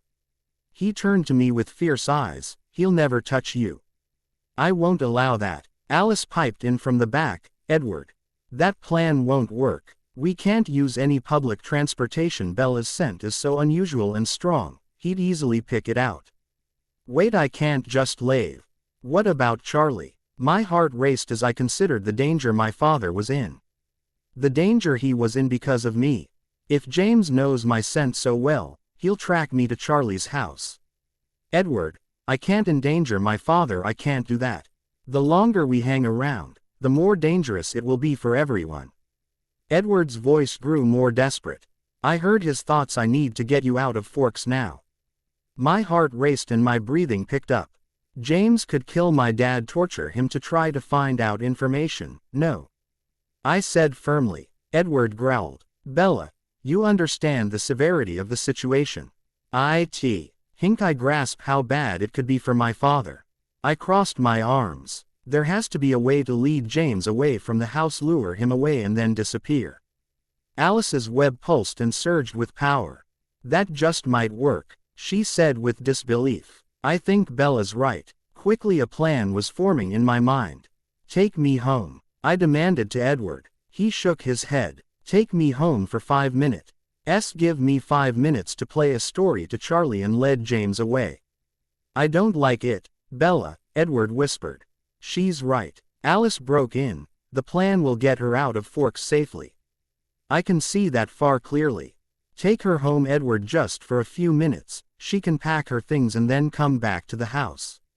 We'll be able to confuse the scent better at home and I'll take her away. We can go somewhere far away and safe. You know I'll keep her safe. Bella's not leaving without me, Edward replied. His voice was rough and almost weak. No. The way you flipped out at the field, James will be expecting you two to be together. Alice spoke strongly now, plus the combination of your scents is unmistakable. Anyone could track that. We'll take her, Will spoke for the first time. Di and I are good at disappearing, and if the three of us are working together, we could fight off a possible attack. Edward's shoulders slumped. 5 minutes, he said, turning to me. If you're not out of your house in 5 minutes, I'll drag you out. I nodded numbly. My mind spun into story mode, trying to muster up the strength to leave Charlie. He has to believe that I want to leave, believe it to the point that there's no use in him trying to stop me. My heart sank. I'm going to break his heart. It's okay, Bella, Alice said softly from behind. Charlie will be just fine. You say what you need to and keep him safe. The jeep pulled onto the highway and Edward smashed down on the gas. Alice spoke again. I'll drive the jeep off. Edward, you can stay with Bella and escort her to the house. I was amazed at how quickly we reached my quiet street. I fought back the tears as we pulled up to my house. Meet me upstairs and don't take to heart anything I say, I told Edward as I jumped out of the jeep. Allowing some of my tears to fall, I ran to the house and threw open the door. Turning around wildly, I yelled to the street, "Get out of here. Don't you ever talk to me again." I slammed the door and started for the stairs, the tears now freely flowing. "Bella," Charlie called, jumping up from the sofa. "Bella, what's wrong?" I ran up the stairs 2 at a time. "I've got to get out of here," I cried, flinging my door open and slamming it in my father's face. Edward already had my suitcase half packed. I let out a weak whimper and shouted back to the door. "I don't know how I ever believed I could like this soggy hell hole. I'm leaving. Tonight. Now." "Bella." Charlie's voice hardened. "Did he touch you?" I spun on my heels and threw open my door. "No," I screamed and ran to the bathroom, grabbing my toothbrush and other necessities. "What's wrong? What happened? You can't just pick up and leave. Let's sleep on it. You could go in the morning if you still really want to." Charlie stopped me and clung to my shoulders. His eyes were filled with desperation. "Don't leave me now, Bells, I just got you back." A fresh wave of tears rolled down my cheeks. "I have to leave now. Edward's perfect. If I don't get out now, I'll never be able to leave." And that did it. Charlie dropped his hands and stared blankly at the wall. I ran to throw my toiletries in the suitcase. Edward squeezed my hand in reassurance and leapt out the window. I passed by Charlie and my heart broke again. He stood there motionless. Disbelief and loneliness washed over his face as tears flooded his eyes. "I'll call you when I reach Phoenix." I turned to run down the stairs, afraid that if I stayed a second more, I'd give in to Charlie's wishes. "I'm sorry, Dad," I whispered over my shoulder, hopefully loud enough for him to hear. Stumbling to the truck, I threw my suitcase in the bed. I turned the key and the engine roared to life. I didn't make it halfway down the block before the tears came with full force. "Let me drive," Edward whispered, gently pulling me from the wheel. "He'll forgive you, Bella. Charlie loves you and will forgive you." I broke his heart again, I whimpered. Those were the words Mom said when she left him, and now I've just reopened that wound. Edward wrapped his arm around my shoulders and pulled me into his chest. "You did the right thing. James heard most of your story. He's following us now. Charlie will be safe." I sighed haggardly and wiped my tears. "What are you going to do about James?" "Kill him," Edward said in hushed and dark voice. "You can do that?" I questioned. I had no idea that an immortal could be killed. "Yes." Edward cleared his throat. "We'll have to rip him apart and burn the pieces." I shuddered and pushed myself deeper into Edward's chest. He tightened his grip around me. "I won't let anything happen to you." "I know." We fell silent as my truck rambled down the narrow wooded drive. Soon the white mansion appeared beyond the meadow. Edward pulled my truck around back and parked it into the garage. He helped me out of my seat and we turned to see Laurent. Edward pushed me roughly back into the truck and snarled at Laurent. "No," Carlyle said, placing a calm hand on Edward's shoulder. "He came to warn us." Laurent looked deeply into Edward's eyes. "This is not my fight. I want no more of James's wrath. He is a talented and strong hunter, the best I've ever seen, but I can't stand his heartless killing any longer. And don't underestimate Victoria either. She is as vengeful as any vampire I know." Laurent turned to me, almost apologetically, and then ran off into the black night. The entire family was now gathered in the garage. Addie and Will were huddled together in the far corner. "Rosalie, will you give Bella a new outfit? We need to disguise her scent," Edward asked. Rosalie crossed her arms and shook her head. "Come on, dear," Esme said, taking my hand and leading me towards the house. "Addie, you had better come as well." I turned to see Carlyle shrugging off his jacket and handing it over to Will. Will took it with a weary face, but put it on without arguing. Esme led Addie and I up the stairs to her room. She shuffled through her closest for a brief minute before pulling out some jeans and sweaters. I'm afraid they might be a little long for you, Bella, she said as she placed something in my hands. I'll take your clothes. Quote. Addie and I stripped in the dark and fumbled to dress in Esme's pieces. I stooped to roll up the pant legs. I'll get it, Esme said. You should avoid touching anything, it will transfer your scent. Quote. I nodded and held my arms further away from my body. The three of us rushed back down to the garage. Will sat in the driver's seat of Carlisle's black Mercedes. Edward was leaning over the window, giving him directions or something. Will's face was hard, his blue eyes dark and frosted over. Addie took shotgun while I climbed in the back. Rolling down the window, I leaned out to take in perhaps my last glance at my angel. Edward turned to me with broken eyes. We'll take care of James and then I'll come get you. He stooped in and pulled the baseball cap off my head. Edward brought it to his nose for a brief moment before bringing his face close to mine. I eagerly closed the distance, feeling Edward's touch with an earnest longing.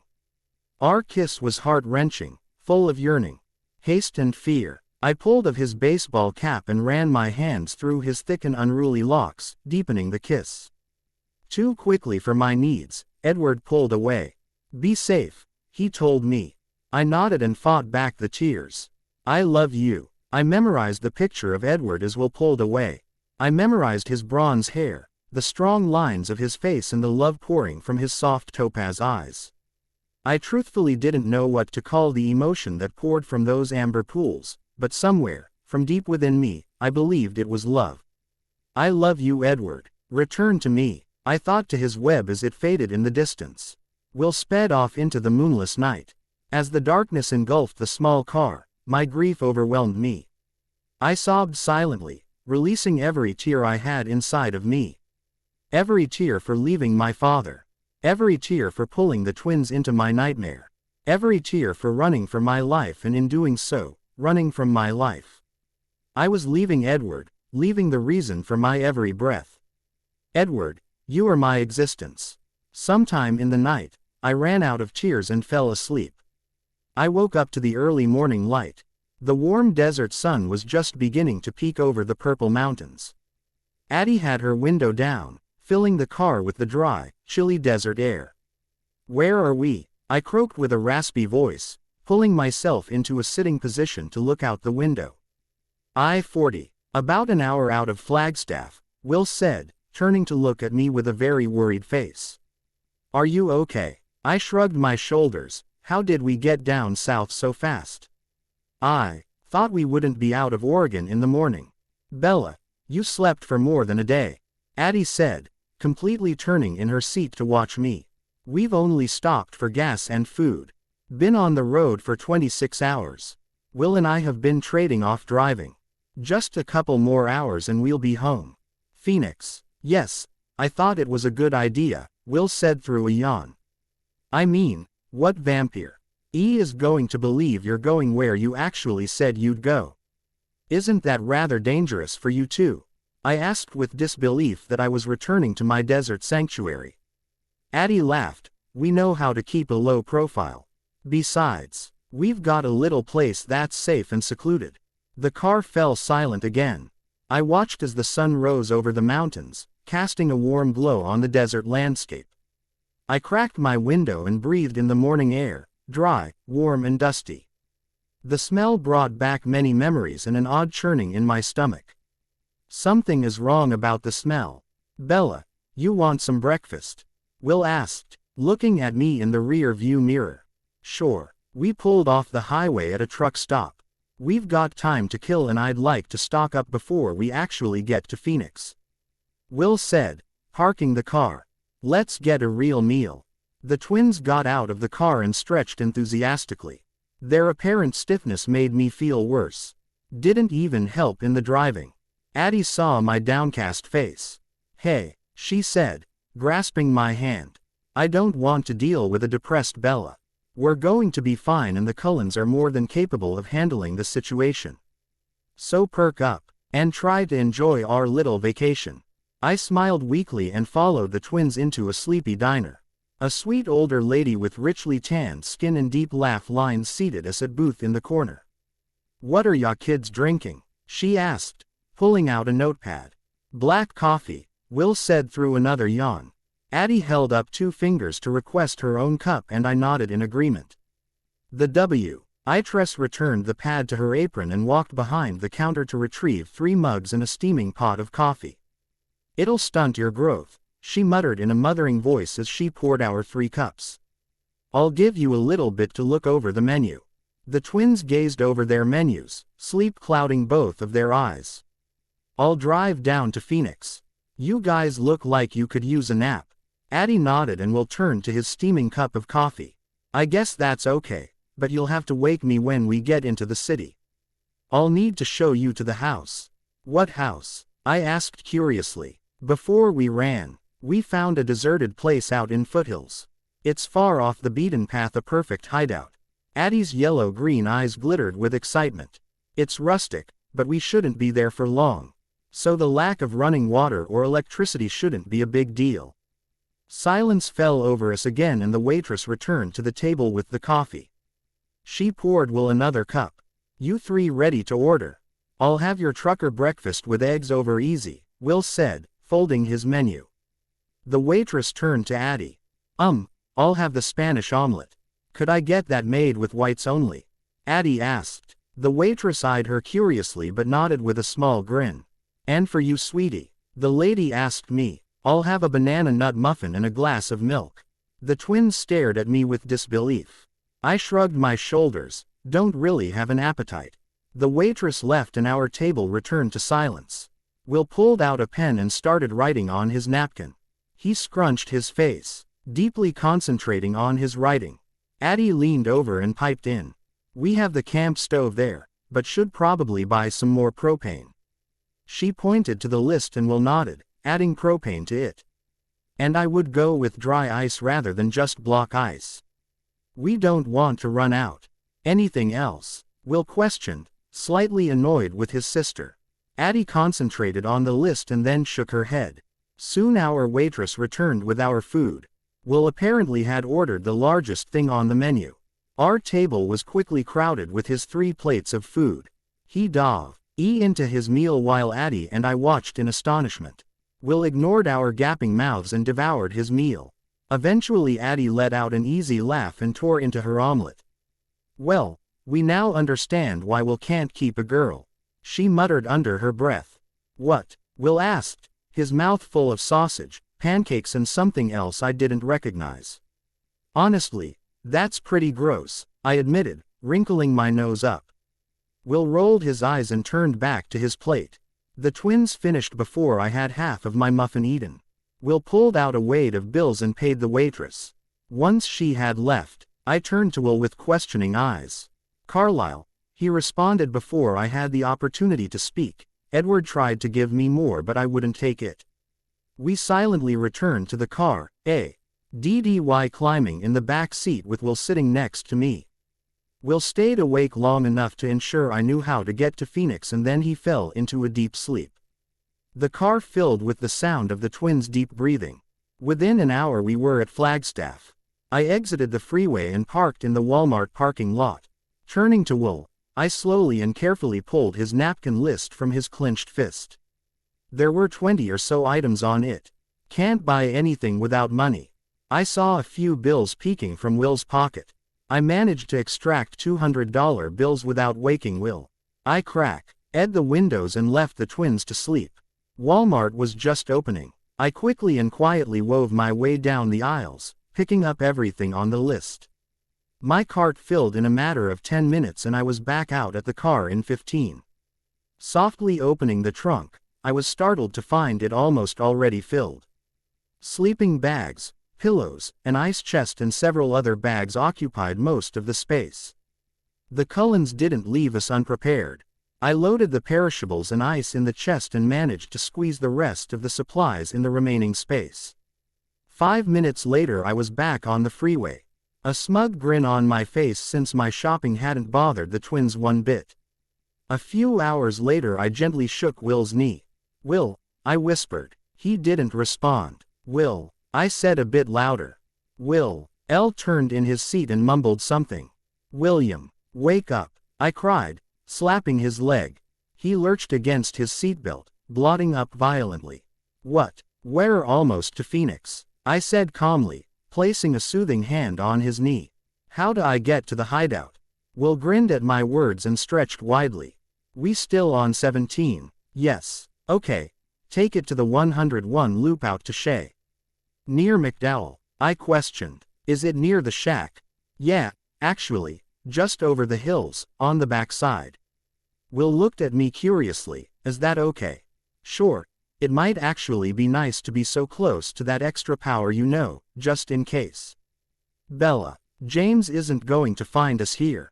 Will's eyes grew dark and cold. He's not going to touch you. It's not really me I'm worried about. Seeming to read my mind, Will sighed and folded his arms together. Don't tell me you're worried about the Cullens.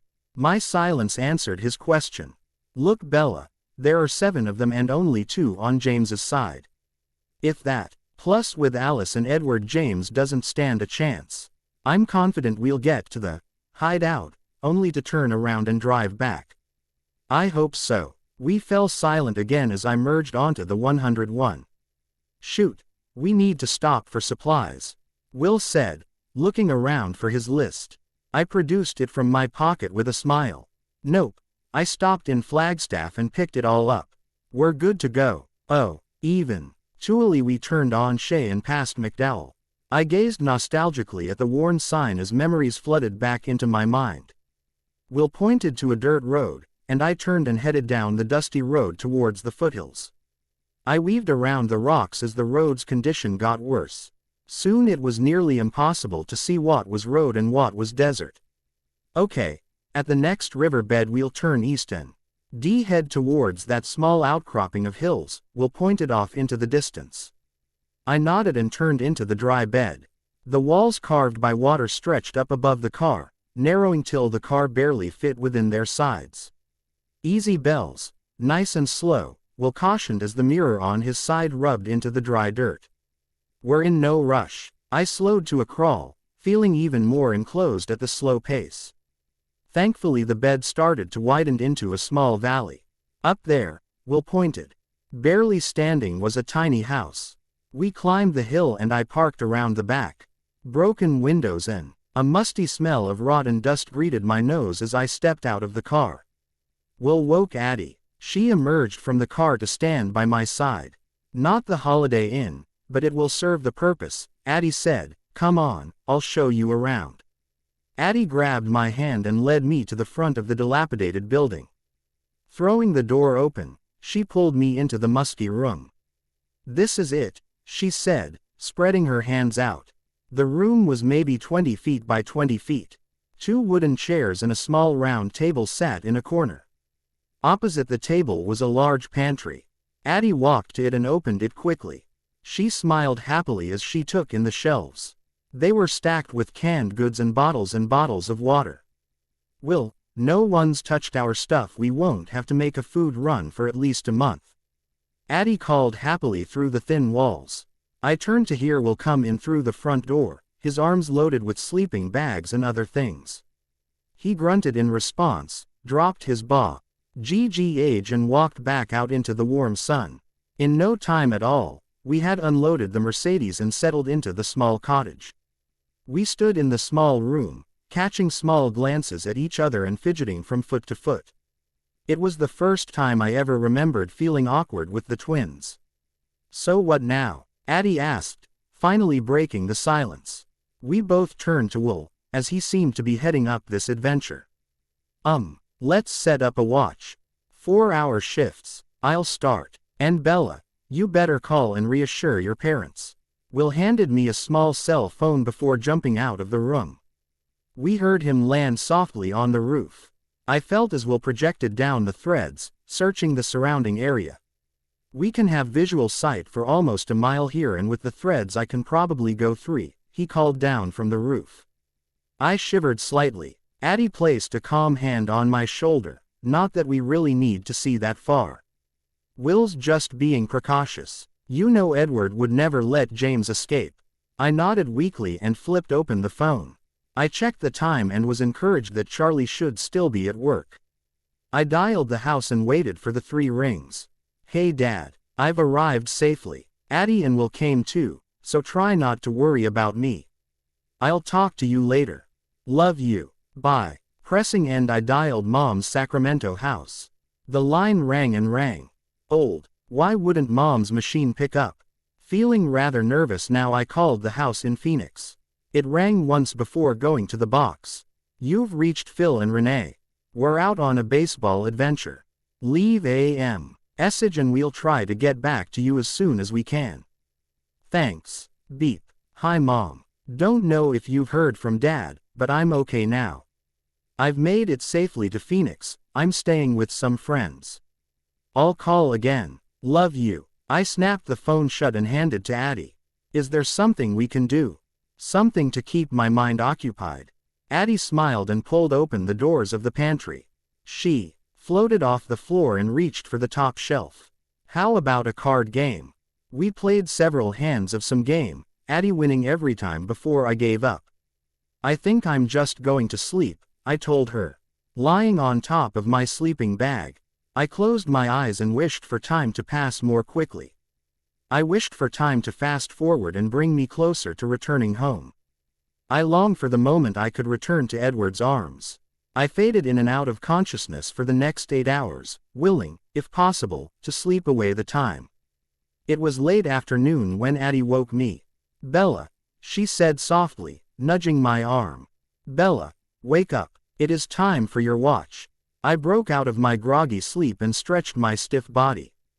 Will watched from the corner as I reluctantly pulled myself to a sitting position. You look like hell. Thanks, I replied dryly. Addie forced a smile and handed me a bottle of water. I finished the contents with several deep gulps. I'll be on the roof if you need me. I jumped to the roof to find a folding lawn chair carefully straddling the peak of the cottage roof. Taking in its rather precarious stance, I opted to stand.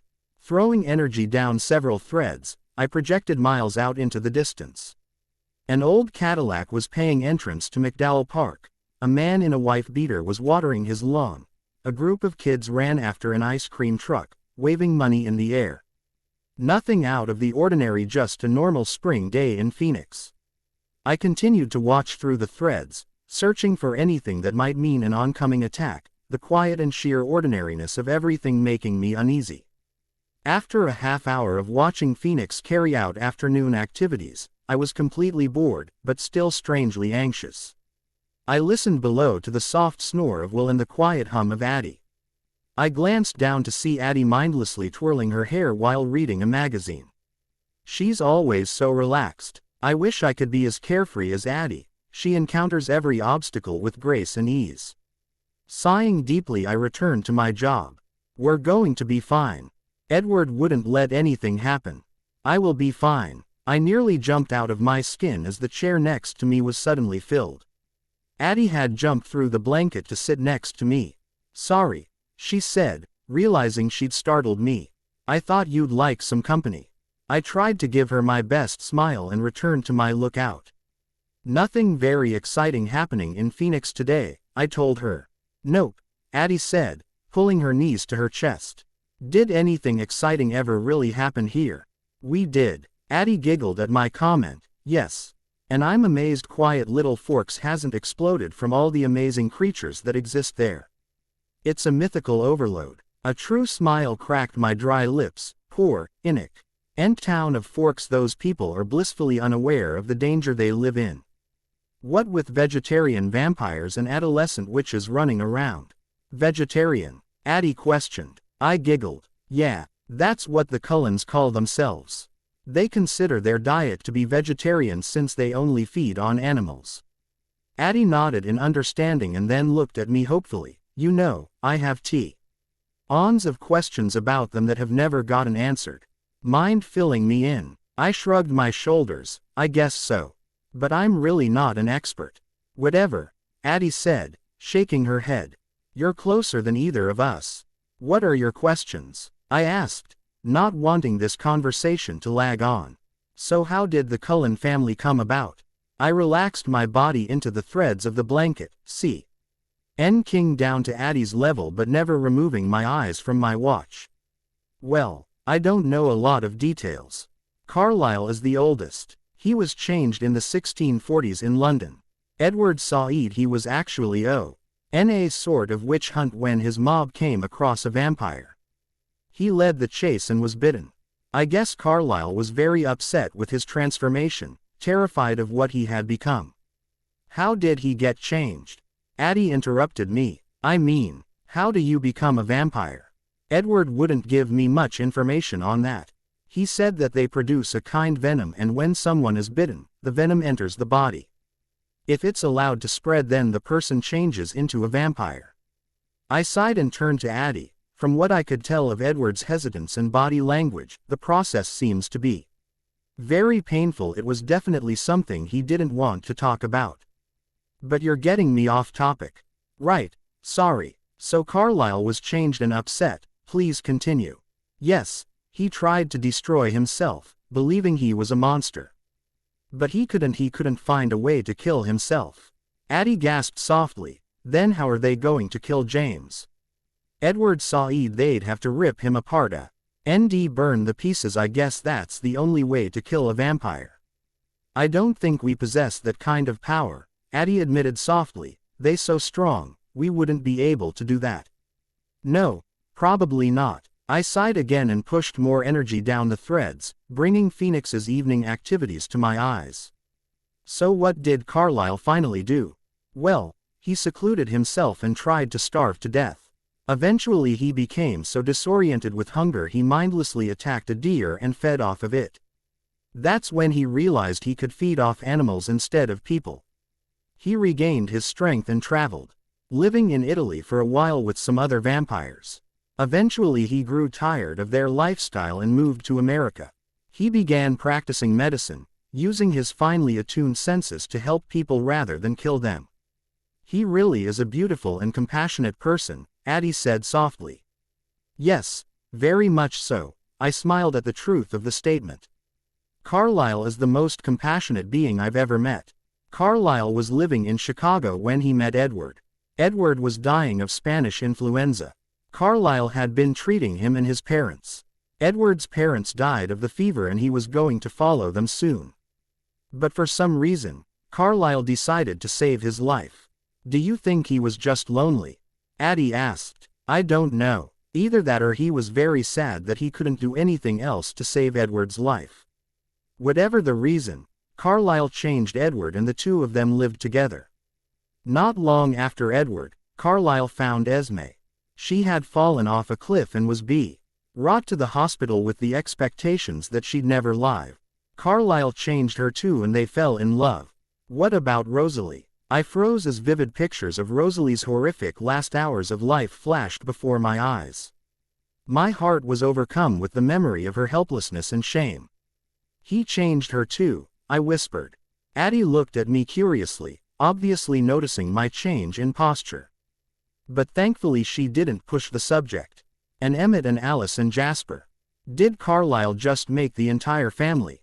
No. Rosalie stumbled across Emmett. He was about to become a bear's meal she rescued him and brought him to Carlyle.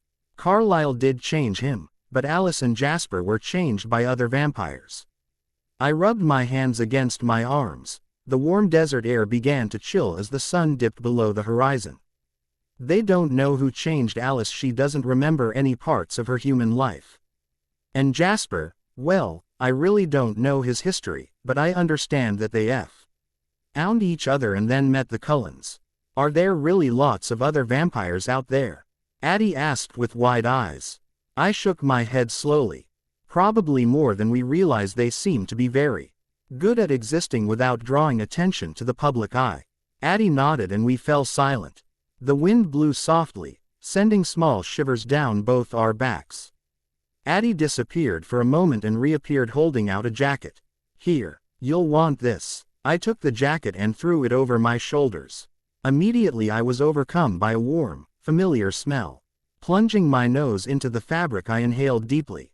I started, but Addie interrupted. He said you'd probably like having it. Geez Bella, you really do have it bad. I smiled and inhaled again, saturating my mind with Edward's heavenly scent. You have no idea. How are you going to manage this? Addie held up her hands defensively. Don't get me wrong, I am so rooting for you to finally find someone special. But he's a vampire. Aren't you a little worried that someday he just might get a little too hungry? No, I'm not worried about that in the least. I nestled down in the jacket further. Edward would never hurt me, or any human for that matter. I'm more worried about what's going to happen when he gets bored with me. What? My voice dropped to a whisper as tears welled up in my eyes. How will I recover when he realizes I'm not interesting anymore? Addie laughed and took my shoulders in her hands, squaring her body in front of mine. Silly, blind Bella, you don't see that he's way past interested. Hello, she softly tapped on my forehead. Earth to Bella, Edward is so in love with you. I snorted, yeah right. Yes, I am right. Addie shook me softly and then stared deeply in my eyes. Why would he do all this protective crap and send you 680 miles away if he didn't have feelings for you? He's somewhere around Forks hunting down James to keep you safe. To keep you alive for him.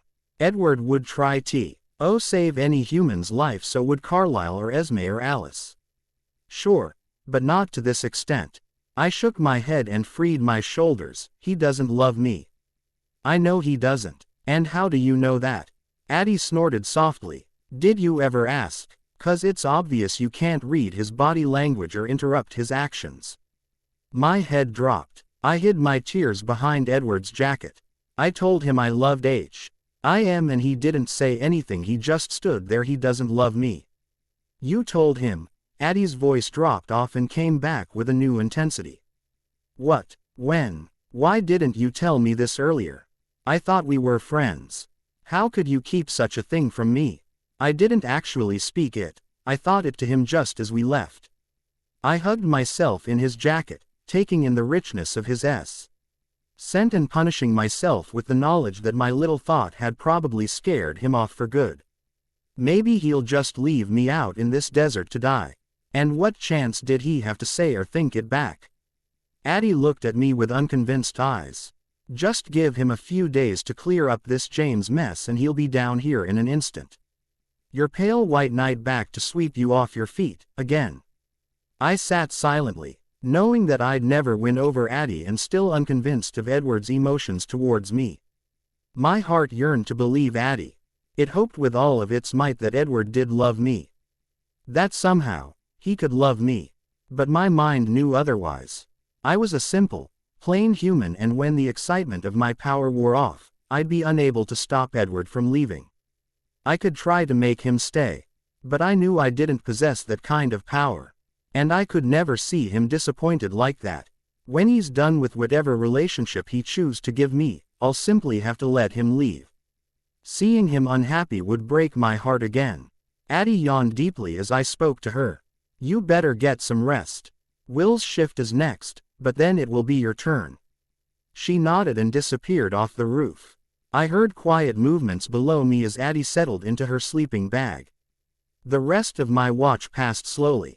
I watched as Phoenix faded into the darkness of night and stayed awake under the soft glow of artificial light.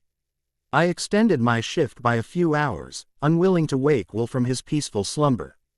It was close to midnight when my eyes began to feel heavy. The images I led from the threads blurred and became incoherent to my exhausted mind. Shocking myself with a power surge, I startled awake. I better wake Will. He wouldn't be happy if he found me asleep at the post. Jumping down into the cottage, I knelt next to Will and gently shook his shoulders. William, wake up, he mumbled in his sleep and rolled over. I shook him a little harder. Come on, Will, wake up. After a rather violent shake, Will leapt to his feet. What? Huh? He stared at me with wide eyes and yawned deeply. My turn to watch. Yes. Collapsing on my makeshift bed, I fell asleep almost immediately. An eerie fog crept around my feet, enveloping my body in its gray haze. My mind was alert and frantic as I searched my surroundings. Nothing, there isn't anything here. Mindlessly my feet beat against the ground. I knew I had to find it. Someone was depending on me. But what was I looking for? And then a cry pierced the silence. Bella, Bella, it was my mom. Her voice was ragged and worried. Bella, where are you? Mom, I cried out, throwing my hands out to find her. Groping the fog, I ran blind. Mom, are you here? Mom, where are you? A deep laugh floated across the waves of fog. I turned to find myself peering into two dark red eyes. Hello, Bella, James said. No, I cried, throwing myself off the floor. Will and Addie were already at my side. Addie wrapped me in a deep hug as Will looked at me worried. Shish, it was just a dream, Bella, Addie tried to soothe me. Nothing has happened. It was only a dream. I shook her off and ran my hands through my knotted hair. James is going to find me, he's going to get my mom. Tears ran silently down my cheeks.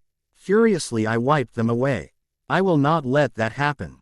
No one is going to get hurt because of me. I pushed past the twins, wanting to get out of this suffocating room when something caught my eye. Twisting to look at the ceiling, I saw my nightmare. Carved beautifully and perfectly into the wooden ceiling was James. My eyes followed the picture down the ceiling to the wall where there was a landscape of a valley and mountain range. Instantly I recognized those bluffs. They were the hills behind the shack, the sea. Lifts on the other side of the hill I was currently standing on. Will's arms wrapped around my small frame. He pulled me close against his warm body. No one is going to touch you. His breath was warm against my skin. Its heat was oddly unnerving. I shrugged Will's embrace off. My dreams say otherwise. Look, I said, pointing to the ceiling and wall. James is coming, he's coming to the desert, he's going to find me. The red-eyed gods, Addie whispered. Do you think he could be the red-eye god? Does it really matter? I spat. He's going to kidnap my mother. My mind was spinning out of control. I've endangered the Cullens, Charlie, the twins, and now my mother. Anyone who's ever meant anything to me is now in danger. Give me the cell phone, I demanded Addie. She fumbled in her pockets briefly before pulling out the phone. I flipped it open and dialed Mom's number, the house in Phoenix. It went straight to voicemail. Mom, it's Bella. Please, don't come home to Phoenix, stay where you are and call me. Call me as soon as you get this and I'll explain. I shakily repeated Addie's cell number twice before I begged, Mom, please. Please try to be safe. Closing the phone, my ours returned and I was overcome in defeat. There's nothing I can do to prevent this. Maybe we can call the Cullens. Check to see how they are doing with the hunt. Addie's voice was a whisper. Her face was sympathetic and worried. No, Will said firmly, pulling the phone out of my hand. No, Edward specifically said not to call him. What if we called right as they are closing in? The ring could tip James off and send him running. We could really screw it all up if we call at the wrong moment. They will contact us. But if Bella is seeing that James is going to escape anyway, Addie pleaded. Then what harm could contacting them cause? We need them here if James is on his way. And what if our call is the thing that sends James this way? Will asked, unconvinced. Unless Bella has an exact time frame or knows how he's coming here, I am not letting you call. The twins looked at me expectantly, demanding with their eyes more information about James's oncoming attack. I shook my head in defeat. I don't know when he's coming. It was so foggy I couldn't see anything that was more than a foot away. Then how do you know he's coming here? Will asked, crossing his arms. I drew it, I said, pointing to the wall carving. Did you actually see that he had your mom? It was obvious Will was not convinced of the urgency of our situation. No, I whispered, but she was calling for me. She was calling and then James appeared. It's okay, Bella, Addie said, pulling me into another hug. We can work together. We are strong together. We won't let anything happen to Renee. Don't worry. You don't understand. How could you relate? Completely frustrated at how helpless the situation was, I jumped out of Addie's arms to the roof. I'll take my shift now, I told them through the thin shingles between us. The twins didn't reply. They understood I wanted to be alone. The cottage was deathly quiet. I threw large amounts of power down the threads to project over the hills towards the shack.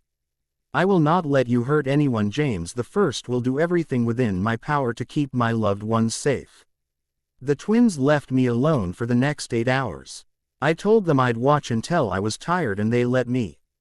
As my mind started to weary from the constant thread manipulation, I grew even more frustrated. How am I going to protect anyone if my mind is so weak? My stomach growled loud. Lee in hunger as Addie appeared at my side.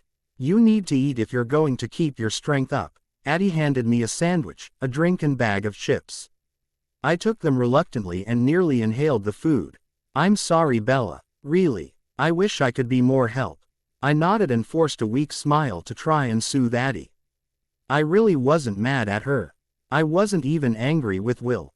It is my fault every one is in this situation. I just couldn't leave Edward alone. I had to be selfish and require contact with him. I am a selfish monster. I wonder if Alice has seen any of your dream, Addie said, thinking aloud. Wouldn't you think she'd call if she saw something bad?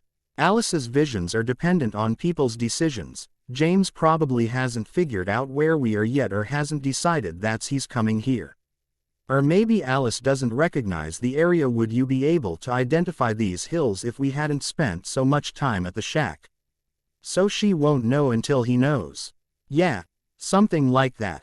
That could be too late, Addie whispered. She watched as my face hardened and then added something to try to soften it again. Well, if Alice doesn't know James is coming, that means we still have time. Do you think we could exercise our power to prepare? How would we kill James? I asked, turning to her. We'd have to rip him into pieces. Vampire skin is impenetrable except by one thing: vampire teeth. Sure, we could slap him with surges, attempt to tie him down in threads, or even fly away to try and escape, but we can't kill him. So you're just going to sit here and wait? Addie's eyes were furious. Just give up and lay down, saying, Here James, kill me, I'm an easy target. Bella, how can you ALK like this?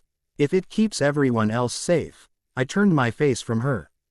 I will do anything to keep you safe. A power surge hit me from below and will jump to the roof. Picking me up by my shoulders, he snarled, You will do nothing of the sort. We are in this willingly. We will fight, and whatever fate has in store for us, we will embrace it together. The three of us jumped as the phone rang in Will's pocket. Will placed me on my feet and pulled the phone out, flipped it open and brought it to his ear. Give me good news, he told whoever was on the other end. Will's face remained hard, but his eyes grew weary as he listened silently to the speaker on the phone. Eventually he spoke again. I understand. We'll be there. He closed the phone and returned it to his pocket. Addie and I stared with wide eyes, praying it wasn't what we feared. Will clear his throat and spoke in a rough whisper. Edward is on his way. He's on the first flight that lands after sundown. My heart leapt at the thought of returning to Edward. But Will's face was still hard and his eyes were agonized. I realized what the problem was. They didn't get James, did they? No. Will's voice was barely above a whisper. He's disappeared, left no trail. Edward is coming here to take you away, far away. And has Alice seen anything? Addie asked. James hasn't made up his mind yet. The scenes keep changing. She's not confident of where he's going or if he's even figured out we're in Phoenix. Edward is coming as a precaution. I slumped down in the folding chair. Edward is coming. He can keep me safe. Go get some rest, Bella. Will told me, we're leaving at 7:30 to pick Edward up at the airport. Addie and I will trade off watching until then. Nodding, I jumped down to my sleeping bag and curled up to rest my weary mind. My white night really will keep me safe. I curled up close with Edward's jacket draped over my body. I breathed in his scent and let it relax my weary mind. He won't let anything happen to me. I was just drifting off to sleep when I heard a commotion above me. A loud slap echoed along our quiet hill and Will voiced his pain. Ouch, Addie. What was that for? Addie's voice was barely a whisper. You didn't say a thing to Edward about her dream. Yeah, so, what if it's right? Addie's voice grew cold and fearful. What if James gets here first? You should have told Edward he's not coming until tonight. What if that's too late? Come on, Addie, Will retorted. We aren't going to let anything happen to Bella in the next few hours. It's almost 4 o'clock and Edward will be at the airport at 7:30 to take her away. That's a pretty narrow opening, even for a vampire. Will sounded confident and assured. Well, I don't care for the situation. I heard another slap. You're so cocky makes me sick. Whatever. Did you ever think that Bella's dream happened before Edward decided to come here? I bet his decision changed the future, making her dream an impossibility. You just keep a good lookout. Addie seethed. I'm going to pack our things. Addie appeared in front of the large pantry and began quietly filling a sack full of supplies. I huddled down further under the jacket and squeezed my eyes shut. 4 hours. I can wait 4 hours. I didn't realize I had fallen asleep until the force of my dream overcame me. My nostrils were filled with the mix of damp soil and blood. My stomach churned at the scent, immediately making me nauseous. I squeezed my dreaming eyes shut, knowing what the scenery around myself would be and wishing that refusing to acknowledge it might change the outcome. You shouldn't be out wandering alone. James's calm voice continued as I squeezed my eyes harder. I applaud you, Bella. This has been the most exciting hunt of my existence. Such a pity there is no one here to witness your final minutes. Truly, I do wish this could continue, but I fear. He took a deep breath. I fear I don't have the restraint to hold out any longer. I opened my eyes to see James leaping at me. His fiery red eyes burned with hunger. I woke before his cold skin touched me, but my flesh was still chilled by the dream. I sat up on my sleeping bag and scanned the small cottage and then the surrounding hills. Addie and Will were at the trunk of the Mercedes, struggling to shut it. Again, I returned to the small room and found what I dreaded. Below the windowsill was a faint carving. Its lines were barely distinguishable from the rest of the weathered wood, perhaps because of how quickly I awoke from the nightmare, but I knew what the picture was. It was James, leaping out with one hand extended towards me. He's still coming. I grabbed my bag and pillow and ran out to the twins. Bella, Addie said with a warm smile, I'm glad I didn't have to wake you, you were sleeping so deeply. Ready to go? Asked Will. Yes, let's go now. I threw myself into the back seat and began projecting down the threads and watching for James. Will and Addie climbed into their seats and the engine roared to life. Will drove down the small hill towards the river bottom.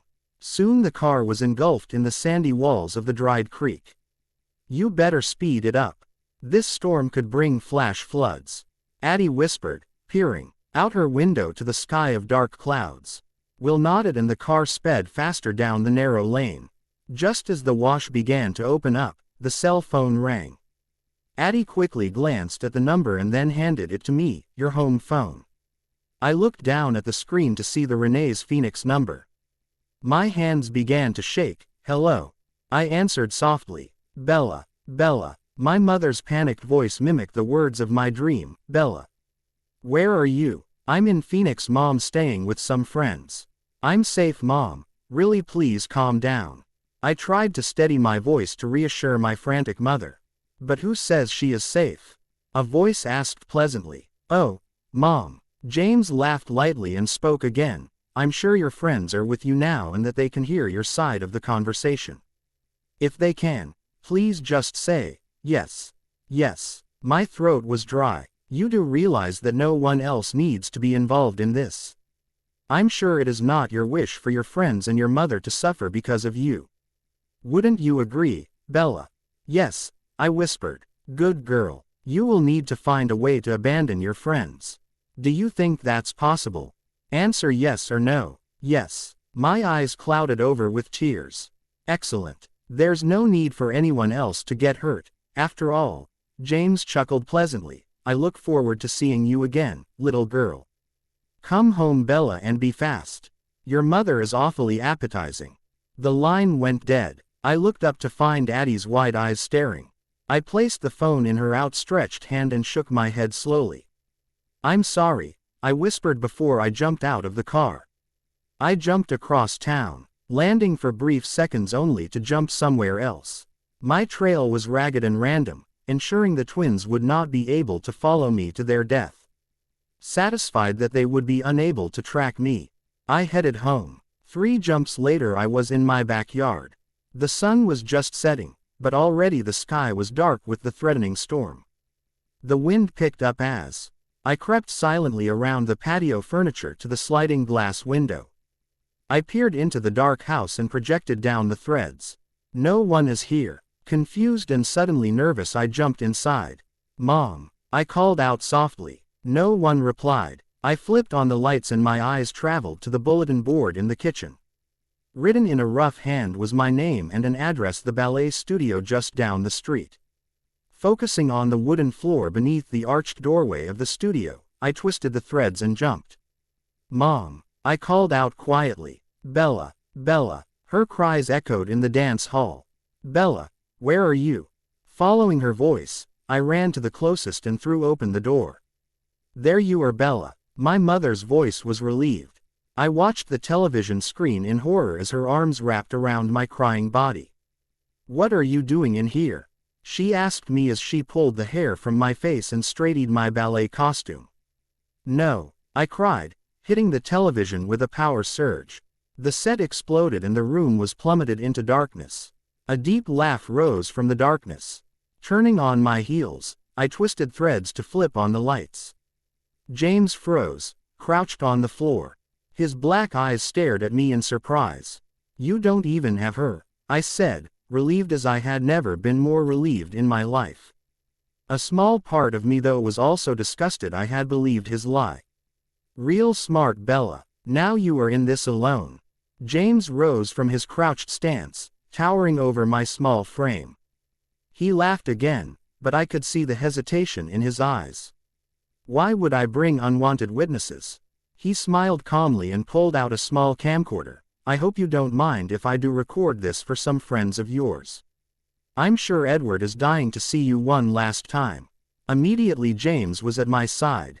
The recorder shoved in my face. "Beg me for your life. Pray that only your blood will satisfy this burn and that I don't track down that delicious blonde that was with you."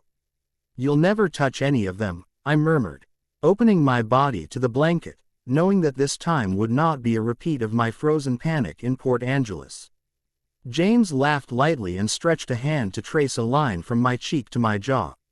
"And how will anyone stop me, little girl?"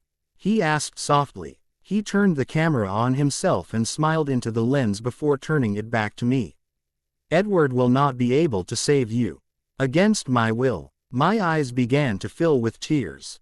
"Perfect," James whispered. By now my body was tingling with power. I had to release the energy soon. I blinked the tears away. "Focus, Bella. Focus the energy. Escape and find Edward. Escape and find Edward. Escape, Edward." James cocked his head to the side, his eyes filling with questions as a small, serene smile settled across my face. He opened his mouth to speak and I released the built-up energy. James flew across the ballet studio and smashed into a mirrored wall. I focused on a distant location, preparing my mind to jump when suddenly James's cold hand was around my neck. "You little devil, how did you do that?"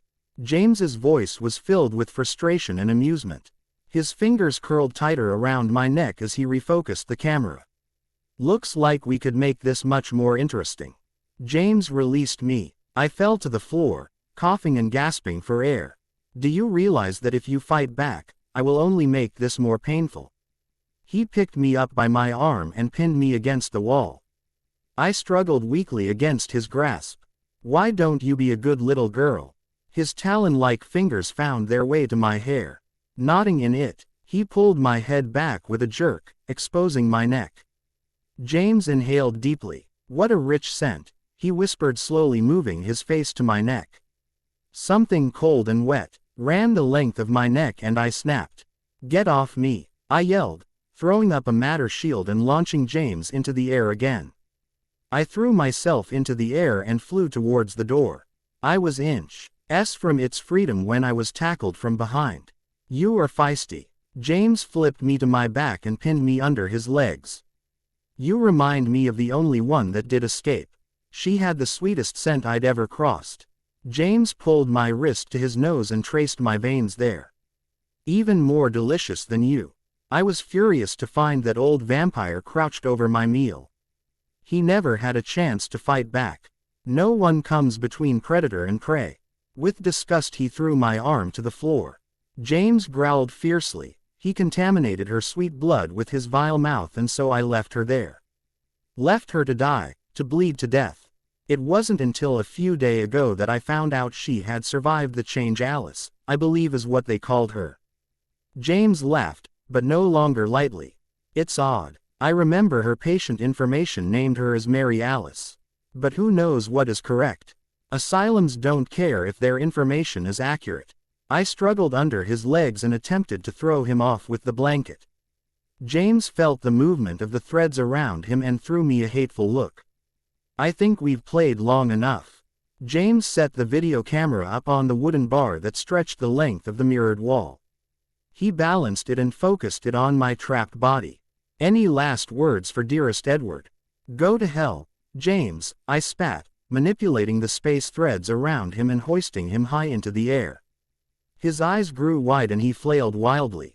The struggle made it very difficult to hold him, and my concentration broke for just a minute, placing my body within his grasp.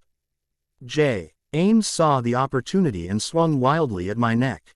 3 of his claws caught the skin just below my collarbone, ripping open a 6-inch gash across my chest. I screamed at the pain and dropped him completely. James was on his feet again, coiled to spring at me, his dark eyes filled with hatred and hunger. No, I cried, throwing myself into the air and out the doors of the ballet studio. My arms clutched at my chest. The pain was unbearable. I pushed further into the sky, away from the studio, away from James. Edward, the twins, I need to find help. My mind spun as darkness started to creep around the edges of my eyes. No, stay with me, Bella, focus. You have to get to safety. My mind was clouded with pain. I didn't know where I was going. I was flying on autopilot, the threads guiding me. After a few minutes my feet settled in the dusty ground of the shack. My mind went black and I collapsed as raindrops began to fall. The mix of damp dirt and my own blood flooded my nostrils and brought me back to consciousness. The smell carried with it the memory of my most recent dream. James will be here. I struggled to my feet. Dirt and blood clotted in my wound. My hair and clothing weren't any better, torn and stained from my attempts to stay alive. I grew lightheaded from the loss of blood and its awful smell. I feel like I'm going to puke. Suddenly my mind focused. I'm not alone. James approached me quietly. He knelt down and picked at the ground, lifting something with his finger and bringing it to his nose. My blood flying left a trail. You shouldn't be out wandering alone, not in your condition. James's deep, rich voice was angry and wild. I applaud you, little girl. This has been the most exciting hunt of my existence. Such a pity there is no one here to witness your final minutes. Truly, I do wish this could continue, but I fear. He took a deep breath. I fear I don't have the restraint to hold out any longer. He crouched and sprang. My mind was so weak I made no attempts to stop him. Pinning my body beneath him, James brought my wrist to his mouth and sunk his teeth into the flesh. Instantly the pain from my chest was forgotten. The blackness threatened to overtake me again when there was a vicious growl from behind me. The weight of James was suddenly removed and my hand fell limply to the moist ground. Bella, I heard a familiar voice cry. I tried to focus on the source of the voice, but my mind was overcome with the snarls and metallic ripping that seemed to surround me. Warm hands wrapped around my broken body and pulled me back. My eyes focused. Now as a sharp burning in my hand forced me alert. I screamed in pain and shook as I saw Edward and James tumbling and diving in a wild battle. My outburst distracted Edward for a moment, giving James the opportunity to strike. In an instant, James was at his throat. Edward cried out and clawed to free himself, but James only bit harder. No, Edward, I cried. No, and my mind forgot my wounds. It forgot the gaping cuts throbbing across my chest and the searing pain now drifting up my arm. I found myself on my feet with my hands outstretched. No, I murmured. I clutched the matter threads running through James and pulled. Using every ounce of energy I had, I forced the matter threads apart, twisting and pulling them harshly. James froze, took a forced breath and then exploded, his body flying apart as I pulled him apart. Piece by piece. I don't remember falling. I don't know if anyone caught me. All I know is my body went cold and my mind fell blank. My first thoughts of death surprised me. It is oddly quiet and the silence is deafening. My thoughts seem to echo in the stillness. But the darkness is fitting. Mentally I saw myself swimming in the cool blackness of death. Why is it so cold? I shivered and the coldness seemed to cling closer to me. A new sense finally registered in the black abyss smell. I imagined my lungs filling with the heavenly scent of death. I must be going to heaven. There is no way that the sulfur and fire of hell smells like this. Honey, lilac and sunshine. I breathed in deeper. Only heaven could smell this sweet. Bella, a rich voice called to me. Yes, God. Oh, how beautiful your voice is. Like sounding trumpets, a choir of angels. Yes, I'm coming. Where are you? Bella. Love, can you hear me? Of course. Where are you? I don't see anything, please. Tell me where you are. My eyes strained in the darkness but found nothing. My love, please come back to me. I'm trying. I was growing irritated now. The blackness seemed to draw up on me further, suffocating me as I flailed to stay afloat. Help. God, help me. Bella, I need you. The voice was pleading now, its richness saturated with fear and loneliness. I thrashed against the black of death and suddenly a speck of light flickered in the distance. There. I must get there. Fighting against the thickness, I swam and lunged towards the light. I'm coming, I'm coming. I panted to myself. I'm coming. Wait, I'm coming. I cried out as light sputtered on and off, making me beat wildly against the black. I drew some relief to find that the light was growing. It's say, eternity had passed as I struggled, but soon the light was within my grasp. Reaching for it, I was suddenly pulled from the black of death. My eyes squinted under the bright light, a soft and repetitive beeping sounded off to my right. Bella, the angelic voice called and my eyes finally focused. Edward, I questioned with a dry and raspy voice. He smiled crookedly and took my head between his hands. Softly he kissed my damp forehead. I inhaled his scent and breathed deeply. The action warranted a sharp pain from my chest. I stiffened and gasped. Are you in pain? Edward asked, his face inches from mine. I'm fine. I lied and told the truth at once. I was in physical pain, but my heart and soul had never been so joyful. I wasn't dead, I was alive and safe. I was with Edward.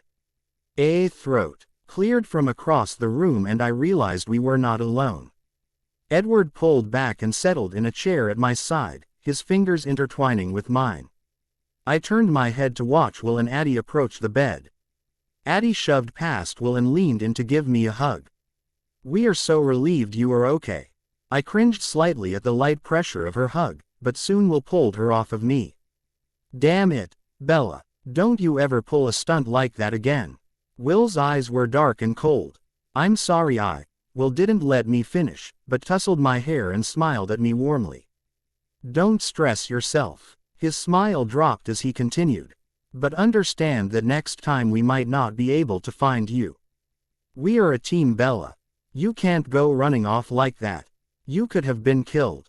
What exactly happened? I asked, looking down at my heavily bandaged chest and confirming that my battle with James really did happen. Well, we don't know what happened on your side, Will said. We were hoping you could tell us how you got those deep gashes and how you ended up leaving a bloody trail across Phoenix to the shack. I nodded and tears flooded my eyes. Edward gently squeezed my hand. You don't have to talk now, love. You don't have to say a word until you're ready. I brought Edward's hand to my face and rested my cheek in his palm. Addie read my hesitation and started in on their story. Well, when you apologized and then jumped out of the car, Will and I totally freaked for a second. Will sent me off to the airport to retrieve Edward and he jumped to try and follow your trail. How did you lose me like that, Bells? Will asked, slightly annoyed. Random jumping all over the place, I whispered. I thought that if I left lots of jump residue in the threads, you wouldn't be able to tell what was old or knew what was me going or coming. You were right. I was jumping in circles and probably never got near you. Plus, jumping blind like that, I mean just trying to jump based on the scars you left in the blanket, is really hard. We need to practice that. Anyway, Addie cut in. Alice called almost right after Will left. She told me that she saw James decide we really were in Phoenix after Edward boarded the plane. Alice had Carlisle, Emmett and Jasper on the next flight and they were to land 10 minutes after Edward. I told her I couldn't wait for them, that you had FLE. D and were probably planning on taking on James alone. I explained your dream with your mom and then Alice had another vision. She saw you in a desert, bleeding and standing to fight James. Between her description and that of your dream, I knew you would be in the McDowell Park, and figured you'd be close to where the shack once stood. Addie took a deep breath and resumed the story. By then, I was at the airport and Edward found me almost instantly. I totally didn't have my defenses up so my thoughts immediately updated him on the situation. He told me to wait for his family and to bring them to McDowell. Do you want to continue, Edward? I turned to see Edward's eyes filled with anger and pain. His brow creased deeply. I stretched my hand out and smoothed over the crease, wanting him to relax and not stress any more about me. You saved me, I murmured as my hand traced over his brow and down to his cheek. Edward took a haggard breath and brought his hand to mine, holding it firmly against his cheek. I was almost too late, Edward whispered, his voice full of anguish. He closed his eyes and leaned into my touch. But you stopped James. He had found me and you stopped him. Edward seemed to find comfort in my touch and began his part of the story. I ran in the direction Addie had pointed and soon I came across your trail of blood. I ran faster than James's scent was also on the path. When I found you Edward's shoulders slumped, and he turned his head away from me. It's okay, Edward, I'm okay. You saved me. Edward shook his head and growled softly, I ripped him off you. But I was so enraged that I was fighting foolishly. James was stronger than me and I couldn't focus on the battle. Edward's face fell again, slowly, to try and avoid as much pain as possible. I rolled my body towards him and took as much of him as I could in my weak arms. Edward's nose gently nuzzled my shoulder. Addie wiped her checks and continued. Edward and James were going at it. When I arrived with the rest of the Cullen men, Jasper was hesitant to get out of the car, what with your blood everywhere. But I jumped to your side and tried to pull you further from the fight. And that's when I distracted Edward. I whispered to no one. Edward shook in my arms and I tightened my grip on him. I'm sorry, I thought for sure he was going to kill you. Just the thought drove me insane. Bella, you really flipped out. Addie's eyes were wide with disbelief. 1 second I thought you were dying and the next you flew out of my arms with your hands curled out like claws. You looked furious, it was really scary. What did you do? James had Edward by the neck and then he exploded. Literally, his body flew apart with the most violent sound I've ever heard and then you collapsed. I really did that? I questioned. Will looked at me and laughed, sure as hell none of us did it. I had just flown up on the scene. Carlisle and Emmett were running to your side. Jasper was still in T. Car and Edward was standing there with the most confused look on his face. Will laughed again. Damn Bella, what did you do? Searching back through my memory I captured that moment, studying. My instinctive move with a dissecting mind. I ripped him apart, I took hold of the matter threads and pulled hard. Well, you succeeded in that and in totally screwing up the weave of the blanket. Upon detonation, the threads expanded and ripped like I've never seen. I thought we were all going to die, but then the blanket seemed to heal and James's body parts were left flopping around.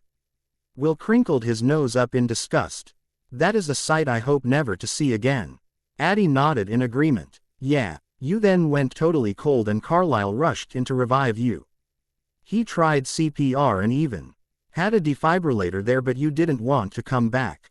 I was so heartbroken." Addie's eyes filled with tears. "Don't you ever scare me like that again." "But I'm not. What happened?" I was utterly confused. "Am I really dead right now?" I turned to the heart monitor behind me and watched as the line skipped to my beating heart. "Abigail brought you back to us," Edward said. "How?" I asked, now even more confused.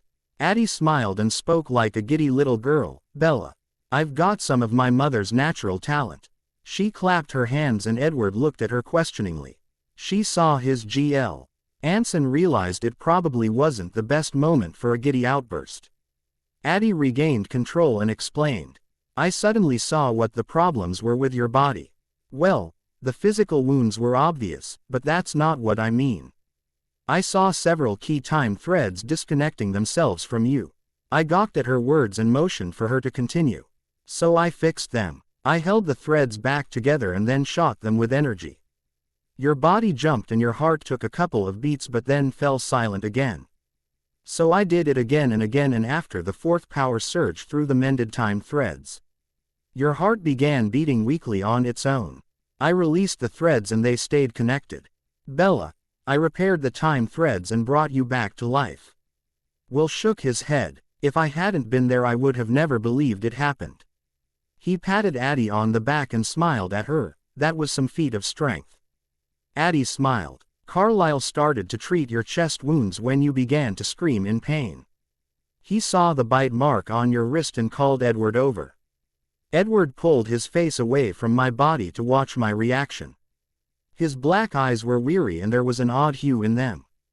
I stared deeper. The red tint seemed to stand out more against the dark background. My hand traced under his eyes. "They're different. What happened?" The venom was spreading. A decision had to be made quickly. Either let it spread, or remove it. Edward's eyes never left mine. I chose to remove it. My blood. My slow mind made the connection. Edward's eyes are red from human blood from my blood. You took out the poison by taking out the contaminated blood. Edward's eyes pleaded. "I'm sorry, Bella." His head fell back to my shoulder and he spoke into my rumpled hospital gown. "I didn't think I'd be able to stop. I didn't think I had that strength. But you did. I had to stop Edward's self-destructive behavior. You did stop. You are strong." We sat in silence for several moments. Edward buried in my shoulder. I gently stroked his hair as the beeping of my heart monitor continued. In the stillness, I let my eyes wander over the odd-looking hospital room. A large impressionistic painting hung over a marble fireplace. A soft rug lay in front of the fireplace with a sofa on one end and two large leather chairs tucked in a corner. A richly carved armoire saw tea to my left and the matching desk was under a window at my right. I wasn't in a hospital bed, rather I lay in a four-post bed that held a similar design as the armoire and desk. Besides the IV dripping at my left, the heart monitor to my right and a few other miscellaneous medical tools, there was no evidence that this was a hospital room. "Where are we?" I finally asked. Addie snickered. "The Cullen Mansion." Edward removed his head from my shoulder and explained. "Once your wounds were cleaned and dressed, Addie was able to further stabilize your condition and help encourage the healing. Carlisle said you would be safe to transport. We drove you home. This is a guest room. Addie and Will are staying in an adjacent room." He waved at the equipment. "Carlisle has access to everything at the hospital and he brought home some things. The monitors weren't a necessity, but I was growing more concerned as to why you weren't awakening from your coma." "I tried to tell him you were just resting your mind," Addie said, crossing her arms. "You pushed yourself too far, again, and your mind needed more time to come back around. I tried to tell Edward there was nothing physically wrong with you. I mean, I could see and help the threads mend themselves with your wounds, but he's such a worrier." I giggled and ran my hand through Edward's unusually messy hair. Edward flared his nose and growled softly. "Excuse me for relying on 2 medical degrees rather than magic." Addie shrugged her shoulders. "I was even more confident when you started drawing again. You practically filled your journal." Addie picked up my journal from under a mess of pencils and pens and tossed it on the bed. Edward reached for the book, but I held my hand out to stop him. Adjusting the threads round the book, I lifted it off the bed and floated it over to my hands, letting it fall into my lap. Just the simple movement made my head spin. Looks like it's going to be a while till I'm back to 100%. Edward raised an eyebrow. I need to jump right back into it. I can't afford to get rusty. I played with the cover of the journal. How long was I out? Almost 2 days. Today is Wednesday, Will whispered. And Charlie, he doesn't know you are back in Forks, Edward replied. Monday, after the fight, Carlisle phoned him and told him that these two had made contact and were extremely concerned about you. Carlisle told Charlie that he and I were going to fly down and see if we could help in convincing you to come home. This gave us the alibi to stay at your side and monitor your progress. You should be able to go home soon. Your wounds are healing remarkably fast. Thank you, Addie beamed. I'm trying to make it so they won't scar much. Bella doesn't need another excuse to never wear a low-cut top again. Amen, sister. Alice piped in from the door. Her little head was peeking in at us, her eyes filled with happiness.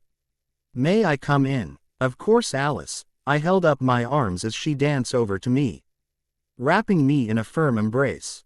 I'm sorry, Bella, she whispered softly, holding me closer now. I'm sorry I didn't see it coming sooner. I wish I could have done more. Alice, stop. None of it is anyone's fault. I was the moron who ditched my protection. Edward stiffened beside me. Why did you leave? Alice pulled away and settled at my feet, lying on her stomach, crossing and uncrossing her ankles in the air above her. My eyes fell to my hands in shame. I thought he had my mother. I sighed deeply. He went through the Phoenix house and found some old family videos. He found a scene where my mother is flipping out because she can't find me. He played it over the phone and then again at the ballet studio. Her panicked voice lured me in without a second thought. I looked up and met Alice's eyes. And another detail registered in my brain. Alice, I said urgently, James knew who changed you. Well, actually James killed him. I rubbed my hand against my forehead, struggling to recall exactly what James had said about Alice. The tape, I cried. You followed my blood trail. Did you trace it back to the studio? Do you have the tape? Will nodded slowly and looked disgusted. We found it, but we haven't watched it yet. Most of us didn't want to imagine what that monster found entertaining enough to record. I nodded and fidgeted with my nails. No, it really isn't. You probably don't. Well, he didn't say much, Alice. You don't really need to watch it. The room grew uncomfortably quiet. Addie shifted her weight and spoke. So, what do we do now? A gentle knock answered her question. Carlisle's cheerful face peered around the door. He smiled warmly at me. Bella, I'm sorry to interrupt, he said as he entered the room and came to my side, but I would really like to check over your vitals and redress your wounds. Addie is doing an amazing job in assisting in the healing, but I would still like to monitor the progress. I smiled and everyone slowly started filing out of the room. Addie gave a quick squeeze to my toes as she passed by the bed. I bet you're starving. She smiled at me. I'll go get busy on some dinner. Edward moved to get up from his seat. Stay with me, I told him, not ready for there to be any real distance between us yet. He nodded and settled back in the chair. Carlisle's hands fluttered over my body with different instruments, checking things. Nodding and humming to himself. After no more than a minute he spoke, everything looks and sounds normal. I will be right back with some clean bandages. He disappeared and Edward shifted in his seat. Carlisle was back again with a tray of gauze, wraps, little white bottles and several shiny metal tools. Edward was on his feet. He wandered over to the desk, busying himself with straightening and cleaning up the mess of drawing tools. I quirked my brow in confusion. Edward's acting strange. On a level of 1 to 10, how is your pain? Carlisle asked, gently raising me to a sitting position. 4. Carlisle nodded and began to remove the outer wrapping. Soon the wrapping was off and my nose was hit with a sickening smell. Looking down I saw the bloodied gauze that covered my wounds. Edward leaned further over the desk, he hands clutching the edges. His body was completely immobile, he wasn't even breathing. He doesn't want to breathe in that smell. Edward, if it is too much, you don't have to stay. I'm sorry. I didn't mean to make things more difficult. Edward shook his head but quickly returned to his statue stance.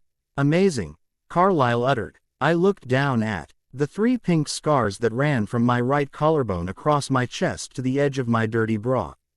I guess they didn't change me out of everything. I was slightly relieved but suddenly self-conscious of how desperately I needed a shower. I must commend Addie's new gift.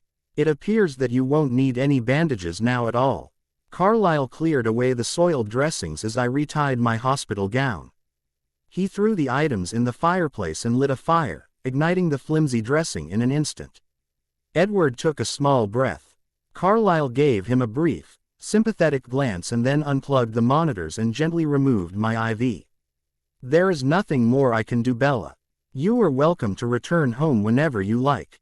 Simply let us know when so we can coordinate our stories. Thank you, Carlyle, for everything. He nodded and walked quickly out the door, shutting it with a soft click. Edward remained over the desk. I crept to the edge of the bed and placed my feet on the cool wooden floor. My legs were shaky, but I wanted nothing more. Reach out and comfort Edward. I took a weak step only to catch my toe on the sheet and fall. Edward caught me. Easy, love. Edward gently raised me to my feet. I smiled as his pet name finally registered in my mind. Love. He's been calling me love. My heart skipped for joy while Edward leaned in and curled into my neck. You'll never understand how much that sound means to me. I wrapped my arms further around his back, pulling myself close to his cold body. What sound? I whispered softly, my frantic little heart. It's beautiful, he said quietly. I sighed in his embrace and felt Edward smile as my heart danced irregularly with his touch. Too soon, he pulled away from me and walked me back to the bed. You still need to rest. You may be physically healing. But how does your head feel? Weak, I admitted and climbed under the thick blankets. Edward moved to sit in the chair. I patted the open space next to me. I need you closer than that. He smiled my favorite grin and climbed onto the bed, lying on top of the covers on his side, facing me. His fingers laced through my tangled hair and he began humming softly. After a few bars I recognized the song. That's the song you played me. It really is beautiful. Edward smiled and kissed my forehead. It should be beautiful. You inspired it. What do you mean? I call it Bella's Lullaby. I wrote it to help express what I thought I had lost in my transformation. To portray what words would never explain. I leaned closer to Edward, resting my head against his marbled chest as I considered his words. Thank you. I felt his face nestle in my hair. Bella, the last 80-some years of my life have been spent in darkness, in the quiet of midnight. When I became a vampire, I traded my soul and mortality for immortality. I was frozen. My body had turned into something more like rock than flesh, enduring and unchanging. But myself was also frozen. My likes and dislikes, my moods, and my desires, all were fixed in place. Edward's nose plunged further into my hair and I felt his cool breath on my scalp. And then you arose in my life, a sun in my midnight. Bella, you are my existence. I love you. I pulled my head back to stare into Edward's eyes and confirm his words. He stared back into mine and spoke again, I love you. I couldn't stop myself. Suddenly I crushed my lips against his, trying to show him my love. His hand secured behind my head, deepening the kiss and making my heart beat rapidly. I threw myself further into the kiss and Edward chuckled against my lips. Easy, love, he said, pulling away from me. My willpower isn't that strong. I blushed and settled back into his arms, content for the simple contact for the time. Edward's heavenly voice returned to my lullaby and my eyes grew heavy. I love you, Edward, I murmured as my mind relaxed into the haze of sleep. Epilogue. Prom night. Okay Bella, open your eyes. Alice's voice trilled with excitement. I shook my head wildly, terrified of what I might see if I did open my eyes. Isabella Marie Swan. I did not spend countless hours making sure this night would be perfect to have you sit in Alice's bathroom. Addie's voice was forceful but equally excited. Open them, Missy, or there will be trouble. I felt the threads around me arch as Addie drew in their power. Don't do anything brash, I muttered. Taking a deep breath, I slowly opened my eyes. I recognized Alice and Addie standing off to the side, holding each other's hands in anticipation. I smiled at their giddy faces and slowly turned my gaze to the third person in the mirror. For the longest time I didn't recognize her. She had brown hair that fell in soft curls. They shimmered and bounced softly with the slightest movement. She was dressed in a royal blue dress, and her pale skin glowed against the cool color. Her brown eyes grew in amazement, just as I felt my own eyes start to widen. Then the realization hit. That's me. A blush flooded my cheeks and made me instantly more recognizable. Leaning in closer to the mirror, I examined the amazing handiwork of Alice and Addie. My brown curls were pinned carefully around my face, unlike my usual messy ponytails. My makeup was surprisingly subtle, especially considering it was Addie who did it, but it covered over every imperfection and left my skin as smooth as porcelain. A soft rosy pink lip gloss shimmered on my lips and almost made them match in fullness. Having completed my facial examination, I more carefully searched my outfit. The blue dress was sleeveless. The V-neckline fell to a wide white ribbon that ran just below my bust. Standing carefully, I watched the soft fabric move around me. The fabric clung closely to my ribs and flared out softly before touching my hips. The hem reached just to my mid-calf. Upon standing, my fears returned. Alice had put me in 3-inch stilettos. These shoes will be the death of me. Alice moved behind me and was instantly at my side with a white garment. I knew you'd complain about the sleeves, she said, holding out a soft cashmere sweater. But I'm not giving you this until Edward sees you, and I'm taking it away as soon as we arrive at the dance. You are not going to cover up that beautiful dress. I sighed and nodded. Tonight would be one night that I wouldn't dare fight Alice. It really wasn't worth it. Okay, I'll agree with the sweater limitations only if I have veto power over the shoes. Alice shook her head and I quickly snatched the sweater away with the threads of the blanket. It was flying into my hands when Alice sighed in frustration. Fine. I knew you wouldn't wear those even though they are absolutely perfect for your dress. I bought a backup pair I know you'd like. She disappeared into her closet and returned with a pair of white wedge, peak-toe shoes. The heel was still a bit high for my taste, but at least it was a wedge. I sat back down to remove the death traps and fasten on the new shoes. Alice flared her nose in slight disapproval and Addie chuckled softly. I told you so, she said to Alice. Satisfied with my attire, I turned to see what the girls were wearing. Addie wore a wine-colored, halter-top dress. The bustle was heavily beaded and glittered softly in the light. It was an A-line cut and a slit ran up her left side to her thigh. As she moved to settle into her black heels, I saw her fishnet stockings and a beaded garter. Her blonde hair was pulled up into several braids that wove into a tight bun. An antique black beaded hair clip contrasted perfectly with her blonde hair. I smiled, realizing the reason she chose this wine-colored dress. She would have never been able to wear it with her natural, fire-red hair. Addie's makeup was perfect and bold. Her eyes were smoky and mysterious. Extraordinarily long lashes and a deep eyeshadow made her yellow-green eyes pop. A soft blush dusted her cheeks and a dark wine lipstick covered her full lips. And Alice was wearing a dress that only Alice could pull off. It was black and had intricate patterns cut all over that reminded me, in a soothing way, of the weave in the blanket. Alice ran the mascara brush over her long lashes one final time before turning to me. Okay, it is time. Reaching out to take my hand, she gently led me out of her bathroom and down the hall towards the stairs. Stay, she commanded before returning to the stairs and disappearing down them. I heard the soft steps of several pairs of feet and Alice appeared back at my side. She smiled warmly and pulled me forward to the stairs. My ears barely picked up the quiet gasp that escaped from the bottom of the stairs. Instantly, My eyes found the warm topaz orbs of Edward. I blushed at his slack jaw. Staring again, Cullen. Edward's mouth shut with an audible snap and his perfectly crooked smile rose over his face. Clutching the railing, I carefully and slowly made my way down the stairs. As often as I dared, I lifted my eyes to capture a quick glance at Edward in a tux. He would make any tuxedo model jealous. His pale white skin contrasted beautifully against his black tux. Rather than attempting to match my dress color, which Alice wasn't telling him anyway, Edward opted for a white tuxedo shirt and black bow tie. He looked like James Bond, only much more perfect. My lips crinkled a bit as I thought about what Edward would say to that. At the last step, he pulled out a corsage. It was a single red rose surrounded by baby's breath and freesia. Edward brought it to his nose and then held it out towards me.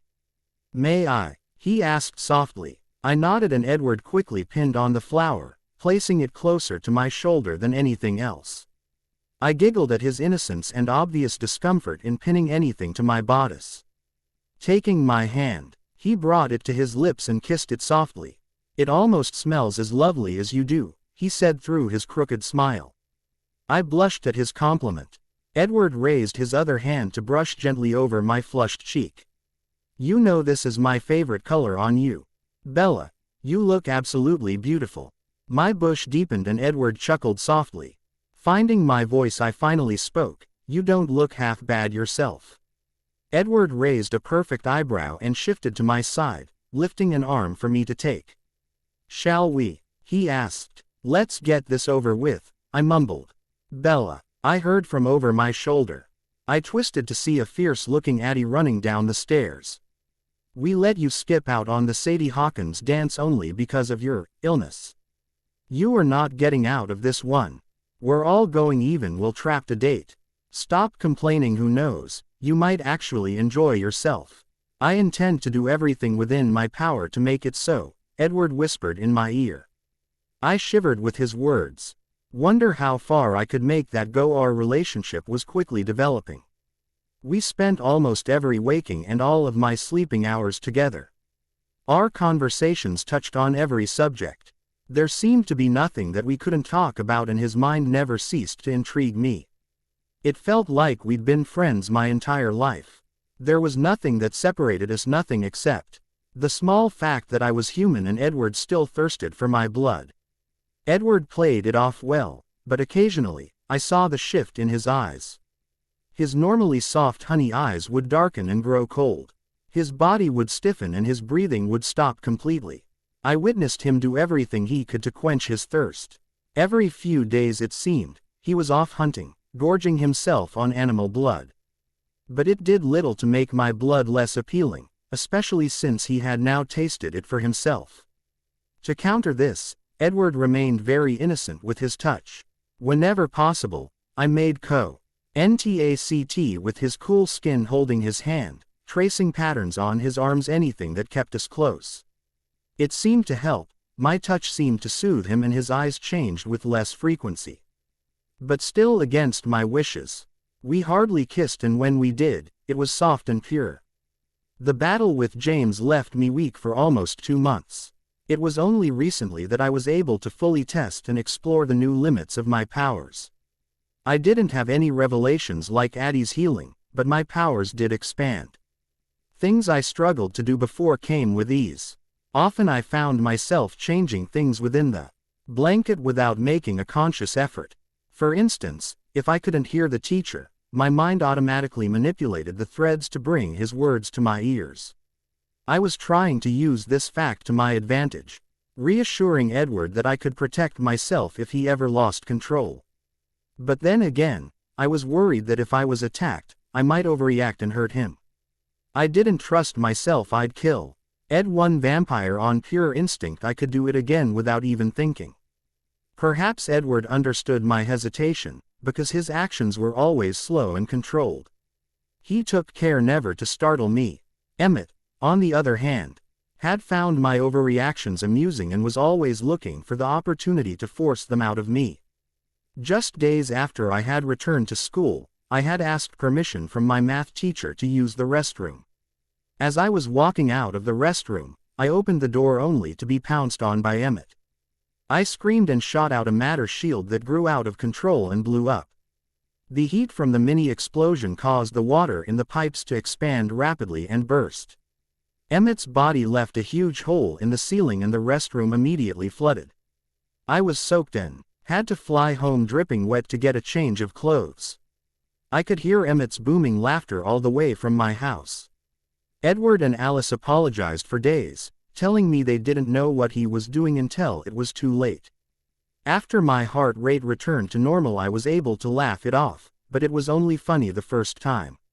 Less than a week later, I had just woken up and was stumbling into the bathroom to wake up in the shower.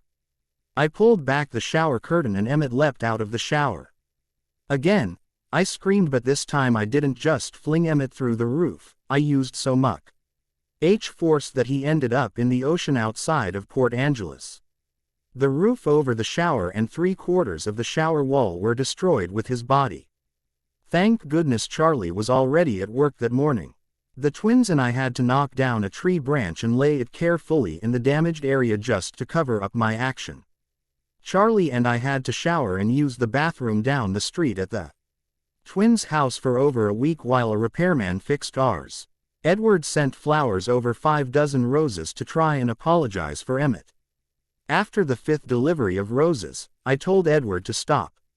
I wasn't upset with him, but I was going to get even with Emmett. I think my threat only made things worse. Emmett got wind of my plans and increased his obnoxious behavior.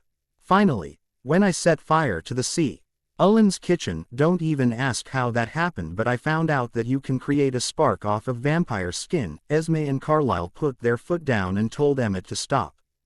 That was just over a week ago and thus far he hadn't done anything, but his eyes glittered with mischief and trouble whenever I happened to pass by him. Edward reassured me he would never go against Carlisle's command, "Bu." The more time that passed, the more I was certain Emmett was planning something big. "Not tonight, please, Emmett. Don't mess with me on prom night." My thoughts were broken with a crude catcall that echoed from down the hall. I turned to see Emmett coming out of the living room with Rosalie on his arm. He winked at me and opened his mouth to speak. "Don't, Emmett, you don't need to say it," Edward interrupted, holding up a hand and pulling me towards the door. Emmett's laugh reverberated through the house as Edward escorted me to his car and stood with the door open. Edward mumbled something under his breath and I couldn't help but smile. "Like a big brother you never wanted," I told him as I slid into the seat. Edward rolled his eyes and gently shut the door. The booming music from the gym greeted us from the parking lot. Edward cringed with the poor choice of music, but his expression changed completely when he opened my door. I couldn't help but blush under his stare. Edward's eyes had the ability to make me feel precious and overwhelmed with self-consciousness at the same time. I hesitated in my seat and Edward growled playfully, "I lost a bet, Miss Swan. I am not a man to go back on my word. I owe you this night." He reached into the car and pulled me to my feet. "Oh, so you're only taking me to prom because of a bet?" I teased. Edward's eyes grew wide as he realized the corner he'd placed himself in. He quickly tried to recover. "Well, I would have no, of course it isn't only because of." I placed my finger over his cold lips to silence him. "I guess I'll just have to win a few more bets to get what I want." Edward grinned under my finger before taking it in his hands and gently kissing each one of my fingers. "I would give you anything. Ask for the world and it is yours." Edward pulled me into his arms. "I don't want the world," I thought to him as I snuggled further into his chest. "I only want you. You have me." Edward sighed, kissing my hair. "I love you, Bella. I will always love you." He pulled away and offered me his arm again. We walked silently to the gym and through the wide doors. Somehow the rest of the Cullen family had arrived already. Emmett twirled Rosalie around the dance floor, flaunting her grace and beauty to the gaping students lined along the walls of the gym. Addie came bounding over to Edward and I with a tall boy in tow. "Bella, you remember Jacob, right?" she exclaimed, as she pulled Jacob to her side. "I wouldn't have recognized him from the boy that used to play with me on First Beach." I remembered Jacob was a year younger than me, already his body was growing into a young man. He practically looked Edward in the eye and had a lean frame. Jacob's face was still round and childish, but the strong, more angular features of a man were beginning to emerge. I smiled warmly and extended my hand. "Hey Jake, it's been forever. You've really grown up." Jacob looked at my hand as if it were offensive and scooped me up in a big hug. "Missed you, Bella. I'm glad to know you're back." He set me back on my feet and winked at me. "Thanks for sharing your friends." Addie giggled and wrapped her arm around Jacob's. "Oh Jacob, this is Edward Cullen." The two boys took a moment to size the other up before a civil handshake was shared between them. "Cullen, I've heard a lot about you," Jacob said. "I as well," Edward said calmly. I sensed an unusual tension between the two. I was going to send Edward a silent message when Will and his date walked up. Will looked dashing in a black tux that resembled something from the 1800s. His date was a tall girl with beautiful black hair. She had the same rich skin and dark eyes as Jacob. She wore a simple green dress that highlighted her natural beauty. "Hey guys," Will spoke. "Let me introduce Leah Clearwater. Leah, this is Edward, Bella and my sister, Addie. You know Jacob." Leah nodded to each of us and smiled. Addie and I exchanged a look. Neither of us had ever been able to picture Will with anyone. Yet here he stood before us with a girl holding his hand. Will looked comfortable and natural with Leah at his side. It was rather mind-blowing. The music shifted to a slow song and Edward took my punch and placed it on a table. "It was a pleasure to meet you both," he said politely, "but if you'll excuse us, I owe Bella a dance." I froze and Edward squeezed at my hand. "We need to have at least one dance," he whispered as he gently, but firmly pulled me towards the dance floor. But wait. My words were pointless. Edward's crooked grin spread across his face as he pulled me into his arms. "Breath Bella. It's all in the letting," Edward reassured me. I attempted to follow his lead, but kept stumbling over his feet or my own. Edward chuckled softly and picked me up, placing me on his own feet. Once I was settled, he twirled us gracefully and beautifully around the dance floor. I relaxed in his arms and our movements became almost effortless. I am in love with the most amazing creature and he loves me in return. I smiled into Edward's chest and sighed deeply. "So dancing isn't as bad as you feared," Edward whispered in my ear. I giggled softly. "I don't know how anything with you could be bad." The song ended and Edward pulled me towards the back door. I followed closely, thankful he wasn't interested in pushing our luck with my dancing. Once outside, Edward led me to a bench and sat. I crawled up into his lap, earning a soft chuckle from him. Nestling my head in his shoulder, we sat in comfortable silence for the longest time. Eventually I broke the silence. "Edward, when James bit me, why didn't you simply let the venom spread?" Edward took a haggard breath. "And have you miss out on this?" "What?" I pulled back my head so I could clearly see his expression. "Bella, I am not going to take your life away from you." Edward's eyes were sad. "You have a beautiful future ahead of you filled with endless possibilities. I am not going to steal that from you. My future will amount to nothing without you," I told him. "I will be here," Edward whispered, gently wiping a tear from my cheek. "I will never leave you." "But Edward," I took a steadying breath, "I'm getting older.